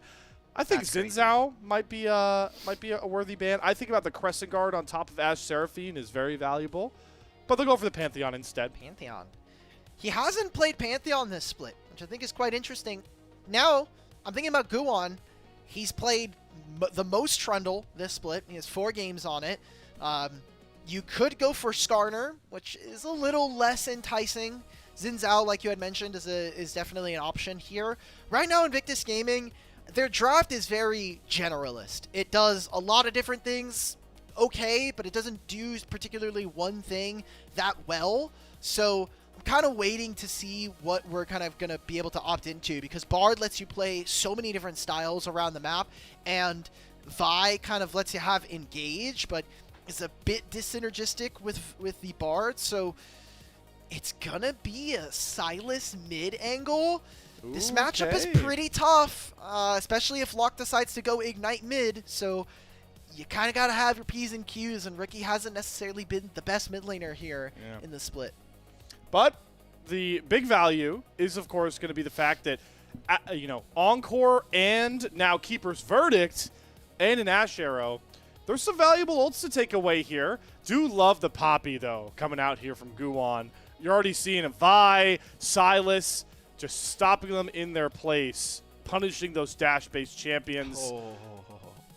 I think this is really cute. For NIP. Jace technically is flexible, because what could happen here is if the Shy decides like, hey, I want to play like Jax, which would be really good into Ashe, or hey, I want to play like a top laner that can be a bit more abusive to Jace, I can just take Poppy top lane, and you can play Jace jungle, and we can just try to play this like flexible 2v2. Isn't going to be the case. We're going to see kind of the standard answer into Jace, which is the Yorick. You have to play the lane incredibly smart here from Hoya. He's definitely gotten better at some of these carries, so right now, Invictus Gaming, they've got a bit of a lower range composition. They are going to be pretty decent on side lanes, especially if Wei and Mako are going to be there to support that. But that was also the same win condition that we had for IG in game number 1. And I'm still not super excited. Like, Sylas gets to take 2 ultimates. Maybe he gets a deal into Poppy, but Guwon could very easily have a game where he just runs over this team. And also, different to IG's sort of similar game plan we're outlining, Hulk.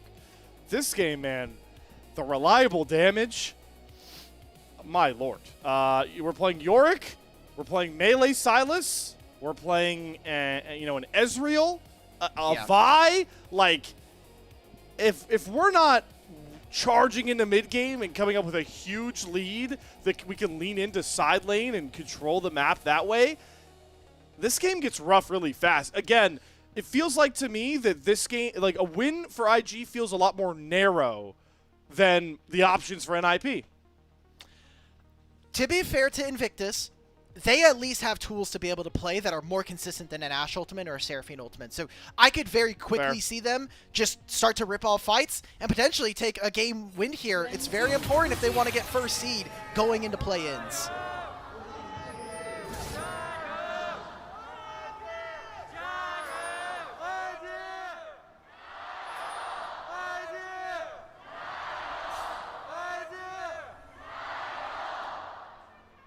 Man, if I'm one of those NIP super fans up front leading the chant, if this game goes NIP's way, like game 1, or they are able to start winning, I'm turning around and I'm just holding my hands out to the whole arena, man. There's not. Let me tell you, it's fun when you got your whole fandom there and your team's winning and everyone's getting loud. But low key, on some hater stuff, it's way more fun to be the hated one in an arena and turn around and look at everybody when they get proven wrong. So we'll see if that's the case for the NIP superfans here in this game too. He's just saying that as a Phillies fan, guys. Oh yeah, that's 100% a Philly thing. Yeah. Also, this is also to be fair, the only times that I've gotten to see my teams, because I'm like a transplant Philly fan, if anyone's curious, has been as the away fan. So that's always how I've had to watch those sports teams. Yep. Just want to note, Care did end up going for the Ignite in this lane. Oh, yeah, I love this champion so much. I've been able to cast a lot of Lock recently, and if you've been on the LPL anytime recently and seen, you know I'm going to complain about Soul Ignition. I'm just getting it out of the way now. I think the fact that he gets a movement speed buff and he also gets a heal, we got to do something about this, Riot Games. We are seeing some really interesting pathing. Poppy was already invading topside. Wei is doing the same, and NIP's bot lane is really far pushed up. They could turn this very quickly. They have a bit of an inkling, but oh no. Yep, he's walking right away. Vault Breaker tries to use the heal immediately. Not much more follow-up. It's going to be Ghost Heal as a simple trade, so Funguei's not going to die. And they're not going to have an idea what Wei's pathing looks like. Guwon trying to kind of chase him with his They want to contest blue buff. Yeah, they're going to try and push in here. Guwon doesn't get the slam into the wall. Re-engage from Wei with the Vault Breaker over, but he's still got his Gromp to deal with. And with that push from NIP, Funguei gets to move. Votic can easily move as well. Oh, no. Double Cosmic Binding, though. Funguei. The flash doesn't matter. First Blood goes over to Mako. And Votic can't get close to find Gildajachi with the flash stun on the way. Forces the flash. Flashes galore come out. Votic finds the trade. Look at Care. He's the first one to make it over here from the mid lane. Rookie hasn't even moved an inch off of the mid wave. And he's going to watch his opponent pick up a kill on Mako. Guwon has 4 HP! He just lived! That is so much gold going over to NIP!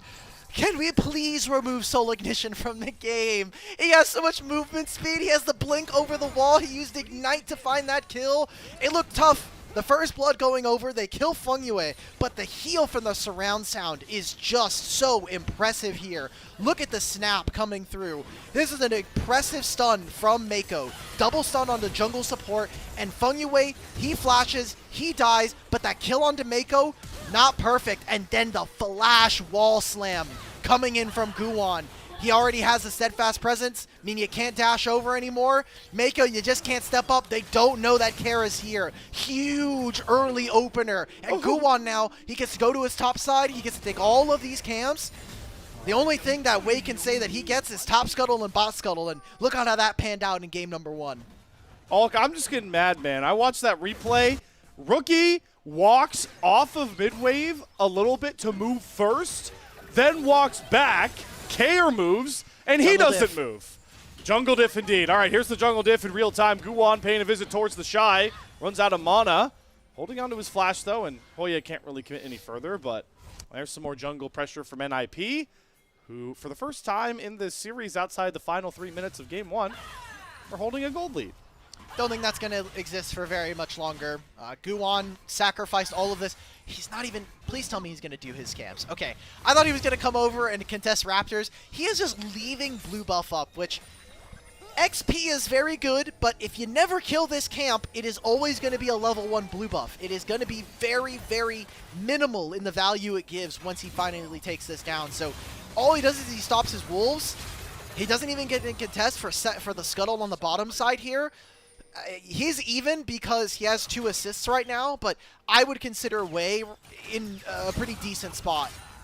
Oh my god. Nice dodge there, Kair. Ash in pursuit gets out of a hijack purgatory.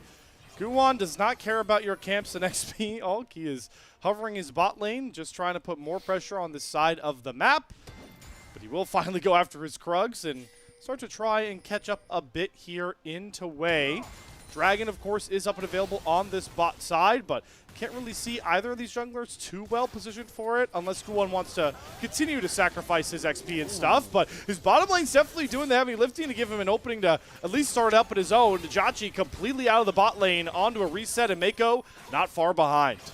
I know Mako has Electrocute on Bard, but I would be really, really interested to see if he is maxing the healing shrine second, because when you're getting poked out like this, you need as much of health as possible, and Jachi getting thrown out like that, he is down 20 CS, and that's 2 plates on bottom side. Not also to mention the kills that Photic and the rest of the team got on that early invade, so you're feeling extremely good. And now he has tier 2 boots at 6 minutes. Yep. You press Ghost as against Jachi, and suddenly that's going to be a massive turn. They're going to spot this out. Oh, Wei doesn't know how many members there are here. So he thinks that he's punished. Oh, they actually spot Guwon on his blue buff. So they know, okay, nothing's going to happen here. Level 1 blue buff taken at 640 in the game for Guwon. Hey, but now he at least gets to steal some top camps. He's going to get his Raptors back at the very least, maybe more. His Wei is still yet to finish off of that Dragon. We'll finally collect that one for IG, but I think this is going to be his entire top side. Luckily, he will be able to trade at least 2 of these camps back with Guwon's own possessions. The Shy needs to be careful. He needs to get this wave in. He doesn't have Maiden anymore, and yeah, he'll have Flash, but pings have to be going out. Someone on IG needs to be telling him, like, hey, Poppy's probably taking my top camps here. You got to be careful if there's going to be a play. We're going to continue to do more vertical jungling, but still, it's vertical jungling, and usually when this happens, the sides that the junglers are on are the strong sides. I don't think you're diving Seraphine plus Ashe anytime soon here. And the Shy has to lose, probably not this wave. He'll likely just pick it up as soon as it comes back underneath the turret. Maybe we're going to look to dive Kair onto the lock. Cease and desist going to be used. Hijack Purgatory drop through. But the Ashe in pursuit going to double dash him towards safety. The Vault Breaker needs to land. Oh my, Kair! And Kair just flashes over that Vault Breaker. Outplay number 1. Number 2 coming courtesy of Guwon as he catches Rookie trying to make an exit towards stage left. Another slam into the wall should end up doing it. And there it is. A dive onto Kair turns into 2 kills for the Ninjas. I really don't bother with the fact that Locke is super strong. That was just really damn clean from Kair, man. You just can't get around that. He uses the Ashe in pursuit. He gets away from a Vi ultimate. Joshy, this is just never happening, guys. He cleanses the beat drop snare. Okay, Fung Yue. Fung away. That flash was a little bit audacious. Good dodge of the Cosmic Binding, though. Mako flashes. A lot of interesting support flashes coming out in the bottom lane, but Fung away gets the kill nonetheless. Support will combat. We are styling on them as NIP, and this might just be a continuation of a bad game from Invictus. We're now going for a 2v1 dive on top side, and nobody from IG can answer. Wave is thinning, and with it spotted out, they're a little bit hesitant. Let's all marinate in the Care outplay and make sure to wish him good. Congratulations on this All-Pro ballot. Soul Ignition to heal him for 150 HP. The Ritual Nails slow plus the Ignite gets him underneath the turret. And then Guwon, I don't need to see the rest of this replay. I'll keep it a stack. We're going to literally get the exact same observing we did the first time we saw this. They're just going to slow it down. Yeah, thanks. Slow-mo. That was really damn good. And Care was down about like a quarter to half a level in terms of experience. He has skyrocketed because of those kills, and he is huge in this game. Can't wait to see how he can take over on this champion. The damage it can deliver. Photic stepping up very aggressively. Going to hit the Ash Arrow onto Mako off to the side, into the beat drop snare, into the wall slam. It's a CC symphony right now from NIP on this bot side, and Jachi, he gets a lot of damage down, but he's in a 1v3. Arcade shifts forward, at least try and get Photic, but he's one auto short. Oh my, Hoya! The top side, where Hoya is able to outplay the Shy. Not for long, though. The turret not going to be able to find some trade kills. He will die to that dive, but it's dives galore here, Ulk. As they're maybe looking here on to Rookie. Can use the Kingslayer for the heal. There's the Purgatory going to be flashed, but here comes Guwon over the wall. He's going to hijack a Purgatory of his own. Doesn't get slammed to his own wall, but he gets knocked up by the God Hammer from Guwon, who does drop and give a shutdown right back over to Rookie. So he gets that Purgatory. I wonder, when you steal it as Silas, do you also get to pick it up? Because that would be pretty OP when you're talking about your ultimate here. Care doesn't have flash. Likely he's dead. Cease and desist, Cosmic Binding combo. Not a lot of damage from Wei. Astral Pursuit over the wall. Temper Fake going to come down. He's out of mana. He should finally be slain here. One more Vault Breaker to do it, and that's another shutdown cashed in by IG. Big gold going over, and those plays needed to happen. If they lose the topside play, where I thought it was super impressive from Hoya, where he uses the hammer swing to knock Vi out of her Vault Breaker, but then you also get the kill in mid. Those are two big wins coming in for Invictus Gaming, and much needed, especially when we talk about the momentum of this game. Super important. Again, we're playing for seeding here in this series, and first seed, you get to play against EDG, who have been the worst team in Ascend by a pretty large margin. Maybe they turn around their fortunes at the end of the season, but this is a really important win, I think, coming in for Invictus. The fact that they were able to find those 2 kills. They've got the Dragon win con on their side, at least for now, as well. Next Hextech Drake coming up onto the Rift, in about mere seconds. But this bot tier 1 turret, man, it's been hurting since the jump, and it's finally going to drop pre-12 minutes. That one secured to boost the NIP gold lead back into its familiar position from a couple minutes ago. Look at this. There's the bot lane quest already completed. If Photic gets a kill here, if there's a fight that occurs around this dragon, Ninjas in Pajamas will just lose so much, and we already see Invictus, they're just moving away. They're going to go for a topside dive. They know that Seraphine is on this dragon. They see the Ashe as well. There's no possibility, and now Hoya, he got his top lane quest, but you're already dead, brother. Yep. The weak side life here for Hoya. He's going to commit the flash to the Vault Breaker. Hammer throw to get way away from him. Does not have the CC desist up yet, so it's got to be a flash Vault Breaker to finally grab that kill. The Aaron Dash Arrow not going to save Hoya. At least buy some time, though, for Care to maybe look to punish Wei. The Purgatory not going to land. Throwing some Ritual Nails down here. But Care, he's going to have some time. And thanks to that W you love so much, Alki gets a huge amount of healing. He's going to flash back forward. Sees an assist from Wei. He's going to find the solo kill. And he's just going to die to the turret to give that kill over to Care. Ooh, wow. Photic not getting that important. I had just mentioned the fact that there was the bot lane quest already completed. If he gets that, that's just more gold that Jachi is never going to be able to really pick up unless they get that shutdown. Finally, Jachi gets his quest done, and he's hitting this bot lane turret. So Ninjas in Pajamas, getting a little sloppy here in this mid-game. We're 13 minutes in. The gold has definitely been cut down, and IG are at least finding answers. They're finding plays on side lanes. They're abusing some of these solo laners who are really strong, but they don't have a ton of crowd control, and I think that Wei is definitely doing a lot of heavy lifting right now to make up for this bad early game. It's what you pointed out was, distinctly different here between the two teams into this mid-game in specific. It's like the ease of that original lockdown. For NIP, you're really wishing on Ash Arrow, Seraphine Snare, maybe a Poppy catch near someone on terrain, but Wei, it's just a cease and desist. I'm ulting this one guy. Everyone's squishy.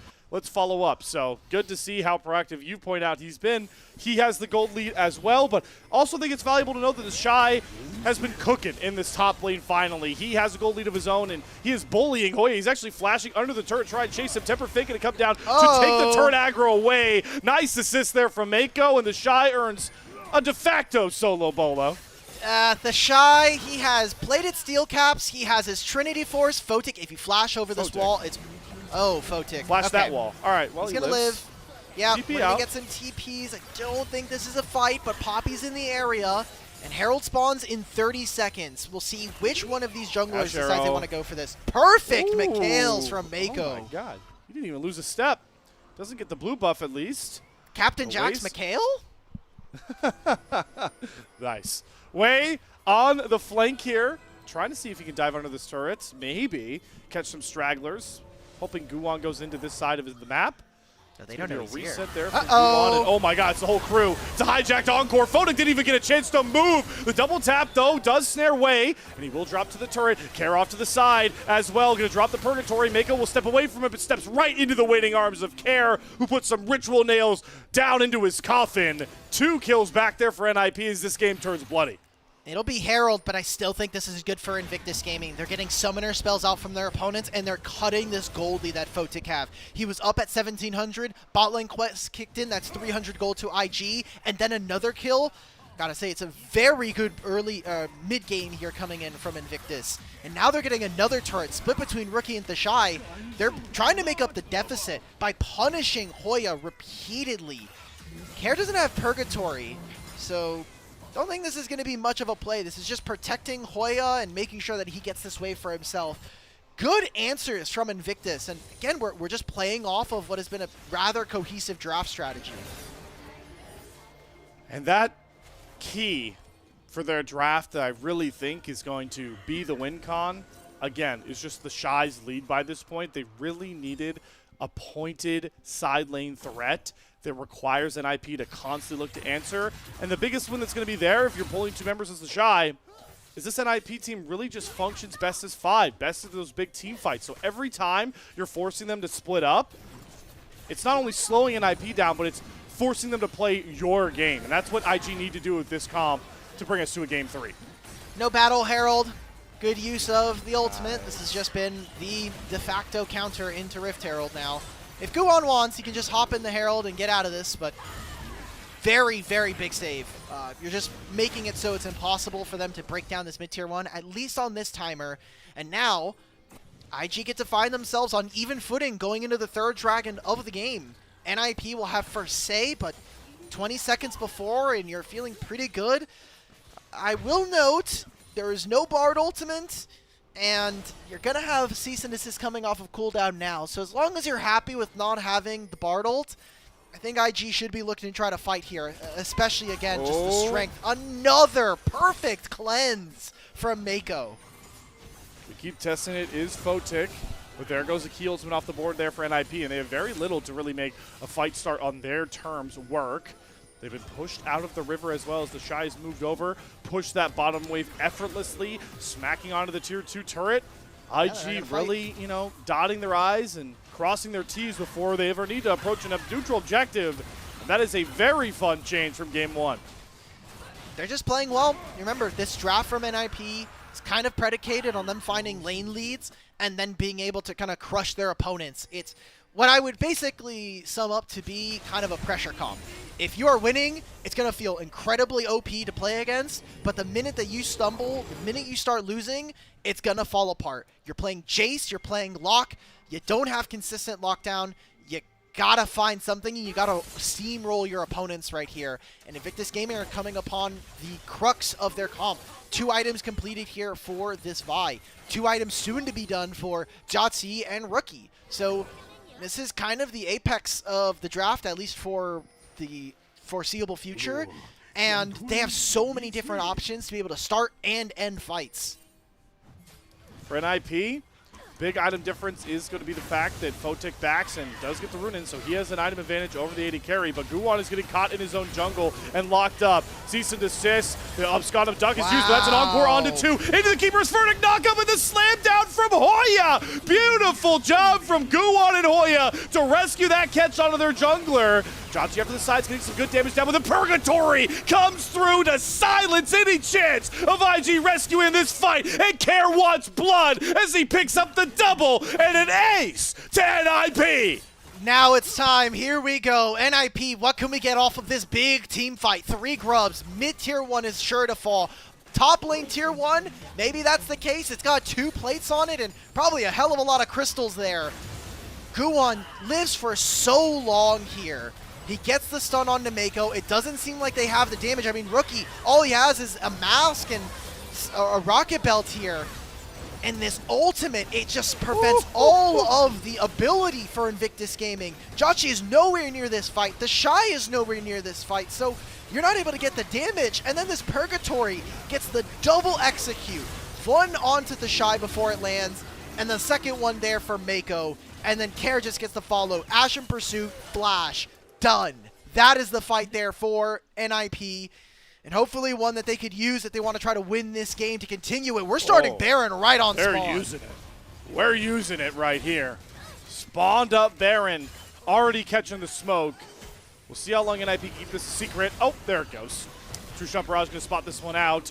Wei, the Shy, all trying to make their way in to once again pincer NIP. They are trapped in this pit, but Wei gets booted out by a nice Keeper's Verdict from Guwon, and the Baron is secured. They turn their sights onto the Shy, who does have to space a bit. There goes in Wei to try and find the back line, but it's a one-way trip. The volley and the shock blast find the kill onto Wei, and Guwon can just sit on the front line. Foto gonna flash out the Tempered Fate, and all of IG crumble 1 by 1 as the triple kill. No, make it a quadra. Puts the cherry on top from Care. Dude, what is up with Care this split, man? He got 2 pentakills in 2 weeks, and now he almost gets a 3rd one in the last week of the regular season.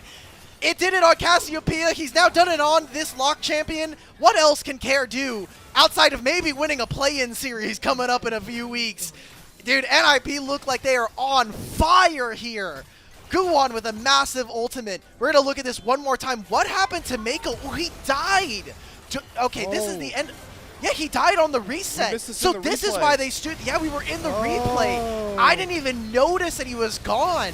4 on 5 here. Numbers advantage. In fog, by the way. He just landed the ultimate in fog onto Wei.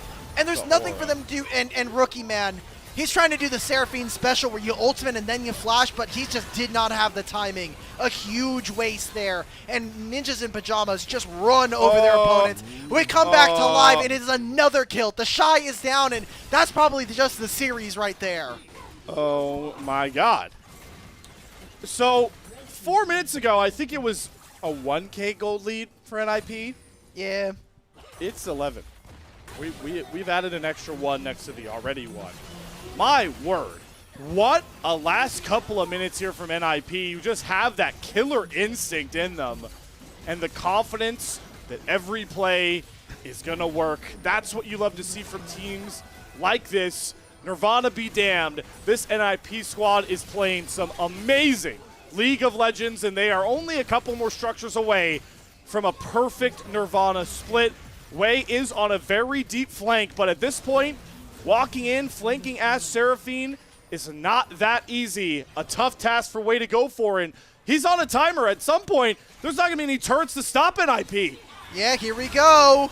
Okay, Keeper's Verdict, hijacks Purgatory onto Foden, but there's the heals and the shields. They do finally blow him up, but here comes Care with the Purgatory of his own. Can't find an Ashen Pursuit angle in just yet, and without Foden, NIP have lost all their gumption. On the back pedal now, the Shy going to put the Dark Possession to trap Guwon. Oh but there's the my. snap engage. They look for the turn. Care finds one for the reset. Gets a huge heal and goes into the side. He's in a perfect moment for Hoya to pick up the slack right behind him. Care's out of this fight now, though. And Hoya trapped in the Dark Possession. Cannot gap close. They Joxy's win this. able to free hit. But there's the turn onto the Shy. And Oh! Hoya gets the shock blast despite the arcade shift. Hoya calls game. NIP are going to do it. A near perfect split in Nirvana. 6-0. They'll face JDG in the play-in tournament. They just went 12-3 in this double round robin.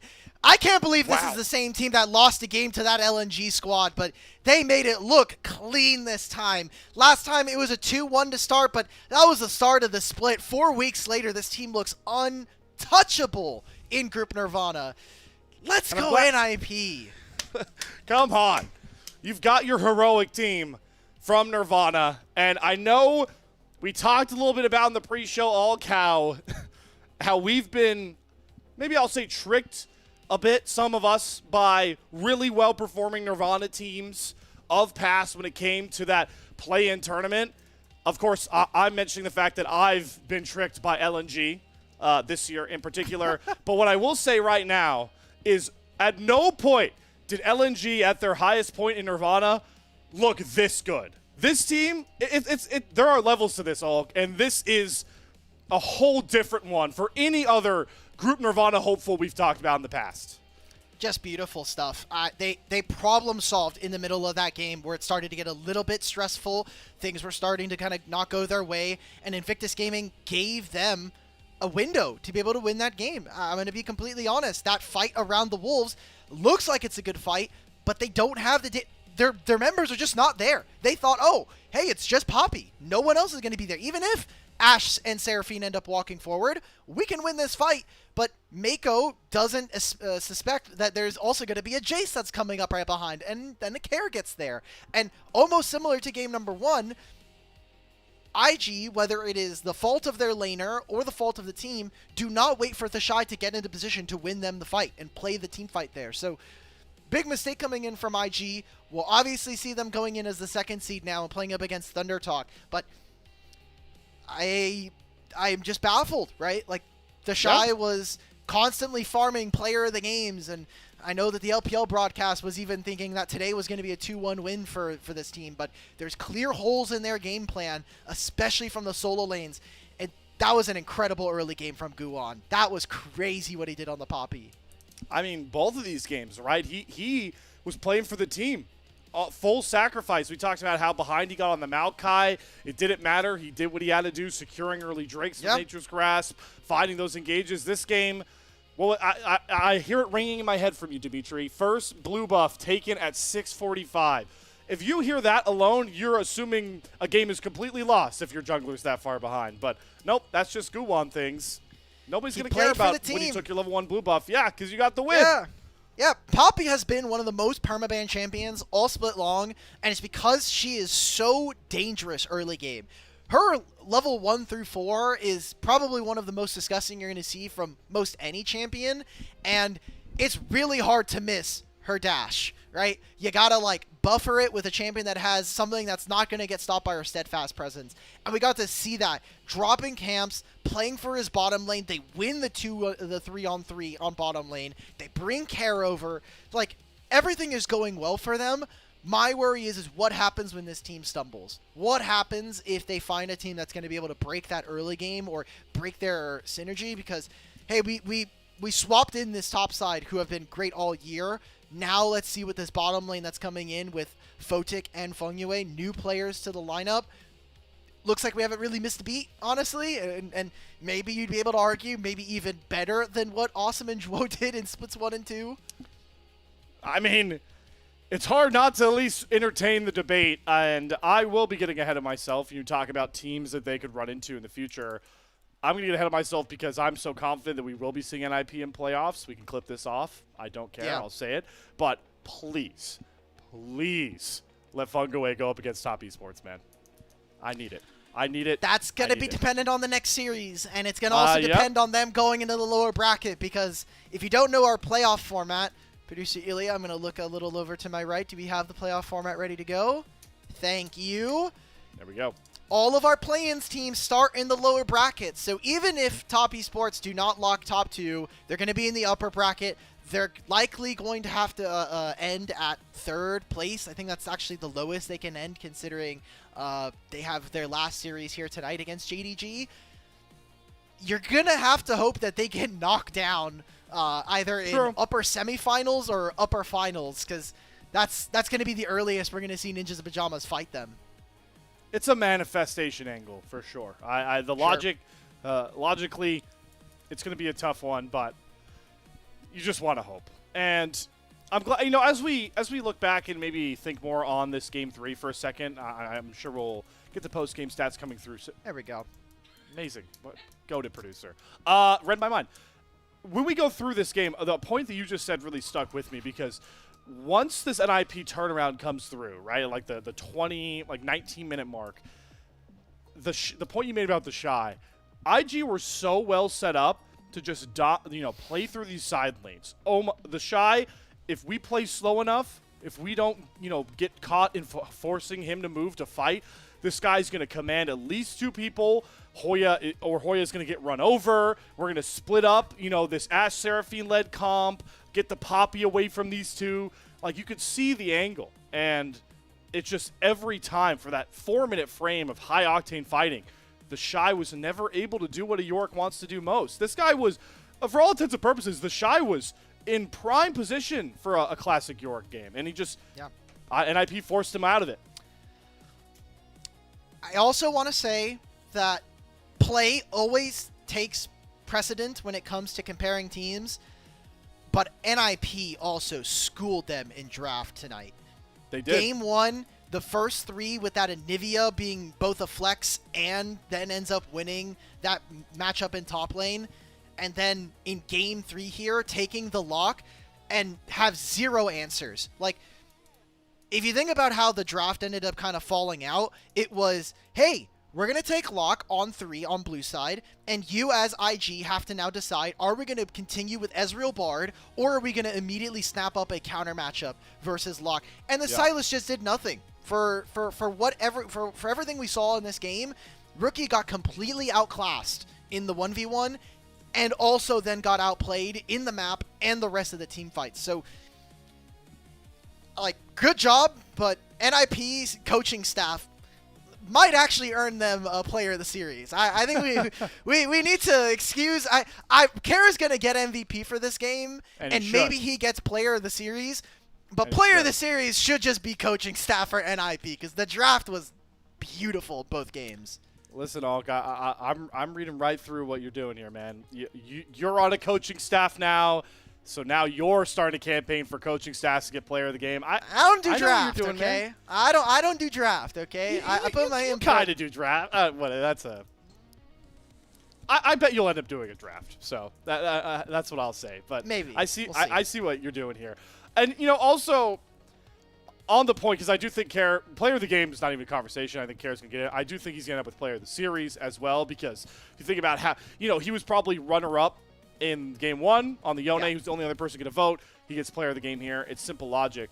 But back to like the solo lane point, and the Shy brought the gap back that we had from game 1 a bit more with his performance, but it just stinks to see how slow Rookie was to move for like any of these plays. A lot of it was game 1. We talked about the Realm Warp, but I can't get out of my head that level 3 bot lane fight, he looks to move first. If he moves there, it's a whole different early game. He goes back, stays, Kara moves. Like, these are just things that aren't significant of a team that's playing all together in my mind. If I'm Rookie's lawyer here, I'm saying, hey, my champion doesn't have like a 40% movement buff on his W, okay? So, yeah, but he was already looking. He could use Abscond, and that's the only dash he has. But Kara has a blink, he has a movement speed buff, and he also does damage based on missing HP. Well-earned MVP for the game. I also want to note, he has 6 MVPs, which now puts him tied for 5th. There's rather large. It's him, Junhao, Zueon, and Xiaoxu, which is not bad company to have. This is the last game of the regular season for at least NIP and Invictus Gaming, so this will be the last POG they'll get for now. If Kerr gets Player of the Series, he now actually ties Knight for Player of the Series in the league. And I don't know, having two mid laners there, it is a rather important role when we talk about competitive, but I think it is also a bit indicative of the split that Kerr has had overall. Do want to quickly, before we get to Player of the Series, point out here, a 7 out of 8 that I'm again happy with.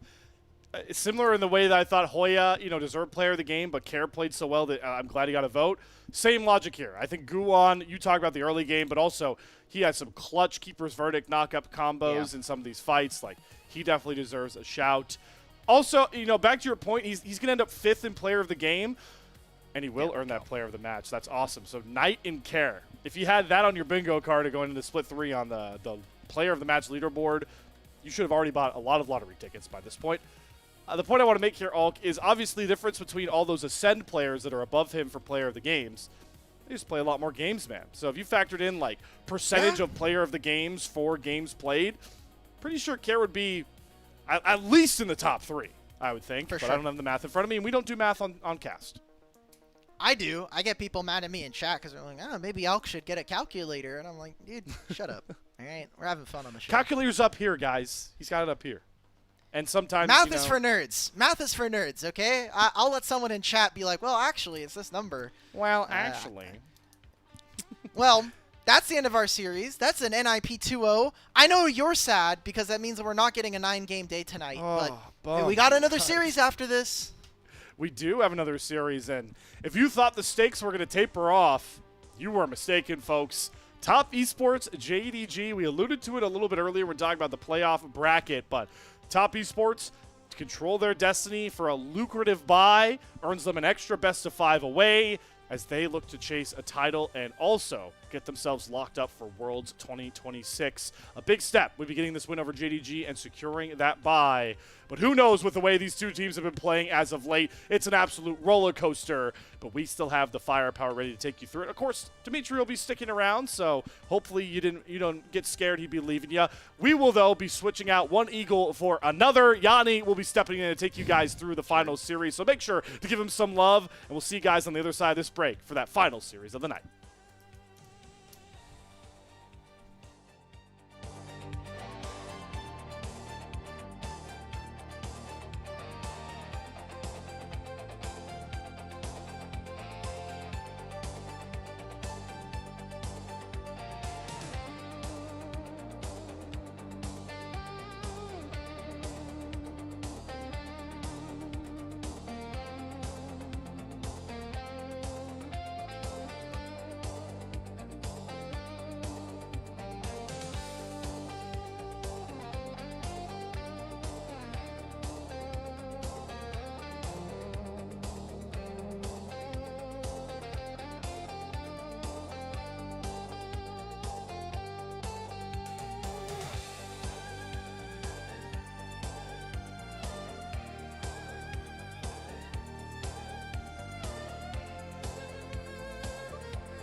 Welcome back, everybody, to the unofficial LPL English broadcast.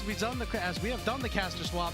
I'm in for Slayer. We still have Alk over on the other side, killing it on color. And our final match of the day between JDG and Top Esports. As Slayer mentioned before, some big playoff implications here. A JDG win will keep them out of that dreaded 6th seed. Meanwhile, a Top Esports win will give them a solid chance to get that second bye. Yeah. It's really important. Obviously, you look at the bottom of our screens, 6-6 in game record is, they're 50%. They're also sitting at a 16-16 game record, so they're literally the perfect 50% team. But if they were to be able to win tonight, it is really important because losing both tonight and potentially up against Edward Gaming tomorrow means that they could sink down into 6th place, which means you're playing against either AL or Top Esports. And with how they've been playing recently, that might be an early lower bracket coming through, Phil. And not only that, if they manage to take a win over Top Esports, we could potentially be talking about how the JDG could be back. Let's go ahead and take a look at this JDG roster because it has been a rather tough split for them overall. It's Xiaoshu, it's Junja, Honkyu, Gala, and Vampire, and these solo laners have struggled at times. Yeah, there are some games where Honkyu has been a top 3 mid, and I still believe that he has the mechanical prowess to actually kind of get through that, but the rest of this team just feels like it's super dysfunctional. I don't know when we get into a game if I'm going to have a Gala that's going to be able to carry a team or be kind of a detriment in some of these fights. Junja, there have been rumors that this team has been trying to replace him as far back as Split 1, and I'm not going to say that I would be willing to do that, especially with kind of the replacement that they put with Xiaofeng, but it is clear that he is just not working on this team, at least not in a consistent manner, and I have a lot of doubts about whether or not this team can even make a run. Their success earlier on in the year is giving them a lot of a buffer and some leeway to make it into Worlds or make it into the regional finals, but current form, if we sent them right now, I would be really, really not too high on this team. I couldn't agree more, and it's such a hard decision to try to replace your jungler so late, not only into the split, but into the year as a whole. I really think that if they keep him around, they are doing the right thing to just trying to see if they can recapture what you had in Split 1. Maybe a patch comes through at a key time, and it kind of changes the jungle meta a little bit. But let's go ahead and talk a little bit more about these solo laners, specifically about the top lane here for Xiaoshu, a guy who has really come all huge and has just, at times, not looked like the same guy that he was way back in Split 1, even the tail end of last year when he came onto the scene as a really big top laner. My criticism of Xiaoshu last year was that it kind of felt like he was a two-trick. He was a Cassante and a Renekton player. And he has a pretty mean Jax, but past that, those champions have really started to slip away from the meta. Obviously, Cassante is still a completely fine blind, but Renekton, his prio has fallen off. I mean, just look at what's being played right now. Rumble is one of the most played top laners, as per usual. Gnar, usually a pretty decent matchup into Renekton, and then Olaf can just run over this champion. So it almost feels like the meta that he wants to play isn't in vogue, and statistically, he is actually one of the better top laners of the league. But when we talk about eye test, I think some of his team fights are just not it. Yeah, and I think a lot of the kill participation and damage numbers are a symptom of the fact that the rest of the team is not really performing that great. You could point to Gala stat-wise and be like, oh yeah, things are pretty good down there, but I mean, when we talked about Honkyu having these low lows and high highs and Junja struggling a lot, there's only somebody has to soak up the damage. Somebody has to be dealing the damage and assisting in these fights. So we're hoping to see him kind of return to form a little bit. And it is going to be a tough matchup for him to try to return to form against this top esports roster because over on the other side, his opposite lane assignment has been probably the best top laner in the league. If we could pull up this top esports roster, it is Zwayon, it is Tien, it's Cream, it's Jackie Love, and Zhuo, and it's a complete duality when it comes to the solo laners because these guys are some of the best in their role consistently. I'll take it one step further. I don't think it's probably. I think Zwayon's #1. He's been super impressive. There was a couple of games at the start of the split, but we'll attribute that to an MSI hangover despite their early exit. Zwayon has been incredible, bar none. There's been a couple of series where the enemy top laner kind of gets in his way, but Zweon has been so good in team fights, and the solo lanes of this team. I mean, Cream is the second best mid laner in the league right now. True. And that is not something I think we were saying last year. I think that's not something we were saying in 24. And he just continues to kind of build on his game. It's just whether or not Tien and Jackie Love and Zhuo are going to be on the same page with this, because Tien has had some jeopardizing game mistakes, and Jackie Love gets 2v2 killed almost in every single early lane. So if we can generate leads, if we can play a good game from Top Esports back to back in best of 3s or in best of 5s, this team is super dangerous. Yeah, if Tien and Jackie Love round out in form, you could reasonably expect this team to be able to go toe-to-toe against a team like BLG. But the problem is, when you take a look at their last series against BLG, they got absolutely skunked. It was a really, really tough series to watch, honestly. But it's always a fun time when you get to watch guys like Cream show up, because, as you were talking about, he's just doing so well, you know, on these picks that are just so him, with Ari, with Syndra, with Cassiopeia. And yeah, we weren't saying this about him last year, but we did say coming into this year, if he took that extra step, he would be great. I think he has. Yeah, this has been just really, really impressive. I thought that the series up against BLG, game 1 was the game 2 was the closest we would have seen them actually be able to compete. They make this play where we're watching it here in the clip. They take top tier 1. They then move Aurora later on to TP bottom lane. They get this full turret, and they kill Knight on the back half of it. And if we could have continued this line of play and continued this gold lead, they likely could have won this game. But a few too many mistakes coming in from Tien and Zhuo just end up kind of backfiring on them. So if Top Esports want to be able to be the team that we want to see them, like they can beat BLG, they can finally conquer that demon and beat them in a best of 5 here in playoffs, it has to be coming from some of these other lanes. Zweon and Cream, I think, are trying their best, but they have just a few too many pieces that are either inconsistent or just flat out making a lot of poor decisions. Not a whole lot of time left for them to really fix that up either. Sure. They play against, obviously, JDG right now, but this is their last game of the regular season.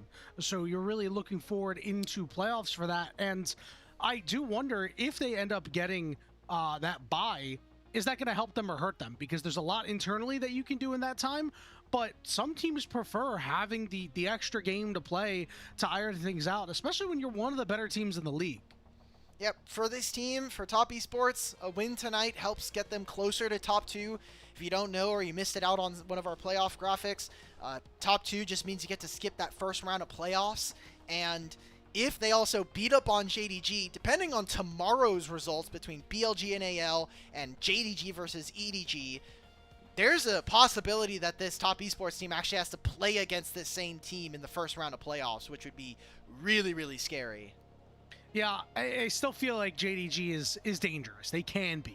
I don't think they present the same amount of danger as a team like WE, who have shown that they will absolutely beat anybody up, but also lose to anybody. But it feels like JDG is just a little bit below that. But you know, I will say, talking about some of these teams that are in the 4, 5, 6, I think they're all kind of dangerous. They've all proven that they can take games. This is not going to be a gimme by any means for these top 3 teams in BLG, AL, Top Esports as we look forward to the playoffs. These guys in 4, 5, and 6 have players that can play. Yeah, 4 and 5 is like the least impactful for playoffs, because you're just going to literally play against each other in the first round anyway. So it's kind of like who gets side selection or right of first selection for series in game 1. That's the biggest impact you're going to have. I think the 3 versus 6 is obviously the most important, just because LGD look like they're on a tear. They've, it was 4 out of the last 5 series they've won. They've been really impressive. That LGD team also took down Top Esports in rather convincing fashion. So there's a lot of upstarts kind of coming through, and I don't think we were saying that was even a possibility going into this split. So really worrisome stuff if we're talking about inconsistencies across our 3rd through 6 teams. And before we get into the draft, let's go ahead and talk a little bit about what it's going to take to get into that top 2. So Top Esports, they actually can drop a singular game, But this does mean that AL would need to lose their series and Top Esports would have to win. Basically, that's the simplest math. Win and you're in and you're good to go. If both of these teams 2-0, it's still going to AL. They've got the game differential. They're +2 on Top Esports, 9-7 total. So even, these 2-1s or anything like that, they're not going to help you. You just win, baby. That's all you got to do. Yeah, it turns out just winning is good. I mean, if we just applied that logic to every team, I think analysis, I wouldn't even need to be here. We would just have 2 play-by-plays on the show at all times. See, bro. Kill his cam. Kill his cam right now. All right, I'll just take off the Oh, no, wait. Come back. Come back. Please. I miss you. So what's really interesting is that I think it is the best part is for Top Esports here, as long as they get the job done today, sure, Destiny's not in their own hands, but AL goes up against BLG in the final game of the regular season of the split. This is a very big possibility that AL might not win that series, right? So Top Esports can absolutely put themselves in a great spot. Well, looks like we are getting ready for draft number 1 of the last series here on the penultimate day of the regular season. We're almost done with Split 3. We've got one more day, and it's tomorrow. JDG with right of first selection. They chose first pick going into this game, and so we'll see what the priority is going to be. We've got Casio, Vi, standard bans. I wonder if we're going to be looking at Ori, or if we're going to be attacking a few more of these 80 carries, because top lane has basically been Vayne, Varus, and Olaf for priority. Not to detract from draft a little bit, but when you talk about like we're in the home stretch of the split, man, this split went by so quick. 5 weeks, bunch of 3-game day or 3 series days. I mean, man, this is an absolute sprint. It's been tough at times, but it has been awesome. So much good League of Legends compacted in such a short amount of time. That does make me a little bit sad that this does mean that we are rounding out to the end of the competitive year soon, as we have all these 25 days, through. 25 days of regular season play, including tomorrow. So really, really a lot, like you're mentioning. Locke gets banned. I think quite interesting considering Cream. Yes, he's a melee specialist, but not a champion that I would consider getting first banned when you see Casio and Orianna taken off the field. Karma, first pick for Vampire, and we're already splitting it away with the Ezreal. A little bit shocked at that. Vampire has always been more of a engaged player. Has been okay at times. He's 2-0 on this Karma so far. And again, does mean the split is going to be pretty good. Does also mean that Caitlyn will be on the table for Gala if he wants it, and you can just try to leverage these 2 strong poke picks, get a lot of early gold. I think that's a pretty good strategy for a JDG team that isn't really able to play a clean game from start to finish a lot of the time. And there it is, Seraphine. If you can't get Ezreal Karma, the next best option is just playing Ezreal Seraphine. What is going to be the answer here from Gala? Is it going to be like a Caitlyn? Are we going to be taking Karma Jhin, which has been predominantly kind of the answer? And if it is going to be Jhin, how else are we pairing this up? Are we going to be looking for Jhin Karma Nocturne on 3? Or is it going to be Karma Jhin and then blind a mid laner like Syndra? When you don't have Locke or Orianna, I feel like that's kind of the next best option. It's either Syndra or Victor in my mind. This is not exactly the draft I'd really want to see come out from JDG if they end up going for this Nocturne, right? Because we saw them against Thunder Talk in that game 1 have their first play blown up by a Seraphine, and they just lost all intent and want to play the game aggressively here. Really sitting on this pick for the moment. And it's just going to be something that Xiaoshu is well practiced on, has done fairly well outside of game record. It is that Rumble. I mean, you just take Olaf here, right? Like, if you're thinking about it, you're like, okay, I could take Olaf, or I could take Cassante. I could play Gnar into this, and I'm completely fine. Seems like Top Esports are a little bit more interested on going for mid-jungle. Taking away the Nocturne is interesting. It means that I think JDG would have to kind of pivot in their draft strategy, because it seemed like they were playing a composition that wants to outrange your opponent's Equalizer plus Jhin combo. You kind of wanted to go for a dive, so I think this is something that might be able to backfire, I think, for Top Esports if this champion doesn't kind of go their way. We'll see what their second... Why does Tien have a wireless mouse? that might explain some of the misplays. Why are we not using a wired mouse in 2026, guys? Listen, I play games at my casting setup. I play games at my casual setup. I have a wireless mouse down there and a wired mouse up here. Which really should be reversed for the situation. I don't know, man. I like the wireless mouse, actually. I think it's pretty good. Nah. We're not even sponsored by them. Hater. I used to be a wireless mouse hater. The GOAT of all time. Logitech G0. Yeah, you got the Worlds one. Yeah. Bad Worlds for us, though, so I'm not going to be too excited about that. Tough. Getting back in the draft. Mbessa Akali ban.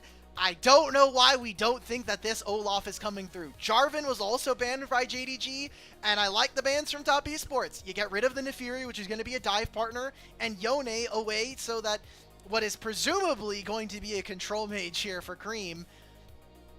I don't know. Like, Top Esports, they have a run-at-you style draft, and JDG have no answers into this. They don't have any answers yet. You could always pick the Anivia, which has been something that Honkyu's been really good at, and his walls can really do a good job of trying to keep Rumble Olaf mid? out. We're going to go with a Trundle lock in here. So we'll see if they end up flexing that into mid, as you said, which would be kind of crazy to like blind Rumble mid here. I think Cream would have some picks that can absolutely take advantage of that.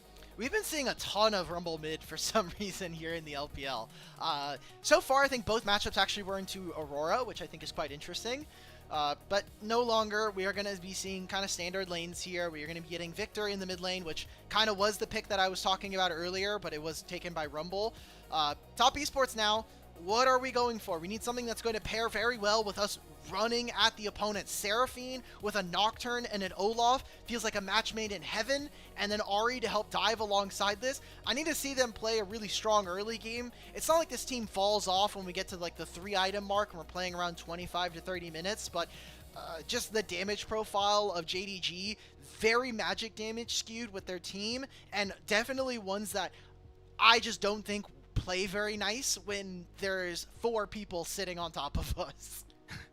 Beauty of a draft from Top Esports for JDG. A lot of pressure is going to be on Gala this game, hitting these deadly flourishes, because that's really your main CC that you have. You have Trundle Pillar, you have Karma Tether, you've got the Gravity Well from Victor. All of these are not really guaranteed, but you have the lasers out of Victor. You have the Equalizer to trap somebody in a singular spot. He has to be nailing these, or else this Jhin pick is not going to allow this JDG team to really get into these fights and get these early picks that they're looking for. Something that is okay for JDG is that if they are second to an objective, they still have ways to play. Equalizer is a great way to enter in. Curtain Call is also something that they could look for. I think that Top Esports, if they are going to be winning this game, it is going to look very one-sided. They have a lot of potential to snowball an early game and run over their opponents. I look at Olaf, even though there's a Trundle is going to have so many problems this game. How are we starting fights as JDG? Who is going to be blocking some of these big ultimates? And how are we going to get around Nocturne flying in and we're all getting Nocturne ulted? We can't see. Suddenly there's an Olaf on our screen. Like, Jhin doesn't play very well with that. Again, if we see Top Esports win, it is going to look very dominant. It feels like your answer is Empowered Karma Shield and Shurelius, and get the hell out of there. Game 1 of the final best of 3 series of the second and last day of the regular season starts now from Top Esports and JDG.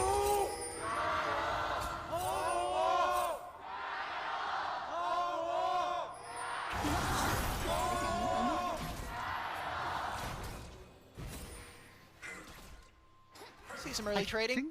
I heard Jindong Man. I think I heard him.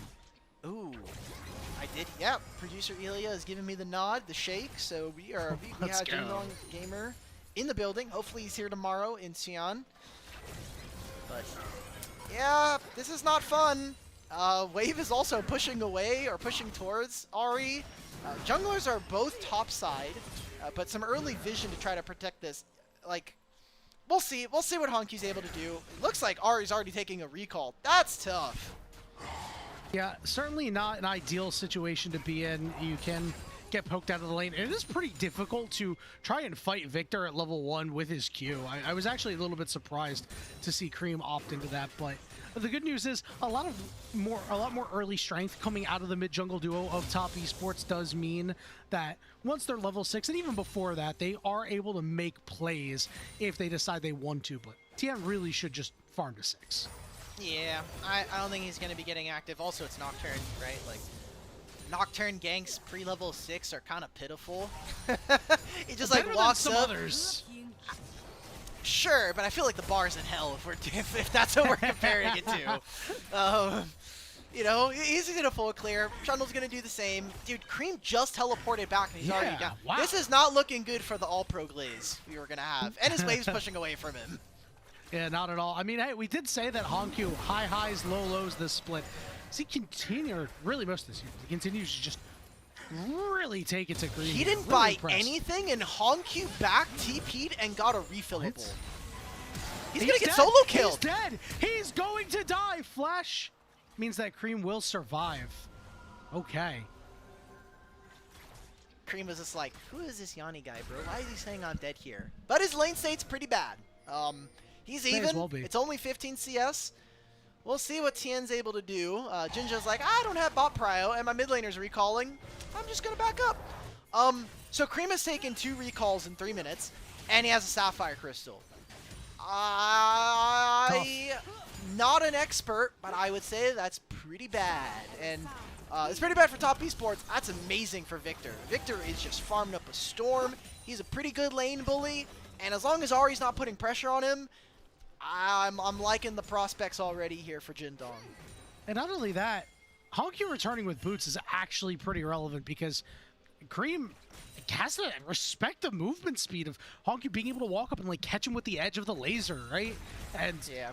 situation like that, if he continues to just land these abilities, it's just going to get even harder for Cream to play. I like the idea of there from Honkyu. He's like, if I just hold this wave in front of my turret, Ari is in a pretty bad spot, so it's not going to really turn in anything. Looking elsewhere, though, every other lane seems like it is doing fine. Always have to be a little bit careful. Xiaoshu took the Ignite here in this matchup. Also has Storm Raiders, so wants the movement speed, and will have to take a pretty costly all-in if he wants to get that Keystone to proc. We'll see what he's able to do here in this matchup. Again, Olaf is really, really dangerous, and while there's no CC for him to be able to cleanse with his ultimate, just having that Berserker's Rage when you're talking about potentially a no flash or very low mobility rumble, always problematic.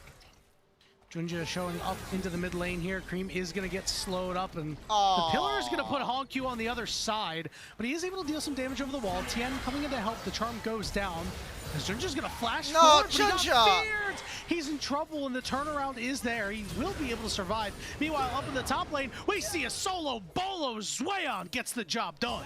Dude, Zwayon scratches the back of his neck. He's like, I don't know what this guy's doing. Like, is that allowed? My wave's in a good spot. I'll push this one back out. He just loses like that with Ignite, by the way.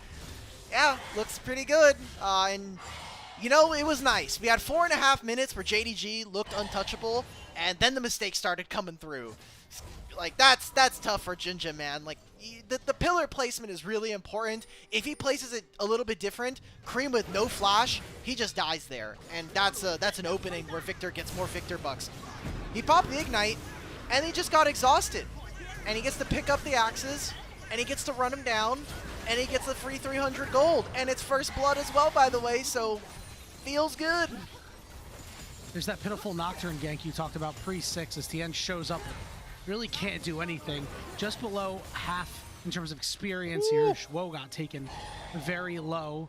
Cream does have the move here into River, but not sure if they're going to be able to play for this crab here. Honkyu is now shown up and is going to start tossing some spells in Cream, especially that ultimate. That should burn him down. A little bit of a Trunder Pillar as well to force Cream fully away. That is truly a pillar of filth. He is using the disgusting Trundle skin. You stinky. He is Not that there's anything wrong with it, definitely but he's stinky. definitely No, stinky in the skin no. and stinky in some We place. should definitely shame people that are stinky. We're part of a fandom or a niche of people that are stereotyped as people who don't shower. Okay, gamers, let's start Please using the shower. deodorant. Yeah, instead of a Durex ad, we should get like a deodorant sponsor. That's a good shout. That's a good shout. Maybe That's how maybe- we fix the that's how we fix the gamers. This is how we fix the LoL esports ecosystem. Nocturne has now hit level 6 and is in position to make a play all the way up top here. Fear is going to go down. He's a little far away, but he doesn't have the flash. The equalizer goes down, but you can't equalize this trade. It's Swayon getting a second. Yeah, and Xiaoshu's not doing any favors for himself there. This is a good punish, right? No flash. Now Zwayon's up 1,000 gold, 20 CS. Probably another turret plate if he decided to save. That's just a wave that Xiaoshu's not going to have access to.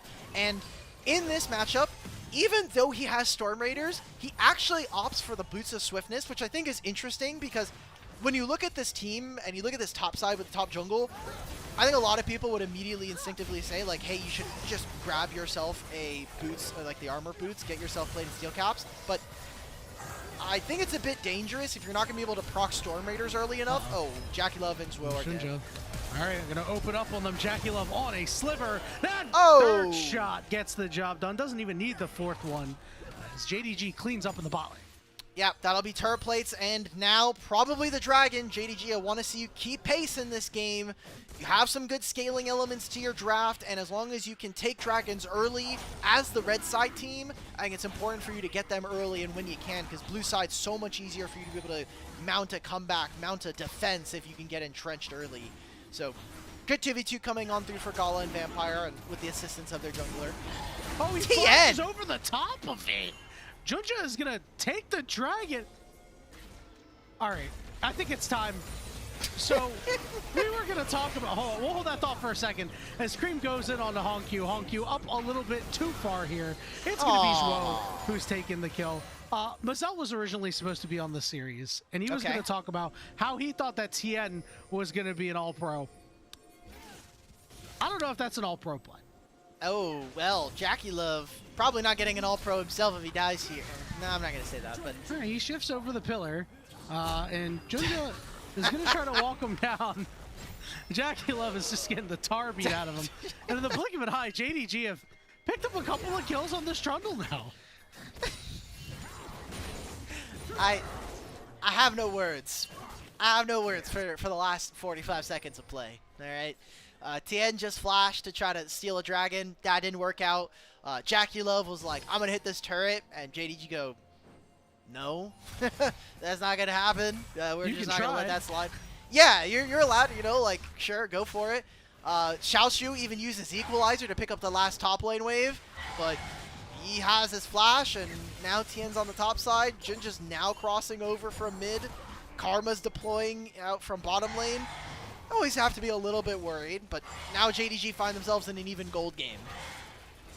The good news is Grub's going to be a pretty big deal for Zwayon, who has this huge lead, is up 30 CS as well. Any alone time on these turrets, and they're going to absolutely melt. But I think that's why Top Esports may have been jumping the gun a little bit. They're like, hey, our top laner's Giga Fed, guys. Like, we can play a little loosey-goosey. And Oh, look at this unfortunately wave. for them, they're happy gaming. Dude, Swayon, I love you, man. Just keep farming the wave like this. Make sure that Rumble always have to play with the fear of God at all times. If we don't see him on his bottom side camps, which I look at the mini-map and it is lit up with JDG wards, as soon as they see him, Zwayon, or Xiaoshu, sigh of relief. He goes, oh, thank you. I don't have to play with the potential of a Nocturne gank. He's going to see him here, and I hope we get to see a Xiaoshu player camp for even a moment, because I would love to just see him just go, oh, great, I'm not going to get ganked. Yeah, the problem is he could always just get run down. Just like Cream is getting run down here. Another charm lands, but Honkyu has been consistently pushing him out and getting the better of him. Good pillar of There we filth. go. Junja's going to flash, but forces out Cream's ultimate. Not exactly the most worthwhile trade. Yeah, but it was a pillar that ended up working, and I'm sure Top Esports, they press tab, they go, oh my, that is a Trundle with Trinity Force. I am not walking up to him. So, good punish. I think even if Top Esports have a minor gold lead right now, JDG are doing a lot of a lot of small things well, even for some of the hounding we were giving them for their early game. Like, we're pushing them off, we're taking their Raptors, or at least pushing them off of their Raptors. we are kind of squeezing Cream, who is down 15 CS in this matchup. Again, like, Hongq is going for a defensive build. He's going to go for Rod of Ages plus Merc Tread Boots, which did get nerfed on this patch for their Tier 3 mid lane upgrades, but I don't think that we're ever going to get punished as top esports, and that is something that we noted from draft. They need to run at their opponents, and if you don't have the damage, well, then JDG are feeling really comfy. The problem is there is just damage in that top side. That's going to be a problem later. For I think now. I think that Hongq did a pretty good job of keeping Cream down. I just, you know, Junja really needed to impact this top lane at some point in time. I mean, this CS lead is now getting near 50. We talked about, like, hey, Olaf is just going to be able to feast because this team comp needs to run forward on the other side. I am very, very worried for JDG's prospects later unless they really turn it on around these next objectives. Dragon is going to be their next opportunity in about 50 seconds from now. Look at this. Xiaoshu paying a lot of respect. He's down 50 CS and 2 kills. He's down a quest. Yeah, oh, yeah, he's down a... I wish we had working quest trackers, man. I want to see where they're at in this quest, because I'm sure Xiaoshu's actually fairly close. Yes, it was a plate, and it was 2 kills. He's probably like 200 quest XP off, so he'll get it on this cannon and the next wave and a half, if my math is right. But I mean, he'll catch up. He's just down a level and a half right now. Top Esports, let's contest the dragon. They have so much vision in your bot side jungle, TN. Can we see JDG actually properly punish? Because a lot of the other quests are actually completed. Jungle, mid, bot lane. Like, you're getting a lot of gold for yourself here as JDG, and I think you have some good ability to fight here, especially with Trinity Force completed for Junja. A lot of on-the-way pings from the JDG squad as they're descending on the Dragon. TN is there, and he is a level up on Junja. See if that ends up being relevant for the moment, as TN threw a Q over the wall and then determined that he's not particularly interested in fighting for this. We do see Cream making a move toward this top side to potentially dive Xiaoshu. Saw pinks coming out, though. They're saying, hey, we're putting 4 people on bottom lane. Please do not die top lane here. Nocturne can be there. We also saw that Xiaoshu in that wave and a half did actually get his top lane quest. So 2 dragons to JDG. I'm getting worried here, Yanni. You're having trepidations about JDG's composition. I'm getting a little bit worried about this early game from Top Esports, because if Swayon does not 1v9 this game, which he does have the potential to do, but there's a Trundle on the enemy team, I start to look at JDG's team, and I'm looking at all these nice spells. I'm looking at Ahri, who has been consistently nerfed over this year, and we know that this Top Esports team is prone to having a lot of mistakes. So Dragon, and an Ocean Soul at that, is a very good way to get around having maybe some not so great lanes. Yeah, I'm starting to think you're onto something, especially because, you know, the Nocturne ultimate, the Ahri ultimate allow you to make plays on the opposite side of the map.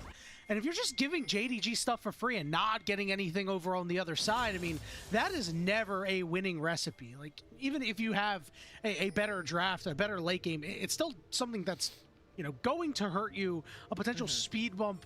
You're just allowing JDG time to get in this game, allowing Xiaoshu time to get an item that maybe makes him relevant in a team fight. Hongq has been relatively undisturbed outside of that one death. And look, the matchup is better now, right? Like, we put Hongq into Olaf. Vampire, we can't walk here, but okay, thank you. Like, it's not great for Victor, but he can just hold this wave or permanently wave clear, even uses his ultimate.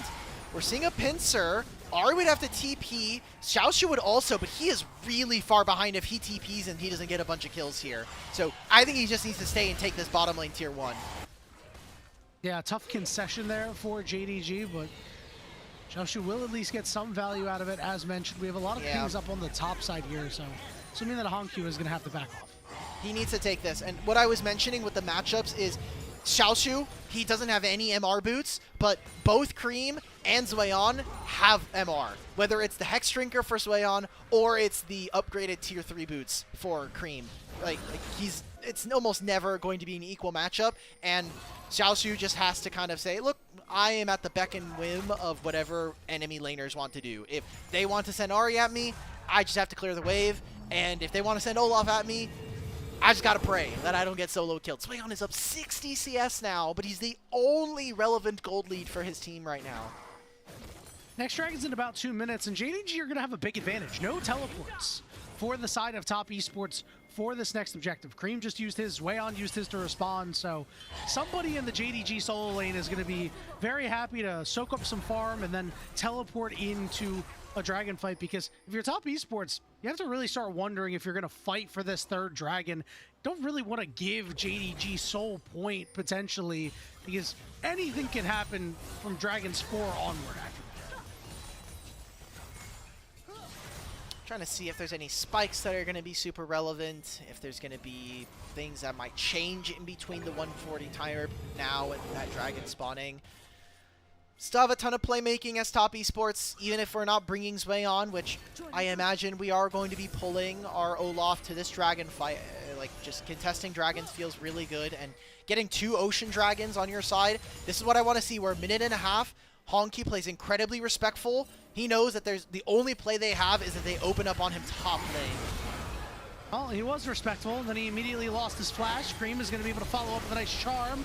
Stun goes down. Cream can't really get in there, and Hogq will be able to survive, but critically loses that flash. Yeah, loses his flash, but so does TN there, and that's really, really costly. Yes, the ultimate, it's likely going to be up in time. Same thing here for Cream.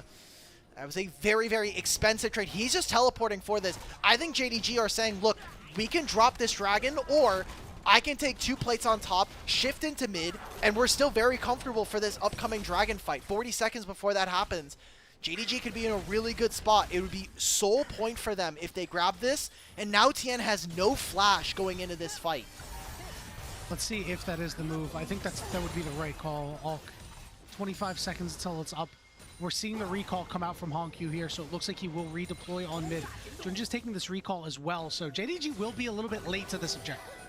I said, hey, I'm fine with JDG being second to the play, but that was also on the pretense that they would be even in this game. And hey, it is, but Equalizer is a big part of the game, and he only has a Leandries at this point. He is incredibly impoverished on this Rumble. Cream will make it here in time. Foxfire for Ahri is one of the most broken basic abilities in the game. It basically costs 0 mana, and it gives you 40% movement speed for 0. So now it's going to be a battle, Herald. Dragon is started. And it is JDG first to the play. Rumble is going to join, but he's getting flanked by Olaf. What are Top Esports going to do with this? Hongq dropping down a lot of death rays, trying to be secured. Good pillar from Junja. Root comes through, lights her out. Encore lands on the multiple, going deep on the back line, flashing away is the Jin. Meanwhile, Hongq's caught up. He gets a shield, but gets sniped by Jackie Love. Over on the backside, Zweon falls. Another big root. Ooh! Plus the burn from Xiaoshu. 4th shot, not gonna land. And Cream is forced to run for the hills, but JDG won a little bit more. Finally backed off by Shwo. In the end, it's a 2-for-1 for JDG, and they're on soul point. Wow, Xiaoshu just made out like a bandit in that fight. He gets 2 assists there. It doesn't even matter that he doesn't get any of the kills. He's about to get the bot lane tier 1, and they're going to get this mid tier 1. JDG completely outplayed them in that fight. The pillar to stop the Herald. Nothing from Top Esports really landing on any relevant members. It was Hongq who didn't have his flash going into that fight. We killed him, but lots of kills going back in favor of Jindong. They went down from 500 gold, now up 2,000. Pillar to stop the Herald, just perfect. Smite as well. And then, I just don't know what Zweon does in this fight, if I'm being 100% honest. He went straight for Gala. They both flash over the wall. But then he loses vision. Oh, it's the auto-pathing. The auto-pathing, because he's just clicking on Gala, when he loses sight, it just goes to the next nearest target, and that's around the wall. Big mistake, I still think, here from Top Esports.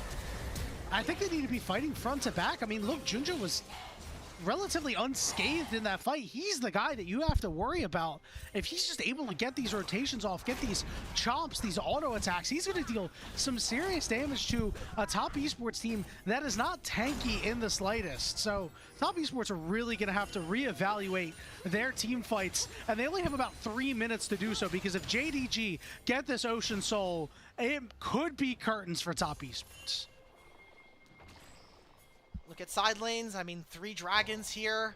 I mean, essentially, the game now is decided in 3 minutes. So, whatever happens between now and then, we'll see if Top Esports can, again, look for something. But what are the side lane plays? Because Xiaoshu is never giving them an angle. He's kind of going into Fog of War and preventing himself from being a liability. Hongq with this build, I had my reservations because every time we see Merc Treads plus Rod of Ages, it means you don't deal damage, but on the flip side, it also means you're likely never dying. And so, Top Esports, what are your options? It was supposed to be, we're going to run at you. That's not going to happen now. Hey, can we make a play on sides with Nocturne Ahri or Nocturne Olaf? Well, they're not giving us the space or the opportunities to do that. So it kind of feels like Top Esports are now corralled into winning big team fights. And that's not even something that they're advantaged in right now. Certainly not. They do have the ability to do so with the Encore and a good True Shot Barrage coming through. Vampire will have one cleanse to use on somebody other than Gala for the next fight, as his cleanse will be up unless it gets burnt between now and the next dragon. This is bad. This is really bad for TES.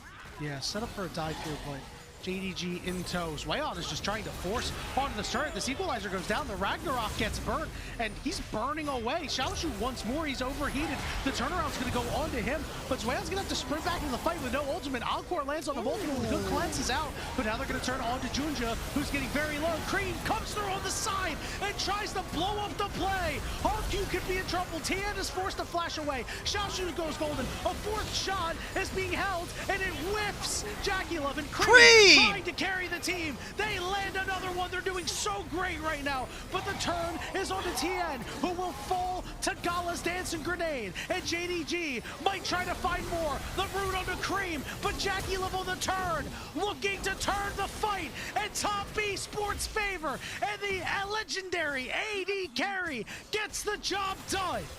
I just know that DBT is in chat right now, glazing Jackie Love right there on the Ezreal. He is gliding through that fight, and that was a tough one, because if Top Esports don't win that, this game is cooked. JDG trying to protect their top laner on the dive. We'll look at this again.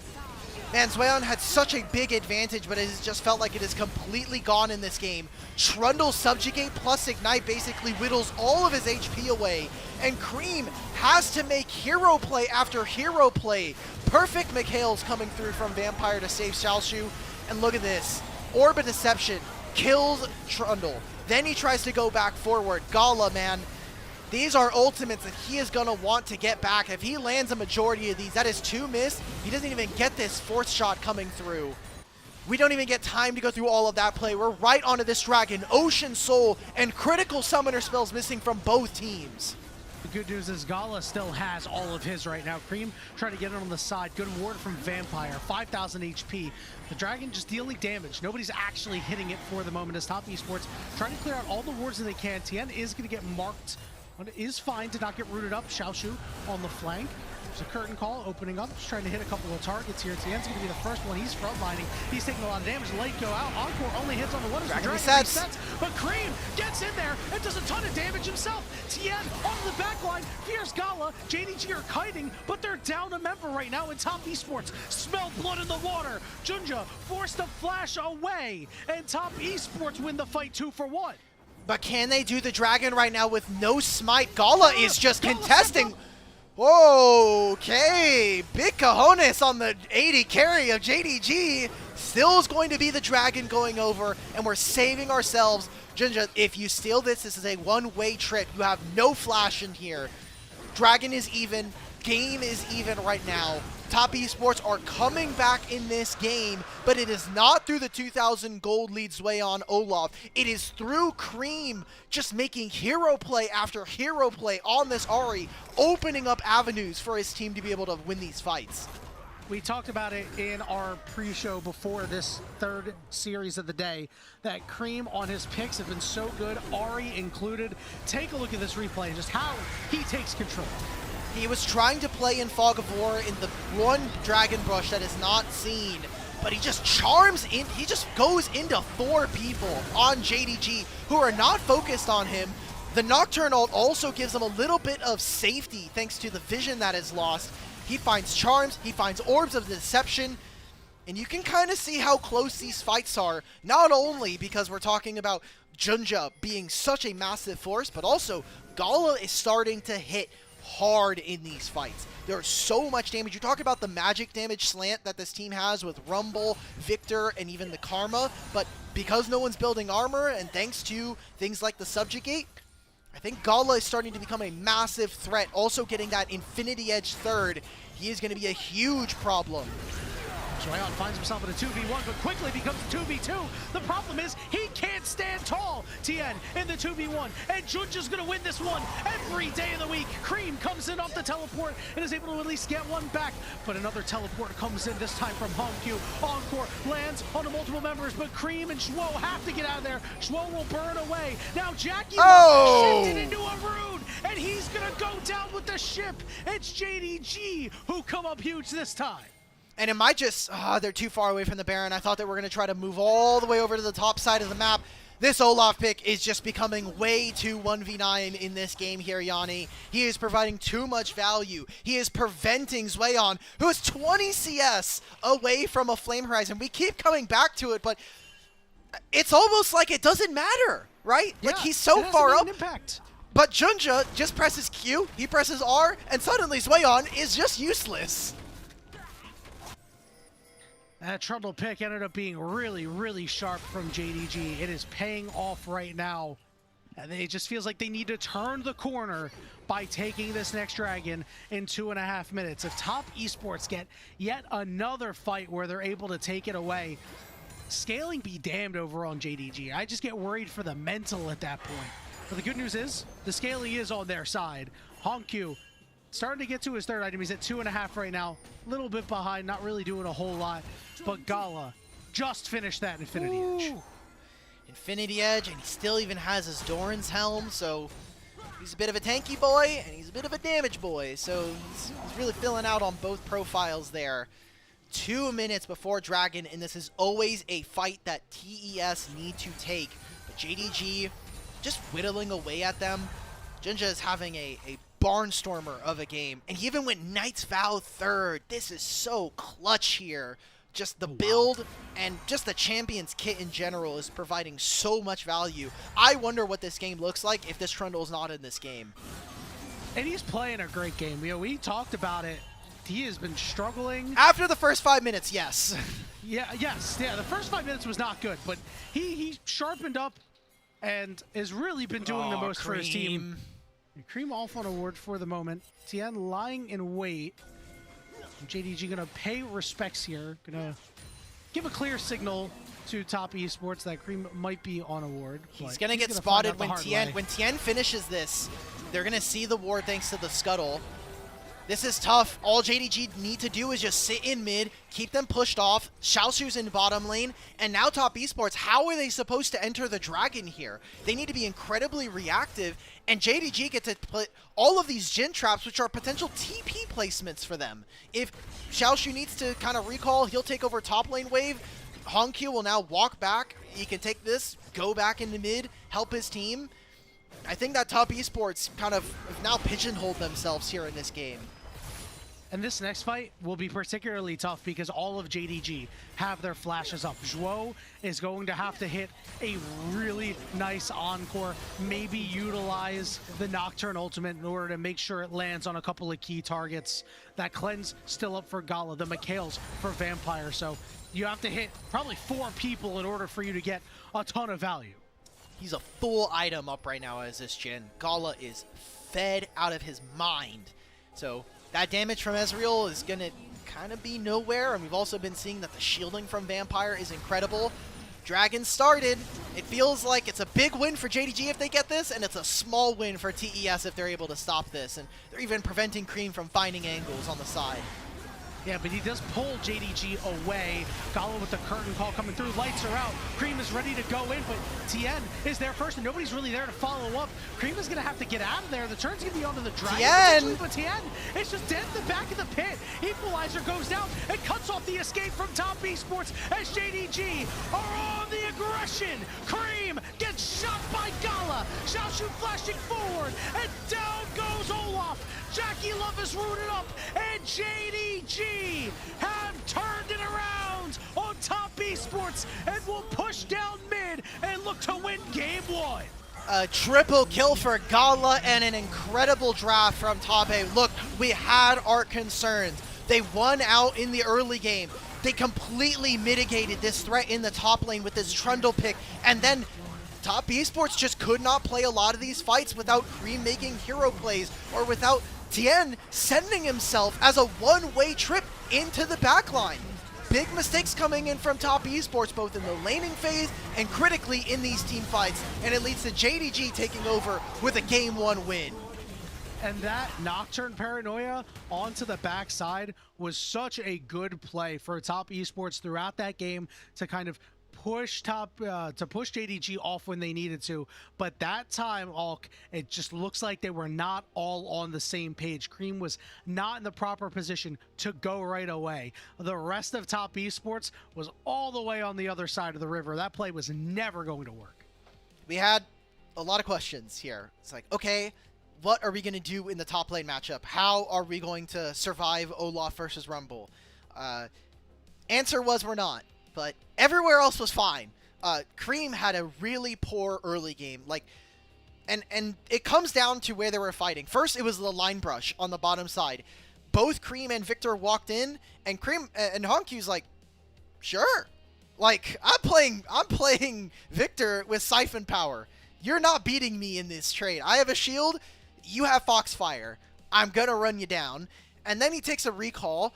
Honkyu does the same, so they match teleports, but Honkyu has a refillable, and Cream has his D-ring and nothing else.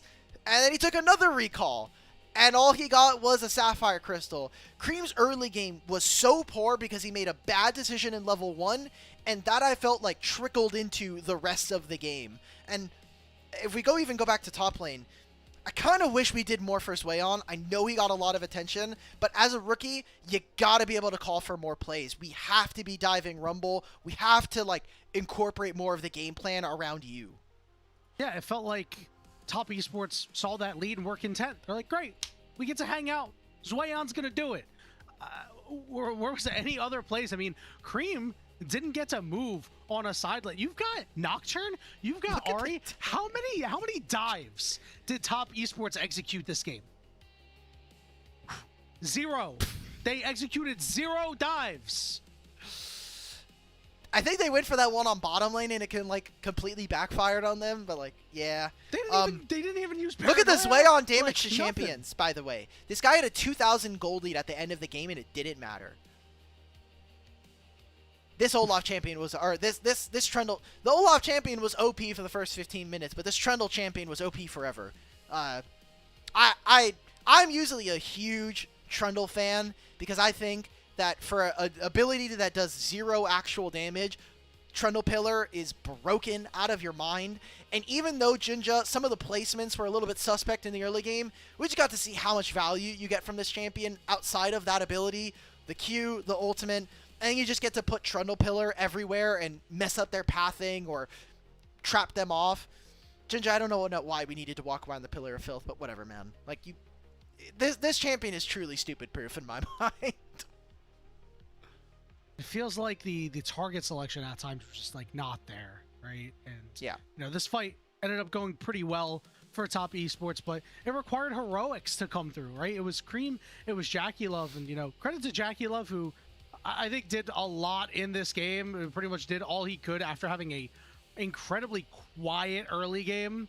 But if you are playing Ezreal Seraphine and you are quiet in the early game, something has gone horrifyingly wrong. It is Jhin Karma, so you don't really have a lot of say on the minion wave, right? And you can poke your opponents out, but Karma also mitigates that, so I'll give them some leeway on this. It took so many impressive plays from Cream just to keep them even. Not even to win the game, but to keep them relevant in this game, number 1.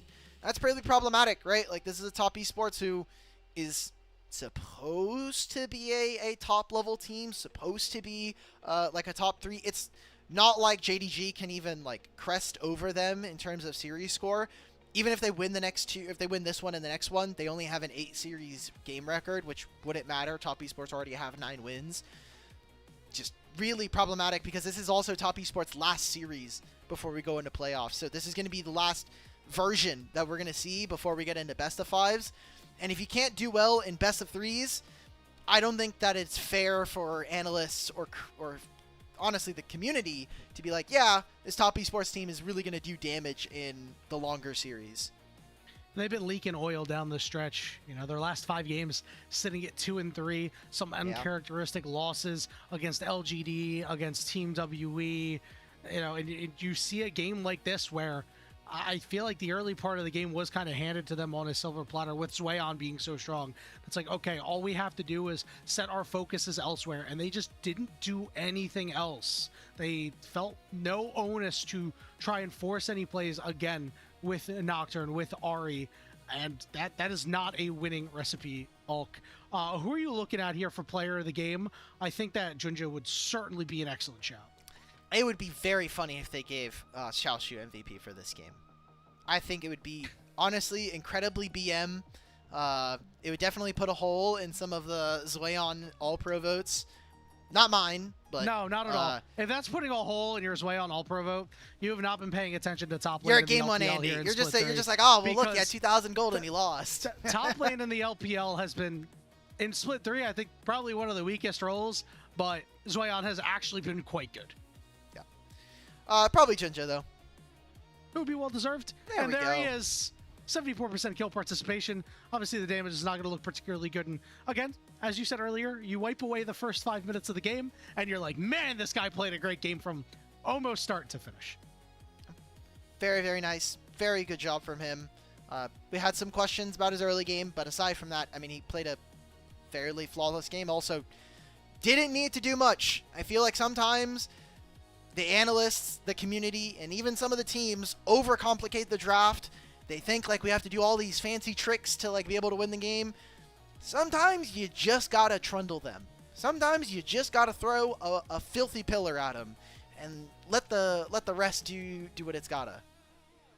Couple shouts for some Gala votes. Who Vampire is giving vote a as well. vampire vote? I don't know. I think they just maybe are like, hey, you know what? We know that supports like Karma aren't really flashy. Not going to get too many opportunities. Just to take go the vote and away from these get your people, vote. bro. What are we doing? We are renaming them the Losers Club, Ulk. With that, we're going to go ahead and take our first break for the final series of the day. And when we return, JDG are going to try to cap off a 2-0 while Top Esports are going to try and fight back as best they can.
a Reddit post a couple of days ago about how Tyler won. So he's been doing this thing where when ranked 5s are open on the weekends, he plays with like other streamers. He played with Kadeem on his team like last weekend, and Kadeem the GOAT. did on Riven, by the way, did 500 damage in a 30-minute game, and Tyler was like, yo, those numbers are crazy, Kadeem. And everyone was like, oh my god, this is so funny. Kadeem is like the streamer that you watch when you want to see bad gameplay. He did 300 less damage than Results. an LPL pro player! Wait, hold up now. Kadeem has one of the sickest flashes of all time. That is true. The Camille ultimate is the Camille ult flash was sexy. It is Knight versus Tarzan. I think this has been the battle, not just this year, but even last year when we had AL as a top 2 team in the league. Tarzan versus Knight, but Tarzan's team was not as good as Knight's was, and that has, I think, been true for most of Knight's career. Usually All Pro is separated in between, you know, hey, you have our Ascend All Pro team, and here's our Nirvana All Pro team. We're gonna pick, we will have the pool of every player available in the LPL. If they have played more than 2 games in the split this year, they will be eligible for this.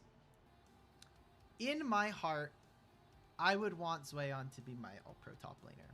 However, I'm going to do something that I have not felt in a long time. My All-Pro top laner is going to be Mr. Hoya. He's been Mr. Consistent. Respectable.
Welcome back from the break, everybody. Hope you got yourself hydrated, and really hope that Top Esports find a way to navigate an early game well, as they took a loss because of their unwillingness to really do anything, which is really odd because we saw the same thing happen to JDG when they played against Thunderdog. Like, things didn't go well early, and they just had no onus to like do anything. So we'll see if they're able to straighten things out this time around. Yeah, Tien just probably shouldn't play Nocturne, if I'm keeping it a buck. He's only played one other Nocturne game this split, but just I don't think we should play Nocturne without Orianna. I think we should just really simplify the game plan and make it so that we don't have to do it. Also, Cream should also probably not ruin his lane level 1. If we could tweak a couple of things, maybe it's winnable. I don't know. Yeah, it was really odd and honestly disappointing to see. You know, you expect this guy to come in and put on a show, and hey, credit to him, he was able to bring it back and did end up having a positive impact on Top Sure. Esports' game largely, but being behind like that so early just again threw the entire game plan out of whack. It feels like Top Esports have to come in with a cohesive idea of what they want to do and execute on it. I wonder where I've heard that before. You're rubbing Maybe off. maybe TN lost because he has a wireless mouse. I think, you know what? You might be onto something there, Chief. You know, Jackie Love, I might have pan to the toss my camera wireless down. mouse. we need. Well, you're not playing on stage. I don't think you got to worry about that. You're playing support half the time anyway, so we're not gonna worry about your clicks mostly. I need someone to grab those cameras that are sitting above the players and just tweak it down a little bit. And let me see how many of these players are playing with wireless versus wired. I am actually pretty curious about that because, you know, it is 2026, right? A wireless mouse back in the day absolutely would have hampered some gameplay on, like, you know, World of Nowadays- Warcraft's. Nowadays, not as much. Yeah, agreed. Technology has gotten better, but there's also a lot of electronics. I wouldn't be surprised if there's like some interference. They've got all these headsets behind them. You've got all this, like, you've got the wired headsets obviously sitting on them with soundproofing. Producer Ilya is shaking his head, but he's not on the stream right now, so I can just make up garbage about electrical engineering, and he can't stop me. Well, if you have a wireless mouse, it means that you're less likely to get your wires tangled. True, true. Hey, Speaking of you know- tangling wires, it's time for a draft. Before we get, I will say, moving a mouse when the wire is tangled a little bit, kind of hard. Restricts your camera movement in League. Really, really tough. But we are into the draft here. Lucian immediately getting taken away, as well as this Poppy. I just love making stuff up, man. It's so great because, like, people in chat can get mad, but all they can do is just do, like, a little chatting emote. They're just sitting there getting mad at me, and I just don't even see it. The color caster is wrong! Yeah! And then I'm just like, bro, I don't care. I'm just going to espouse all the wrong information that I want, and all you can do is leave a comment. We love you guys, though. We love you guys. Leave a comment, like, and subscribe. Hit the notification bell as well. The draft, anyway. JDG, probably looking for some more different bans. We see Lucian already taken away. Likely we're going to be seeing more of the junglers, especially things like Jarvan and Vi. When I look at what it's kind of looking like, we are going to be seeing Top Esports with first pick. So if you're going to let either of those champions through, I imagine TES are going to look to snap that up. Also, Ori still on the table. Yeah, and you know, we're starting to see the bans get tilted a little bit more towards Scream and like what he's really good at. Obviously, this Cassiopeia is something that is picked by most, but he is particularly good on it.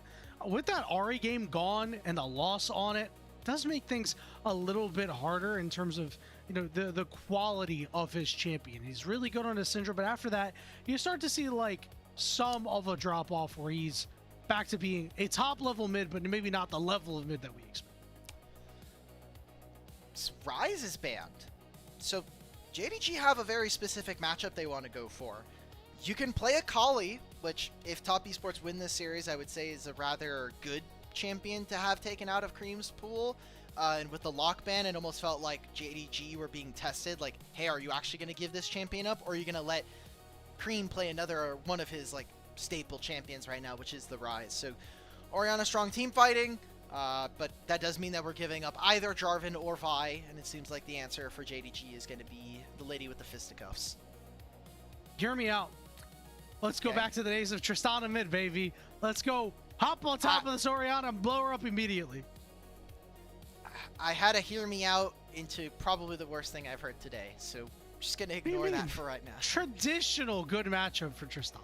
Yeah, and Tristana's also gotten nerfed because Riot Games hates marksman mids, so...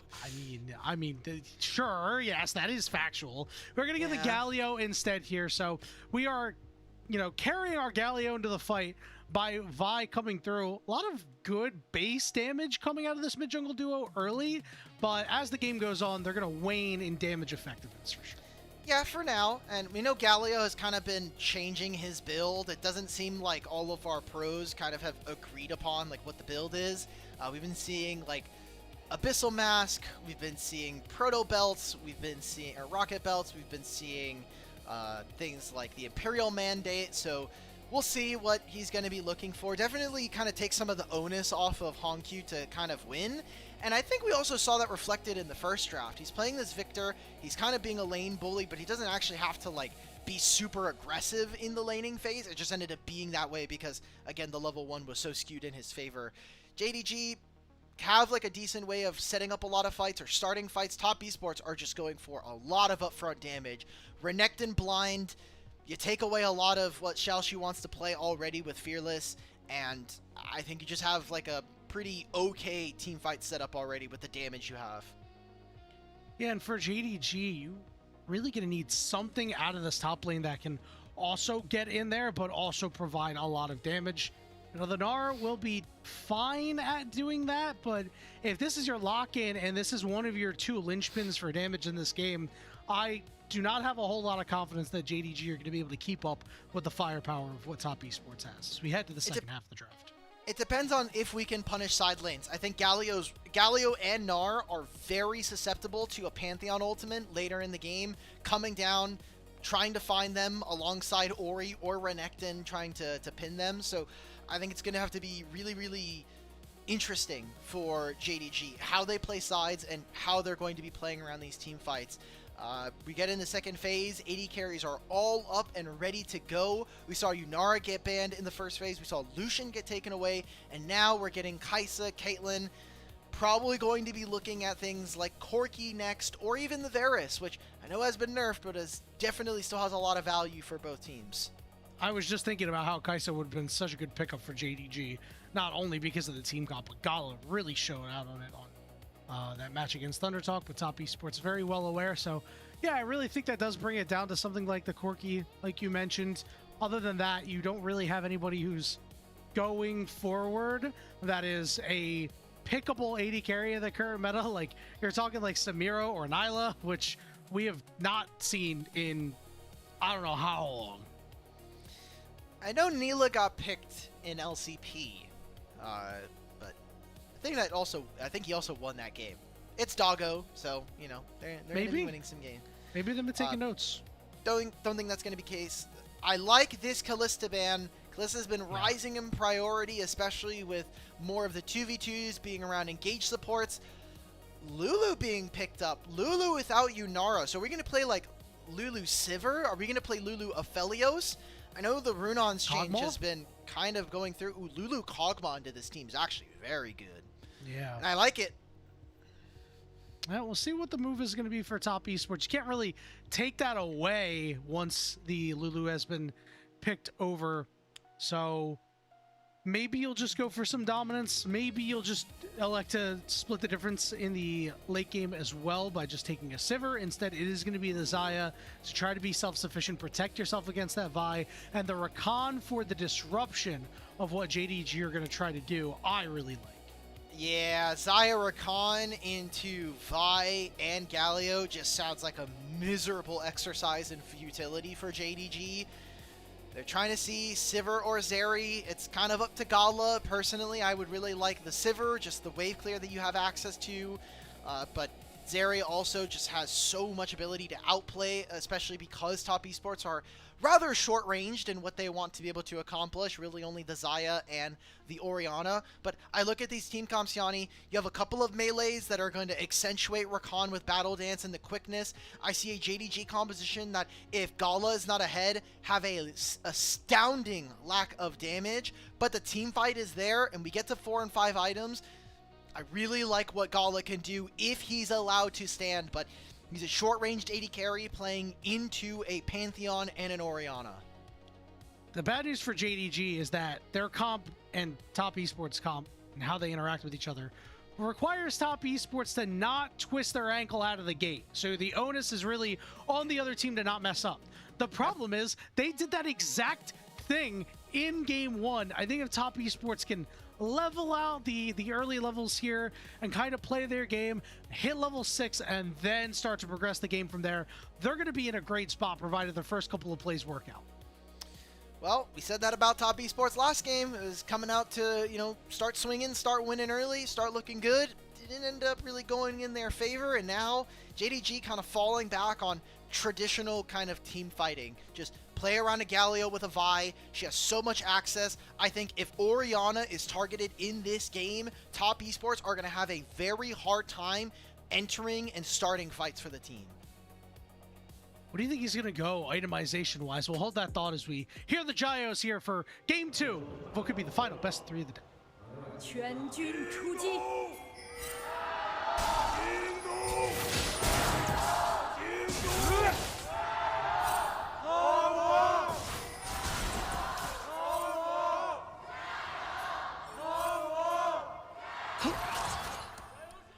I think in this game, if I see a Rod of Ages or I see a Merc Tread Boots, I'm going to be super depressed for Orianna. I agree.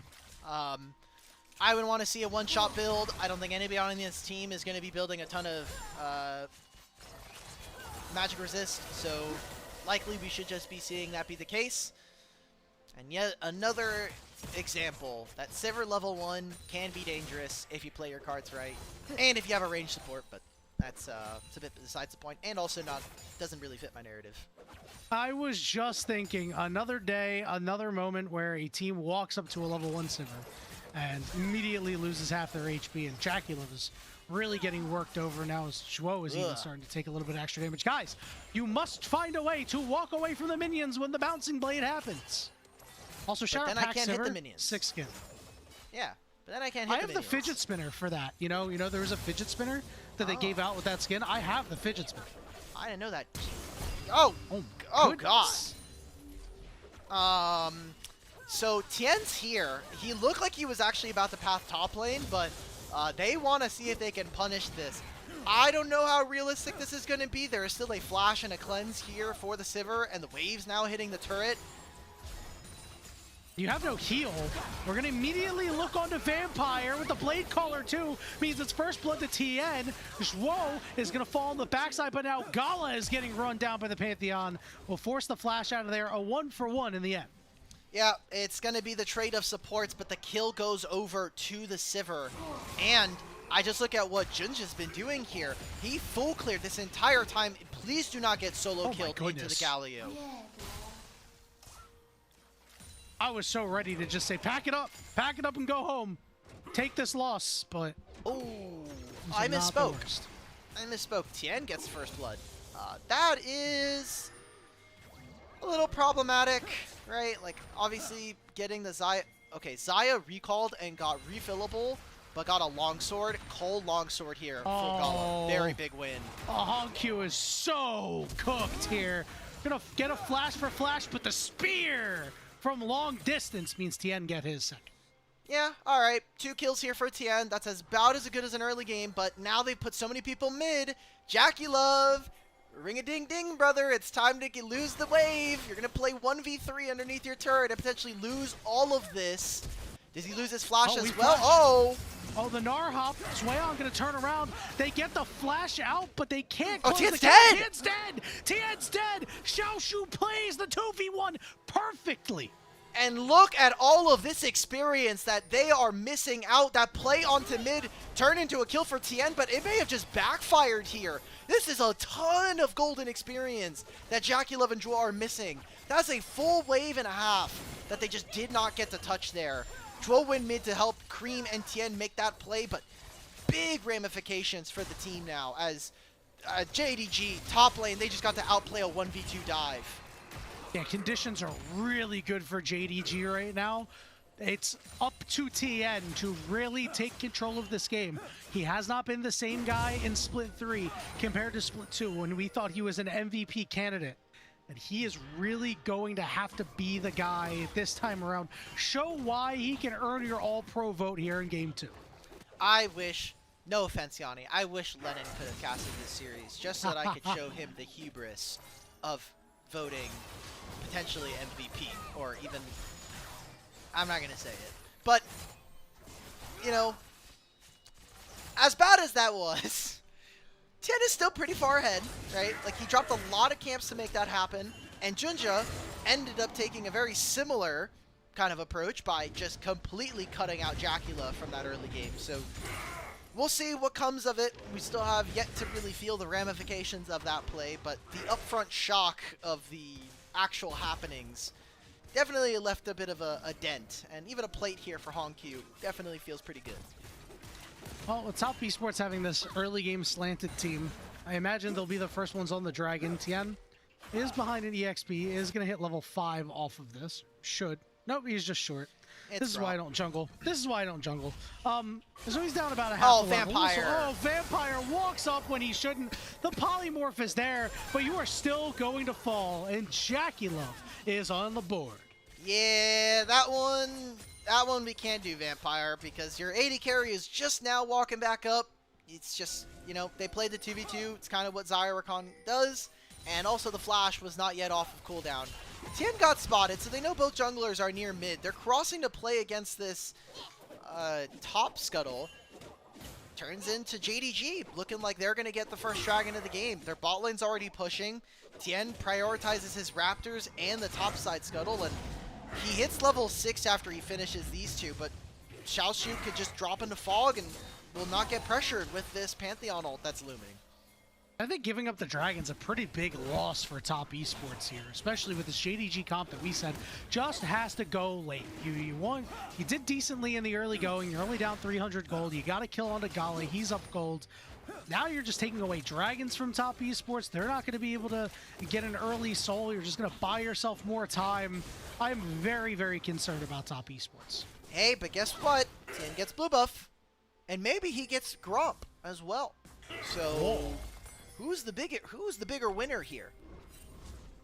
Xiaoshu could find himself in trouble if Tien wants to come over. He doesn't have a stun, because he used it on the Grump. Xiaoshu is going to have to retreat to his turret. He does not have flash. That's crazy. That's crazy. Zueon just uses his Dominus like that. Pretty dry. Not the biggest fan of that. So Tien, if we take stock of what just happened, Tien gets his Raptors, he steals blue and Gromp, and likely he will get this Scuttle as well, but maybe dies? It will certainly come at a cost, and they're going to go all in on him. The Justice Punch, the taunt, and Hongq takes him down. Doesn't flash, doesn't look for another play. I feel like JDG are still just winning this as like a, if we're just talking about this from like an economical standpoint. Like, now Jinja gets to steal Krugs. Xiaoshu's under literally zero threat because we just saw them do nothing. Not going to be a dive, but you also got the dragon, and they get to control all of this top side. JDG are just making the right decisions, I think, at the right time. Sure, there are some flubs here or there, but just consistently, I would say, if we're just looking at all of the plays made in this game, on average, JDG have made the better one in trade. Yeah, and this is going to delay the first grand starfall of the game. Like, we haven't seen Tien really use his global ability yet. Obviously, he just hit level 7, so he hasn't had too much time. But now, Top Esports aren't going to be able to pick up these grubs. I think Xiaoshu is going to be super happy about that. And things are just looking good for Jindong Gaming here in Game 2, a team that has been consistently inconsistent since Split 1, and are certainly showing signs that down the stretch they are picking up their play. Hey, this team is technically the perfect 500 team, all right? They're 6-6 in series score. Before this series, they were 16-16 in games, but now they're 17-16. So if they win another one, they'll break that completely, and they'll put themselves at a nice small lead in the standings. But 7-6 isn't exactly going to do a lot of damage. Top Esports could still lose this series, and they would get third regardless. It's all about whether or not JDG can improve their standing points and really give fans and the community a little bit of hope going into the postseason. You're feeling pretty good about the way this series is transpiring. I mean, we did talk about it a little bit ago that Top Esports is leaking oil down the stretch here, and it feels like they are a team that has a tendency to do that at times in the regular season, where they start dropping some games that they really shouldn't. But I mean, if you end the regular season 2-4 in your last 6 with, you know, losses to LGD and WE and JDG, you have to feel very concerned about that, not only as a top esports fan, but as somebody in the organization, as the coaching staff, as these players, as we hit a pause. It's that damn wireless mouse. Yeah.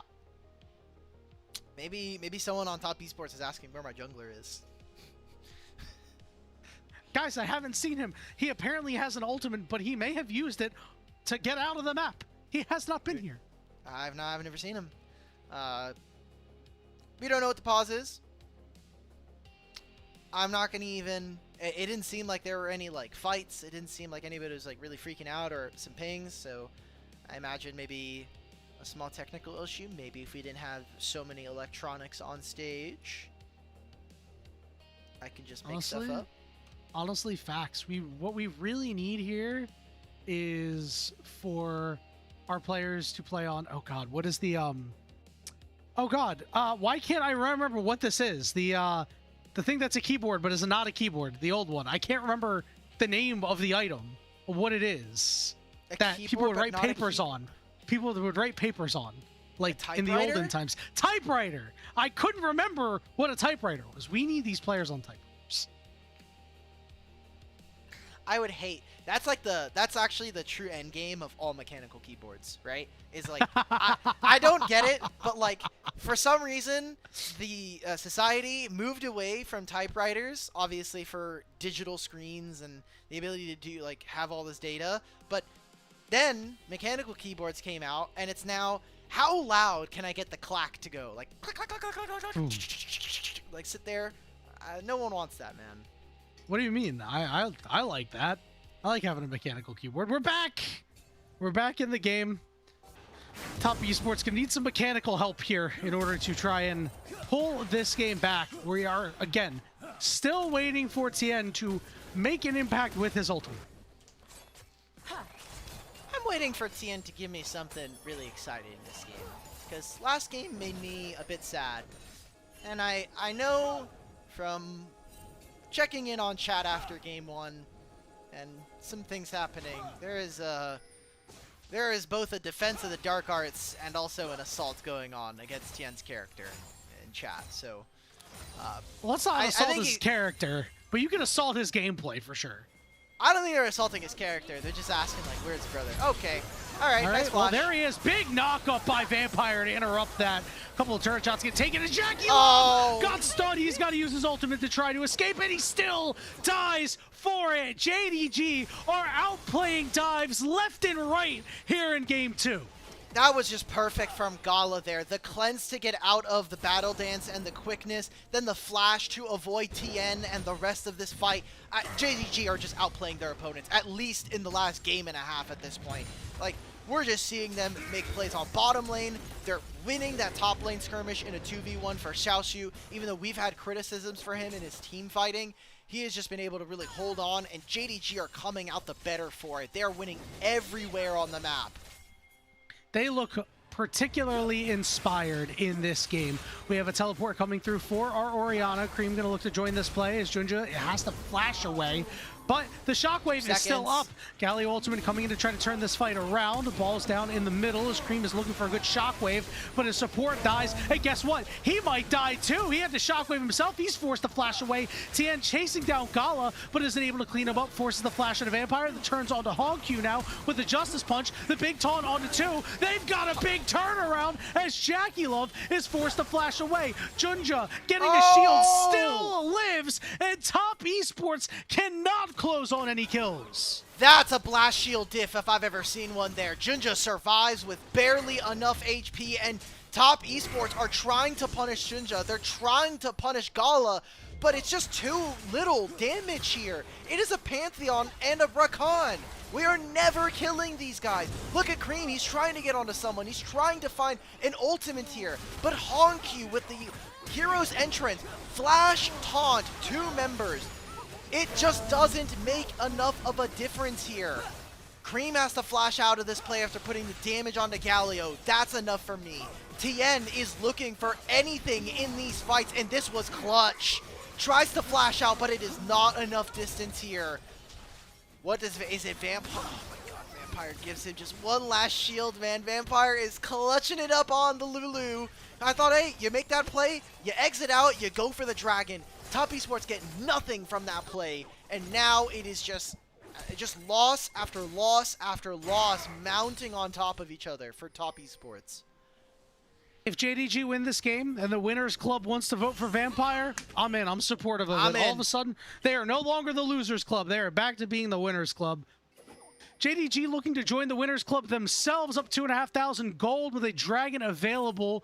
Got a lot of members down on the bottom side, in the area at least, and you know that JDG is likely to fancy themselves another fight after just winning this one big. A lot of flashes down on both sides, though, so you have to be wary of that shot. I think if we look at these two team comps with no flashes, I would still prefer to be Top Esports, but down 2,500 gold, and I think the calculus behind this fight does change a little bit. Dragon is still being taken here. Top Esports are in position, but Jinja can just use his ultimate. Honkyu has Hero's Entrance coming up. Timing on it is not there. Top Esports will grab the dragon, but you're still winning. Siver's still going to be able to shove this Xayah underneath her turret. Hey, we talked about it earlier. By JDG taking that first dragon, they're like, great, we gave ourselves an extra 5 minutes of scaling later on in the game. If they just want to give up these dragons, they are not forced to fight for them at all. If you want to just wait for Gala to get his items and Xiaoshu to continue to whittle down this top turret because he's got these grubs. Well, here is that itemization talk we were listening about, particularly looking at our mid laners. It's an Abyssal Mask for Honkyu. He's not going to go for things like the Hollowed Radiance to try to get some more wave clear. But he also goes for Armor Boots, right? You're going into 380 champions. I think this makes sense. Cream going for Blackfire Torch and Tier 3 Lucidity Boots. You have a ton of ability haste, but doesn't have the same raw damage that a Luden Zeko or the like is going to have. Okay, Zwayon, I know you're being cheeky here, and it does give a window, so I think being able to cancel that now means that JDG are never really going to be in a position to contest Herald. And you say that, and they are looking to contest. Okay. Multiple teleports coming in. We have a Mega Gnar coming in, but for how much longer? Zwayon is in the thick of things. Xiaoshu shows up as well, is going to ult Zwayon, who is very low, but is still alive. Meanwhile, Gala has to contend with Tien on the back line. This is not the greatest fight in the world from JDG, but they peel back and get it done. Shockwave with the Blade Caller lands onto 2, but now Zhuo's forced to flash over the wall as JDG continue to run with Honkyu leading from the front. Zhuo will escape, and JDG end up winning the fight, but it's Top Esports who claim the Herald.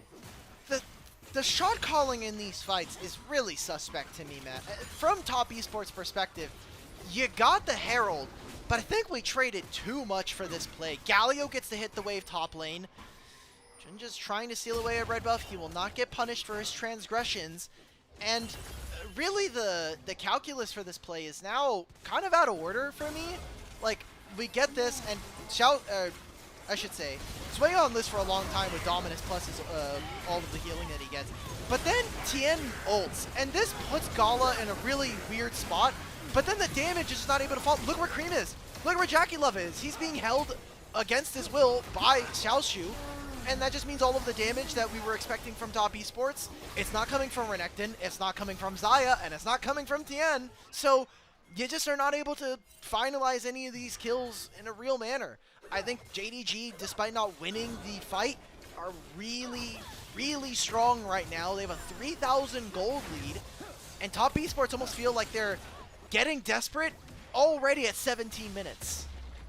Yeah, at this point, it feels like you're forced to fight because this game is not getting easier for Top Esports. It is not getting better. You need JDG to make some critical errors, and even then, their team composition is so resilient that they're able to survive through some mistakes. I saw the vision, Joel. I saw it. You got the battle dance down, and you're like, ooh, he got hit by a Blade Caller. Can we play? And he presses tab. Jackie Love's like, yeah, I don't have Navori. He's got a pickaxe and a cloak. Intuition tells me that that's Infinity Edge second here, which, I mean, you get an attack speed from the Utals, but I'm not, like, super excited about the prospect on that. I'm not either, but maybe he just feels like The rest of my team has no damage. We are incredibly vegan, so I need to be the one dealing damage. And you know, this is what happens sometimes when you are under so much pressure. You are this great player in Jackie Love, and you determine that I have to be the guy in this game. See if we can punish Xiaoshu, but this is a 3-level difference between him and Tien, and he has the ability to just jump away. We're bringing 4 people for this. I think they might be able to get him. He is starting to get pretty mad, but he's only going to be mad because he's dead. Is Top Esports send the house? Cool. Jackie Love is going to hit this wave. They're all staying. We've got no grubs. Doesn't seem like JDG will be able to trade very much. Likely we're going to be looking at a mid-tier 1. All right, so we caught the wave, and then we still lose the mid-tier 1. This is kind of my problem. Like, someone needed to stay for this turret. I know Dragon is spawning, but like, I really wish we would have just gotten this gold. And likely if we get this turret and the next wave, we actually just get Infinity Edge, but you can make the argument that then we can't fight because then we can't spend the gold that we just got. I like this from Top Esports. Ignore the Dragon. We're not under any threat of a soul being stacked here. Let's just get gold in our pocket right now. Give this gold over to Orianna. We still have the Herald. Probably just going to take top tier 1, and then we can drift this into mid and get ourselves a mid tier 1 if we're lucky. Yeah, it's a fine trade, but the only problem is you're not getting anything else other than the turret, right? You know, typically, you're really liking these trades when you can not only get a turret, but also get a kill in exchange. And, you know, Xiaoshu obviously wasn't quite there for them to go after him, but even if he was, it's not like they were going to kill him anyway. And Jackie Love is now 400 to 500 gold off of Infinity Edge. So we'll see what he's able to do. Zweon, great patience. He's going to be able to hunt them down, but it's Stridebreaker, so Stridebreaker versus Tier 3 plated steel caps means this is going to be a noodle fight between these guys. Yeah, with Imperial Mandate plus Abyssal Mask, I have a feeling that Honkyu is going to win that one over time. We're going to get Xiaoshu back into the Renekton to try and work down this bot Tier 1 with these grubs. They're going to send Honkyu back up top. The 4-1-1 in Galio, such an imposing force in this game, and is a wall that Top Esports have found themselves unable to break so far. So, Black Cleaver for both of our junglers. I do think that this is a bit more impactful for Top Esports, where they have more attack damage carries on their team. And Infinity Edge, like you mentioned, you won't have the permanent uptime of your Feather Barrage or your Blade Caller, but we'll have a ton of upfront damage. We are TP flanking with Cream. Oh, no Meganar. Kill this guy. Yeah, this is a big opportunity for a turn. Zhuo gets in there. They're going to get onto Junja. Does pop his ultimate, but he will go down all the same. Another good look from Top Esports, and they want more. Xiaoshu's going to be the next target with the stun. Zweon's just got to get to him, but there's no minion wave. They are going to try to dive this guy, and they will get their man. Meanwhile, on the backside, Jackie Love, taking a really aggressive route, is forced off by JDG's bot lane. Yeah, but look at the trade here. It's 2 kills and it's 2 turrets being traded.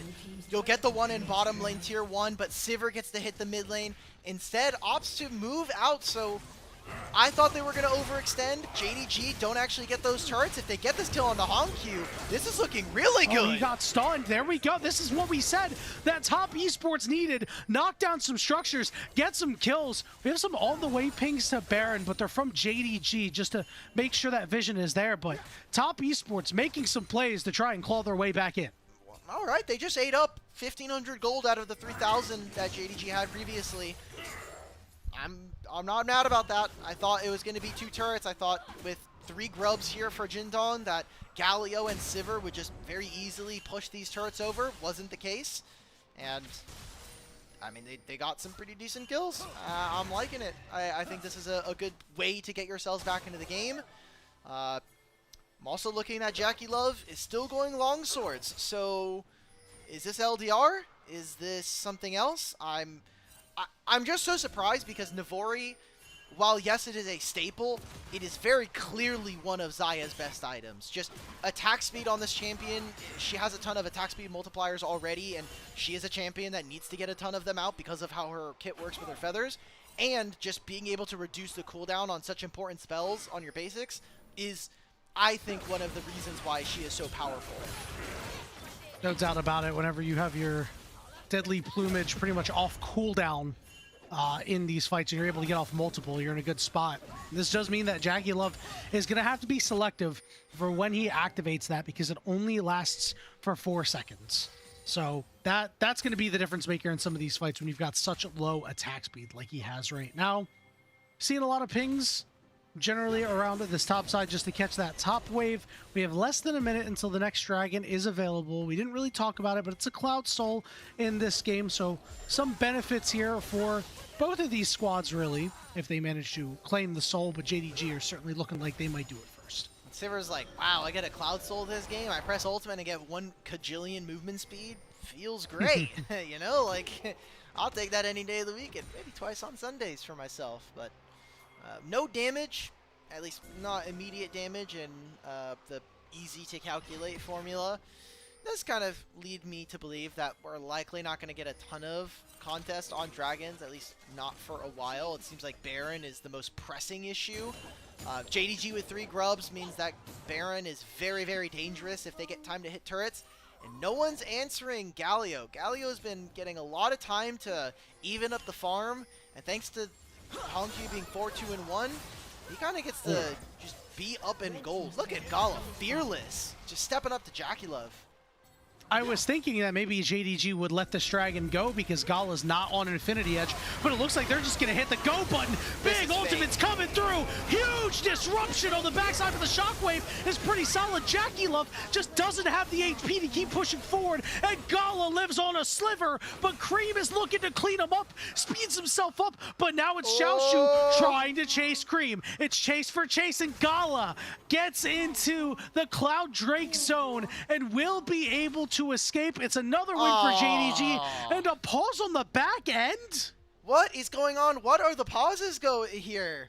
Like, JaggieLove walked into the Galio ultimate. At the very end of it, he walks in, he gets hit with the knockup, and then him plus Jinja just wipe away his health bar. And that was a pick that JDG started.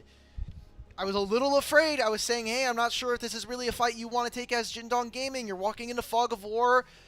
Gala has the damage, but he needs time to auto-attack. And Gala, this series has been pretty good, pretty impressive. The Jin game was really good. He gets a triple kill, and he's kind of like schmooving on the opponents. And now here on the Sivir, I think he has like a very free game to just do whatever he wants in these team fights. Yeah, Vampire has kept him very protected, but he's also played well himself. His spell shields have been solid. The way he's just positioning himself in these fights has been good, that if somebody gets on top of him, they are very disconnected from the rest of the team. You saw there that it was so close. Cream was an auto attack away, maybe 1 or 2 Teemos in range to get that last auto attack down to kill him. It's such a back-breaking loss of a fight because, you know, JDG, as we said, not at their strongest point yet. We're still waiting for Gala to get there. I am curious to see what happens surrounding this pause, because when it immediately happens after the dust is settled on a fight, you have to start thinking about maybe we are running it back. Maybe. It's pretty tough. Like, even if Top Esports win, I just don't think that they've had like super clean early games, and that's really problematic in my mind. Like, you're a team that has Tien, you have all of these solid lanes, but we just can't convert. We can't seem to find something. Okay, so it seems like it's a Cream issue. Cream has the referee behind him. Maybe, I think what happened is he got like stuck on a minion in mid-wave, because I saw it during the fight when he's like running towards him. He's like, is the character model bugged out? I mean, yeah, there's certainly potential for that to happen. You know, remember the minions are built like blocks, so sometimes you get Tetris in and your character model freaks out. I always find it funny when that happens. Unfortunately, I've had it happen to me a couple of times when I'm getting dove, and I'm like, ah, man, this is the worst thing ever. But back to your point, yeah, this is really, really a bad showing from Top Esports in these early games. Regardless of the way the rest of the series goes, the good news is this does mean that they're going to have things to work on, because if it's noticeable to us, it's noticeable to the team. For sure. But again, we mentioned it earlier, their window of time to actually fix this is running out. Yeah. Last season, or last series of the season, JDG will have one more game, and that'll be tomorrow against Edward Gaming. It would be so funny if Edward Gaming beat JDG. Just putting that out there, putting that out in the Absolute ether cinema. for tomorrow's series. It would be very, very fun. Why are we getting so many tech pauses for the last game, for one of the last 2 games of the series, man? Yeah, man. Like, come on. Don't these guys know that I have work in like 3 hours? Like, come on, chop. Guys, stop having tech pauses. Yeah, like I've got a Riftbound event to watch and like study for too. Like, Oh I'm yeah, gonna you do are that. doing Barcelona. That's true. I'm don't tell my boss, but that's what it's gonna take up a majority of my workday today. I'm gonna Don't be worry. chilling and only doing things when I'm absolutely needed. Other monitor, we are watching some Riftbound. All right. I'm going to take this time, and we're going to talk about Riftbound, because I don't think there's anything else that's really relevant until we get this issue solved. And wait a minute. We're back in the game. Sorry, everybody who wanted Nice. some tangents. We will just have to continue talking about the video game. We could always talk about Tiramisu if you wanted. No, I don't want to get into trouble. JDG I'm not walking getting to into the trouble. dragon here, and they're going to be the ones to start this up nearly 4,000 gold. Gala has now gotten his Infinity Edge. We'll get to take a look at the replay, and then keep your eyes on Cream, please. Jackie Love just took too much damage. Why did we walk back into the Galio ultimate? He gets hit with this, and that gives him the vulnerable attack. We don't even get to see the whole fight! We're going straight into the dragon! Alright, let's see it. Jackie Love is back at the base! Why are we What contesting? happened? All right, we're using teleports. This is messy. Oh, Zhuo goes in, gets slammed up against the wall. Shockwave lands on the 2, but it doesn't matter. Taunts down on his way on, but it looks like JDG want to What play am I out here. watching? Honkyu trying to hold the front line flash over the wall. To What? Gala, but Gala lives, and TN will not. He will fall. Top Esports are chasing Junja, but the turnaround is there. The taunt is there. This is going to be the messiest clean ace I've ever seen, but it's actually not that clean as Honkyu and Gala fall. It is an ace regardless for JDG.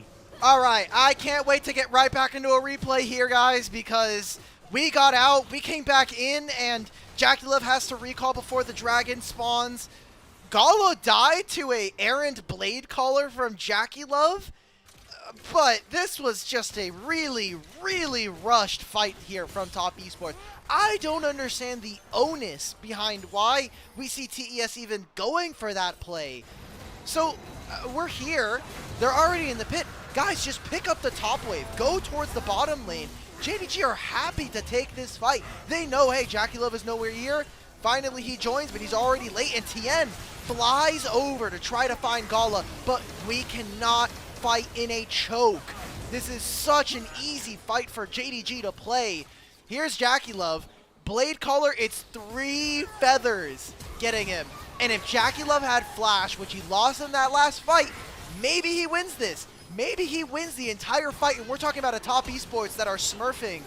That is just not the case. Xiaoshu picks up the double kill there, and now it is Baron being started with a JDG on the precipice of taking a 2-0 win. And Top Esports, for as aggressive as their composition has been, currently have no response, but they are making a breakneck pace toward this Baron. It will go the way of JDG.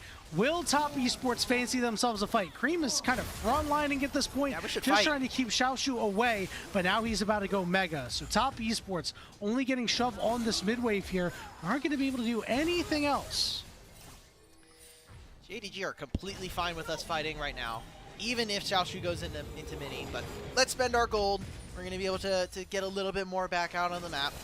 And now we enter the ARAM. It is Xayah with 3 items sitting in mid. And versus Baron buff plus Sivir, I feel like she completely invalidates any potential of us doing this. JDG are playing to the beat of their own drum, and it feels to me that Top Esports are really skipping steps, or they are trying to play too fast, trying to look for anything. Who has a flank? Maybe, but McHale's is up for Vampire, and he has the ultimate. I just don't think this is a real angle, and they're leaning so far topside. It's just not even a realistic angle coming in for Top Esports.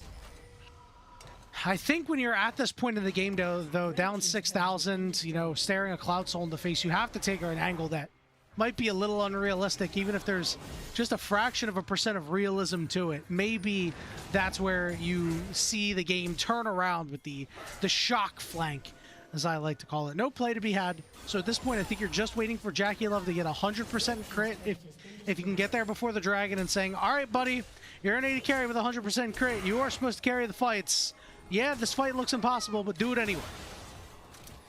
Gonna have to make do, you know? Just gonna have to just deal with it. We can't really un-7,000 gold ourselves down this much, so just gonna have to figure it out, guys. We're gonna have to problem solve very quickly. On Vision here, Vampire is gonna walk away. Gala's gonna recall and get an LDR. 4-item Sivir. This is the late game that we were prophesizing from draft.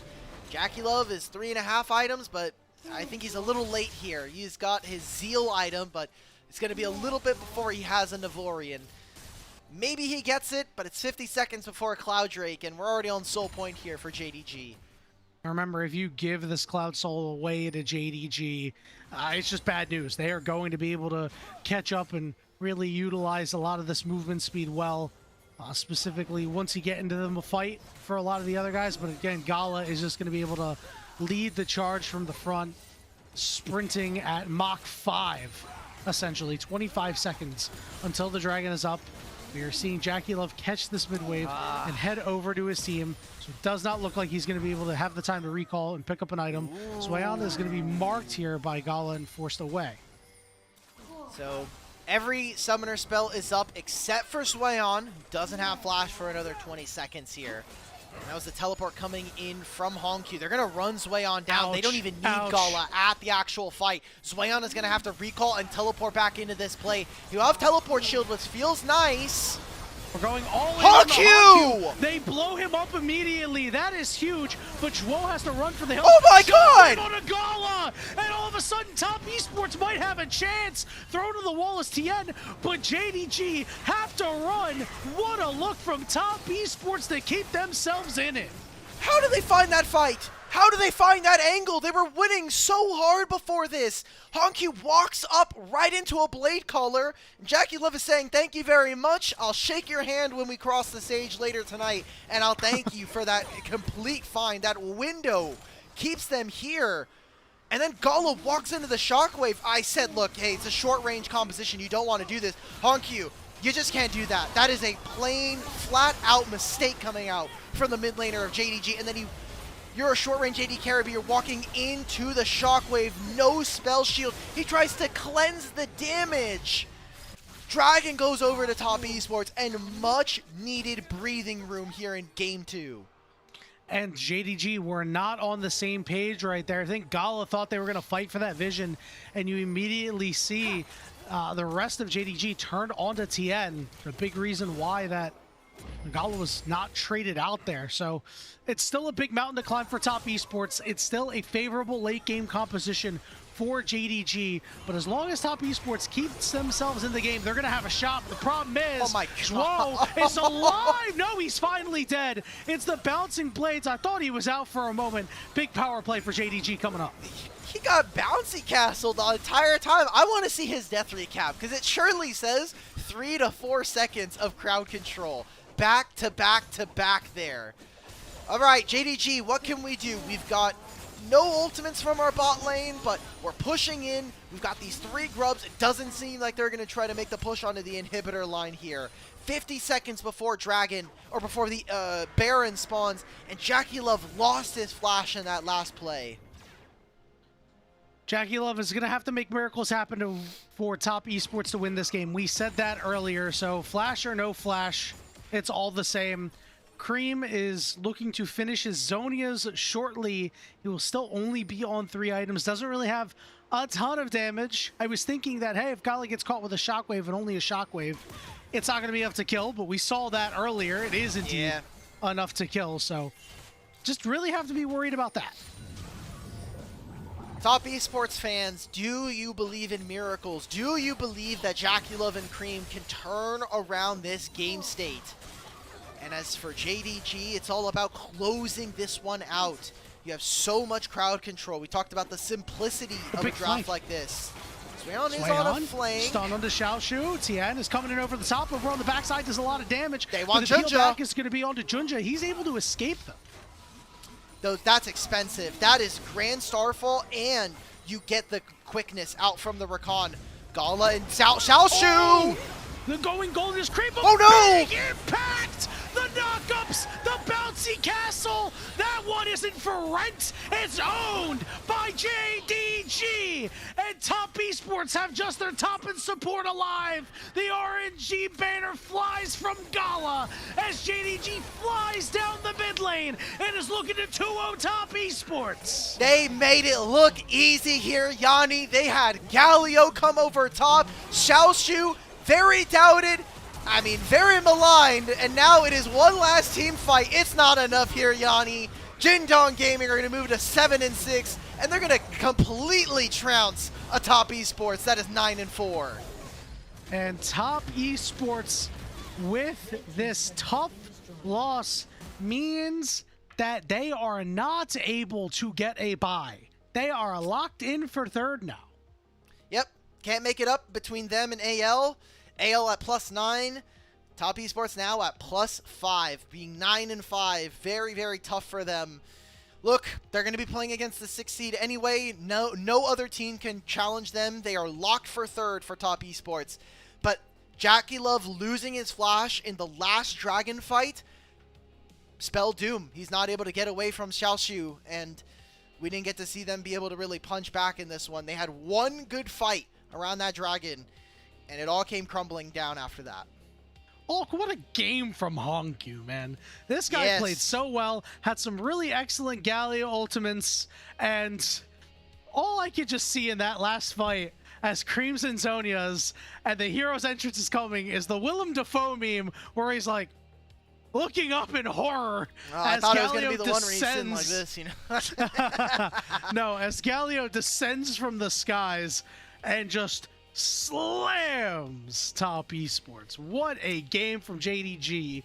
I have to say, this game has not alleviated any concerns from both of these teams, frankly. Nope. Because Top Esports obviously have shown that these early games, something is wrong with them. They are not consistent. And JDG have not shown that they can beat a team that has a consistent plan in the early game because Top Esports doesn't have one. You know what also this means? JDG get 4th now. They have a +2 game score. They have another series tomorrow, but even if they lose that one, they can't get beaten by WE, who have already played their last series and lost to LGD earlier tonight. So we already have our top 4 teams basically decided. We're kind of waiting on. Well, actually, AL can't get first, so they just lock second. We have our whole top 4 done. We're done. Awesome. We did it. The last Yeah. day means absolutely nothing. Thanks. Awesome. That's we're just done. All right, guys, we'll see you in a week and a half. Watch Please for show up. tomorrow We've to see got what. there are some cool Yeah. matchups. Please show up tomorrow. You Yeah, know, like, yeah. BLG versus AL, I'm sure, is still going to be very good. I think that both of those teams are going to take it very seriously. Thunder Talk Yep. versus LGD is incredibly intriguing because you know these teams are going to fight hard against each other, mostly because they both have something to prove, and we're really looking out for Thunder Talk, I think, specifically in that series to really show us something, because I think earlier in the split, this was a team that we thought was maybe going to be a wild card in terms of being able to beat anybody, but lately haven't really shown that same magic. Man, what an insane series, and what an insane slate of games today, by the way, Yanni. Like, we're having a wild. whole lot of fun. We're having some really wacky stuff going on with LGD starting off and looking good. Ninjas This was with a Pajamas just fun completely day. camping them out. Yeah, that was good. Man, I'm just like shocked right now. Top Esports, what happened? What happened to this team? What happened to the Top Esports I used to know and love? What happened to TN? Someone joked in tell you. chat earlier that like the only bad thing that's ever happened to Tien is he just saw a crab, and everything past that was bad.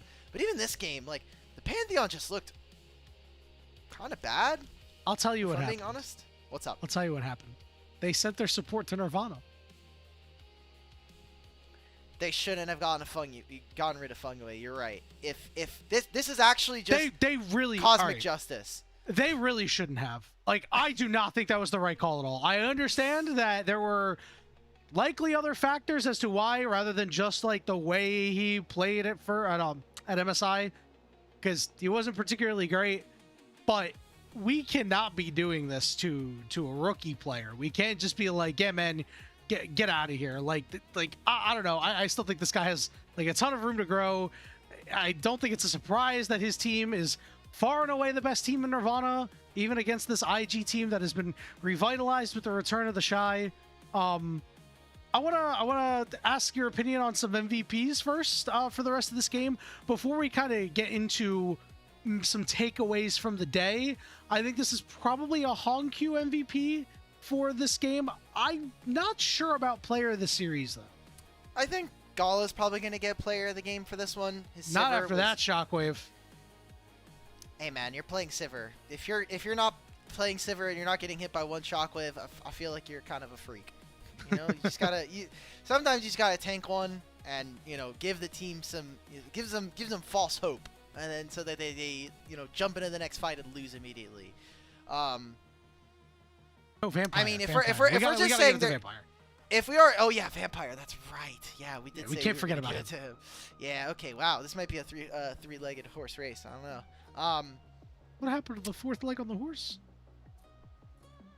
We gave it to Top Esports. Dude, okay? what happened in the year of the horse? I don't know. Okay, so Hongq, Gala, Vampire for player of the game. Player of the series, though. It's a tough one. You know, I am willing to give it to Junja because he did play a solid Vi game. Like, he didn't do anything spectacular, but he didn't really have many bad plays, if any, and was generally making good impact in these fights. And because he won Game 1 MVP, I think it's more likely that they'll give him player of the series, just because the impact he had in the 2 games compared to anybody else that you could give it to. My producer is flaming me, asking me what is a three-legged horse race. Nobody knows what it means, but it's provocative. Getting a look here at the damage charts. I do want to talk about today's results. So LGD defeated Team WE 2-1. Correct. NIP a 2-0 over IG, and then of course this JDG series. I know that earlier we'll start with Nirvana first. I know that earlier we were talking about like, hey, watch out for these Nirvana boys, NIP and IG. I think you are maybe just saying, hey, watch out for NIP at this point. I'm not sure if IG has what it takes to be a major player here, and I'm worried that they're probably not going to make regional finals. I think Invictus Gaming will make very easy work of Thunder Talk. Thunder Talk have been very unimpressive in the last couple of weeks. I think that if you're looking for On and Feather to be the big carries, the thing that we saw from the last play-in series versus these two actually was Nya and Renard sharing a spot in mid lane, and both of them getting clapped up by Mr. Haru and Junhao. That team was very clearly dysfunctional, and they're just... I mean, fair play to Breathe for what he did and getting completely trounced by Keshi, but I do think that there's levels to it, and I think that this Thunder Talk is not going to get as lucky as they did last split. I don't know. Now, I still what think happens these solo afterwards? laners have a shot. And What happens and afterwards? I Junhao, don't know. I think they could lead the way. I don't know. I don't think this is as clear cut and as easy as you think it might be. But I have a soft spot for this Thunder Talk team. I really like what they bring to the table. So I might be a little biased, or might be holding them in a bit higher regard than maybe that I should. I think the series can be close, but ultimately I do feel like the lights are going to maybe be a bit bright. Also, That's this understandable. will actually be a play-ins that is played in an arena. That was another big part of Split 2 Oh, play-ins. very nice. Split 2 play-ins got moved last minute from the NIP stadium to remote. All of them are remote because Weibo and it couldn't messed make it. Yeah, there was. That's why we had so many upsets Yes. because Yes. you know, stage games and at home games. Listen, I Yes. always play better at home than compared to the very few times that I'm in a PC bong, but Yeah, and that's and why so I play they on my did- Smurfs. That's why I'm not going to say it's 100% the reason why we saw a lot of upsets, but I do think it did play a factor. It's a contributor for sure. A big contributor for especially some of our older players who really kind of feed off of that stage energy and the routine that you get into of, hey, we're going on stage, we're going to play, all right, we're going to go to review, and now we're going to like keep going back and forth and holding that momentum, hearing the gyos when the game is starting, that kind of routine that you get into. That is, to my knowledge, at least for right now, not going to be the case unless there is a last-minute emergency as well. So I do think things are going to be a lot different just from an environment, and obviously this Invictus Gaming team is a lot different than it was in Split 2. But moving on from them, Edward Gaming versus Ninjas Pajamas. Thank you, Gala. Thank you for picking up the player of the game. Well deserved. This guy was aura farming in front of so many 91% KP, by the way. He was standing That's like a in front of Jarvan enemy KP. carries. Come on. What do you mean it's like a Jarvan KP? He's playing You Sivir. you pop your ultimate and you're guaranteed to get at least like assists on any kill that you don't get. I think This is you just mean a Jarvan Jarvan of bot lane. Jarvan E gives you an AoE like attack speed, and it just gives you get an AoE movement speed on Sivir ultimate. Like it's the same thing. I disagree. You know I'm right. Player you know of the I'm right. series. Player of the series. I do want to say, this is a deserved player of the game. I think you could have given it to a lot of members of JDG. One Honky vote, one Jinja vote. Wow. I'm a little disappointed in that. No shouts for Vampire, who was a big reason why they won a lot of those early fights. Again, you're just on these champions. It's so hard to really keep an MVP vote in the forefront of your minds. Yeah. I would have liked to see another vote for Hongq. But overall, you can't really be too upset when everybody on the team generally plays pretty well. Player of the series. I'm trying to remember. Oh, Gala. Gala's going to get player of the series. I guess he is. Gala or Jinja. Jinja played a much better Vi game, but Gala's Jin was good for most of the game, but it was just quiet. Yeah. And then Gala's Sivir was very loud and upfront. Yeah. Let's go. Okay. Let's go. This is fun. And you know, this is nice mostly because, again, the numbers support that Gala has been pretty good this split. It's just a little bit harder for some players compared to others when we were on mages. And now that he's getting a return to traditional AD carries, I really hope that this kind of shows that, like, hey, you know, this guy is still playing at a pretty decent level. I think if you voted for him for All-Pro, you know, it wouldn't be a terrible vote. I don't know if I'd pick him first, but I'd certainly consider him for third. Are you gonna make the argument that that Jackie Love is second? No, absolutely not. No, not at all. His solo laners. Yeah, so I mean, Jackie Love has been okay. He hasn't had to do anything though, because his solo laners have been doing a bulk of the work, and that's not to like disparage Jackie Love. It's just how good his solo laners have been. Unfortunately, there's only so many kills and so many plays that can be made when everybody on the team is making plays. Well, remember, if you disagree with Yanni or you just want to submit your own ballot, get Please to do. the Discord. ! Discord in Twitch chat right now. You'll see it in the announcements tab. You have until Sunday, 5:30 p.m. PDT. That's the end of our show here, everybody. We had a 2-0 for JDG. We had a 2-0 for Ninjas of Pajamas versus Invictus. And then LGD with a pretty clean 2-1 victory up against Team WE. Yanni, any last words before we send them off and send ourselves off to the ether? Absolutely. You know the last words have to go to our absolute goats, our elite Yes. coffee supporters, Aaron Soup, Mung, my boy Gelati, hopefully we'll get to hang out soon, and Andrea Duran. Their pledged financial contributions will help level up the broadcast and give back to the cast and crew who strive to give you an English LPL product every single day. The last day of the regular season is upon us. Thunder Talk versus LGD, covered by J Beto and Grapes. JDG versus EDG, covered by Quacks and Slayer. And then AL versus BLG. That is our boy Alk and Rafa on the cast. No, Rafa. That is Rude Dude. That is Rude Dude and Rafa. It's Rude I Dude? swapped with Okay, Rude they Dude swapped. today. All right, excellent. It's Rude Dude and Rafa, which is still a damn good cast. Those boys know how to chop it up, and it's going to be great. Stakes might not be there, but we hope that you will be. Good night from everybody here on the LPL English broadcast, and we will see you tomorrow.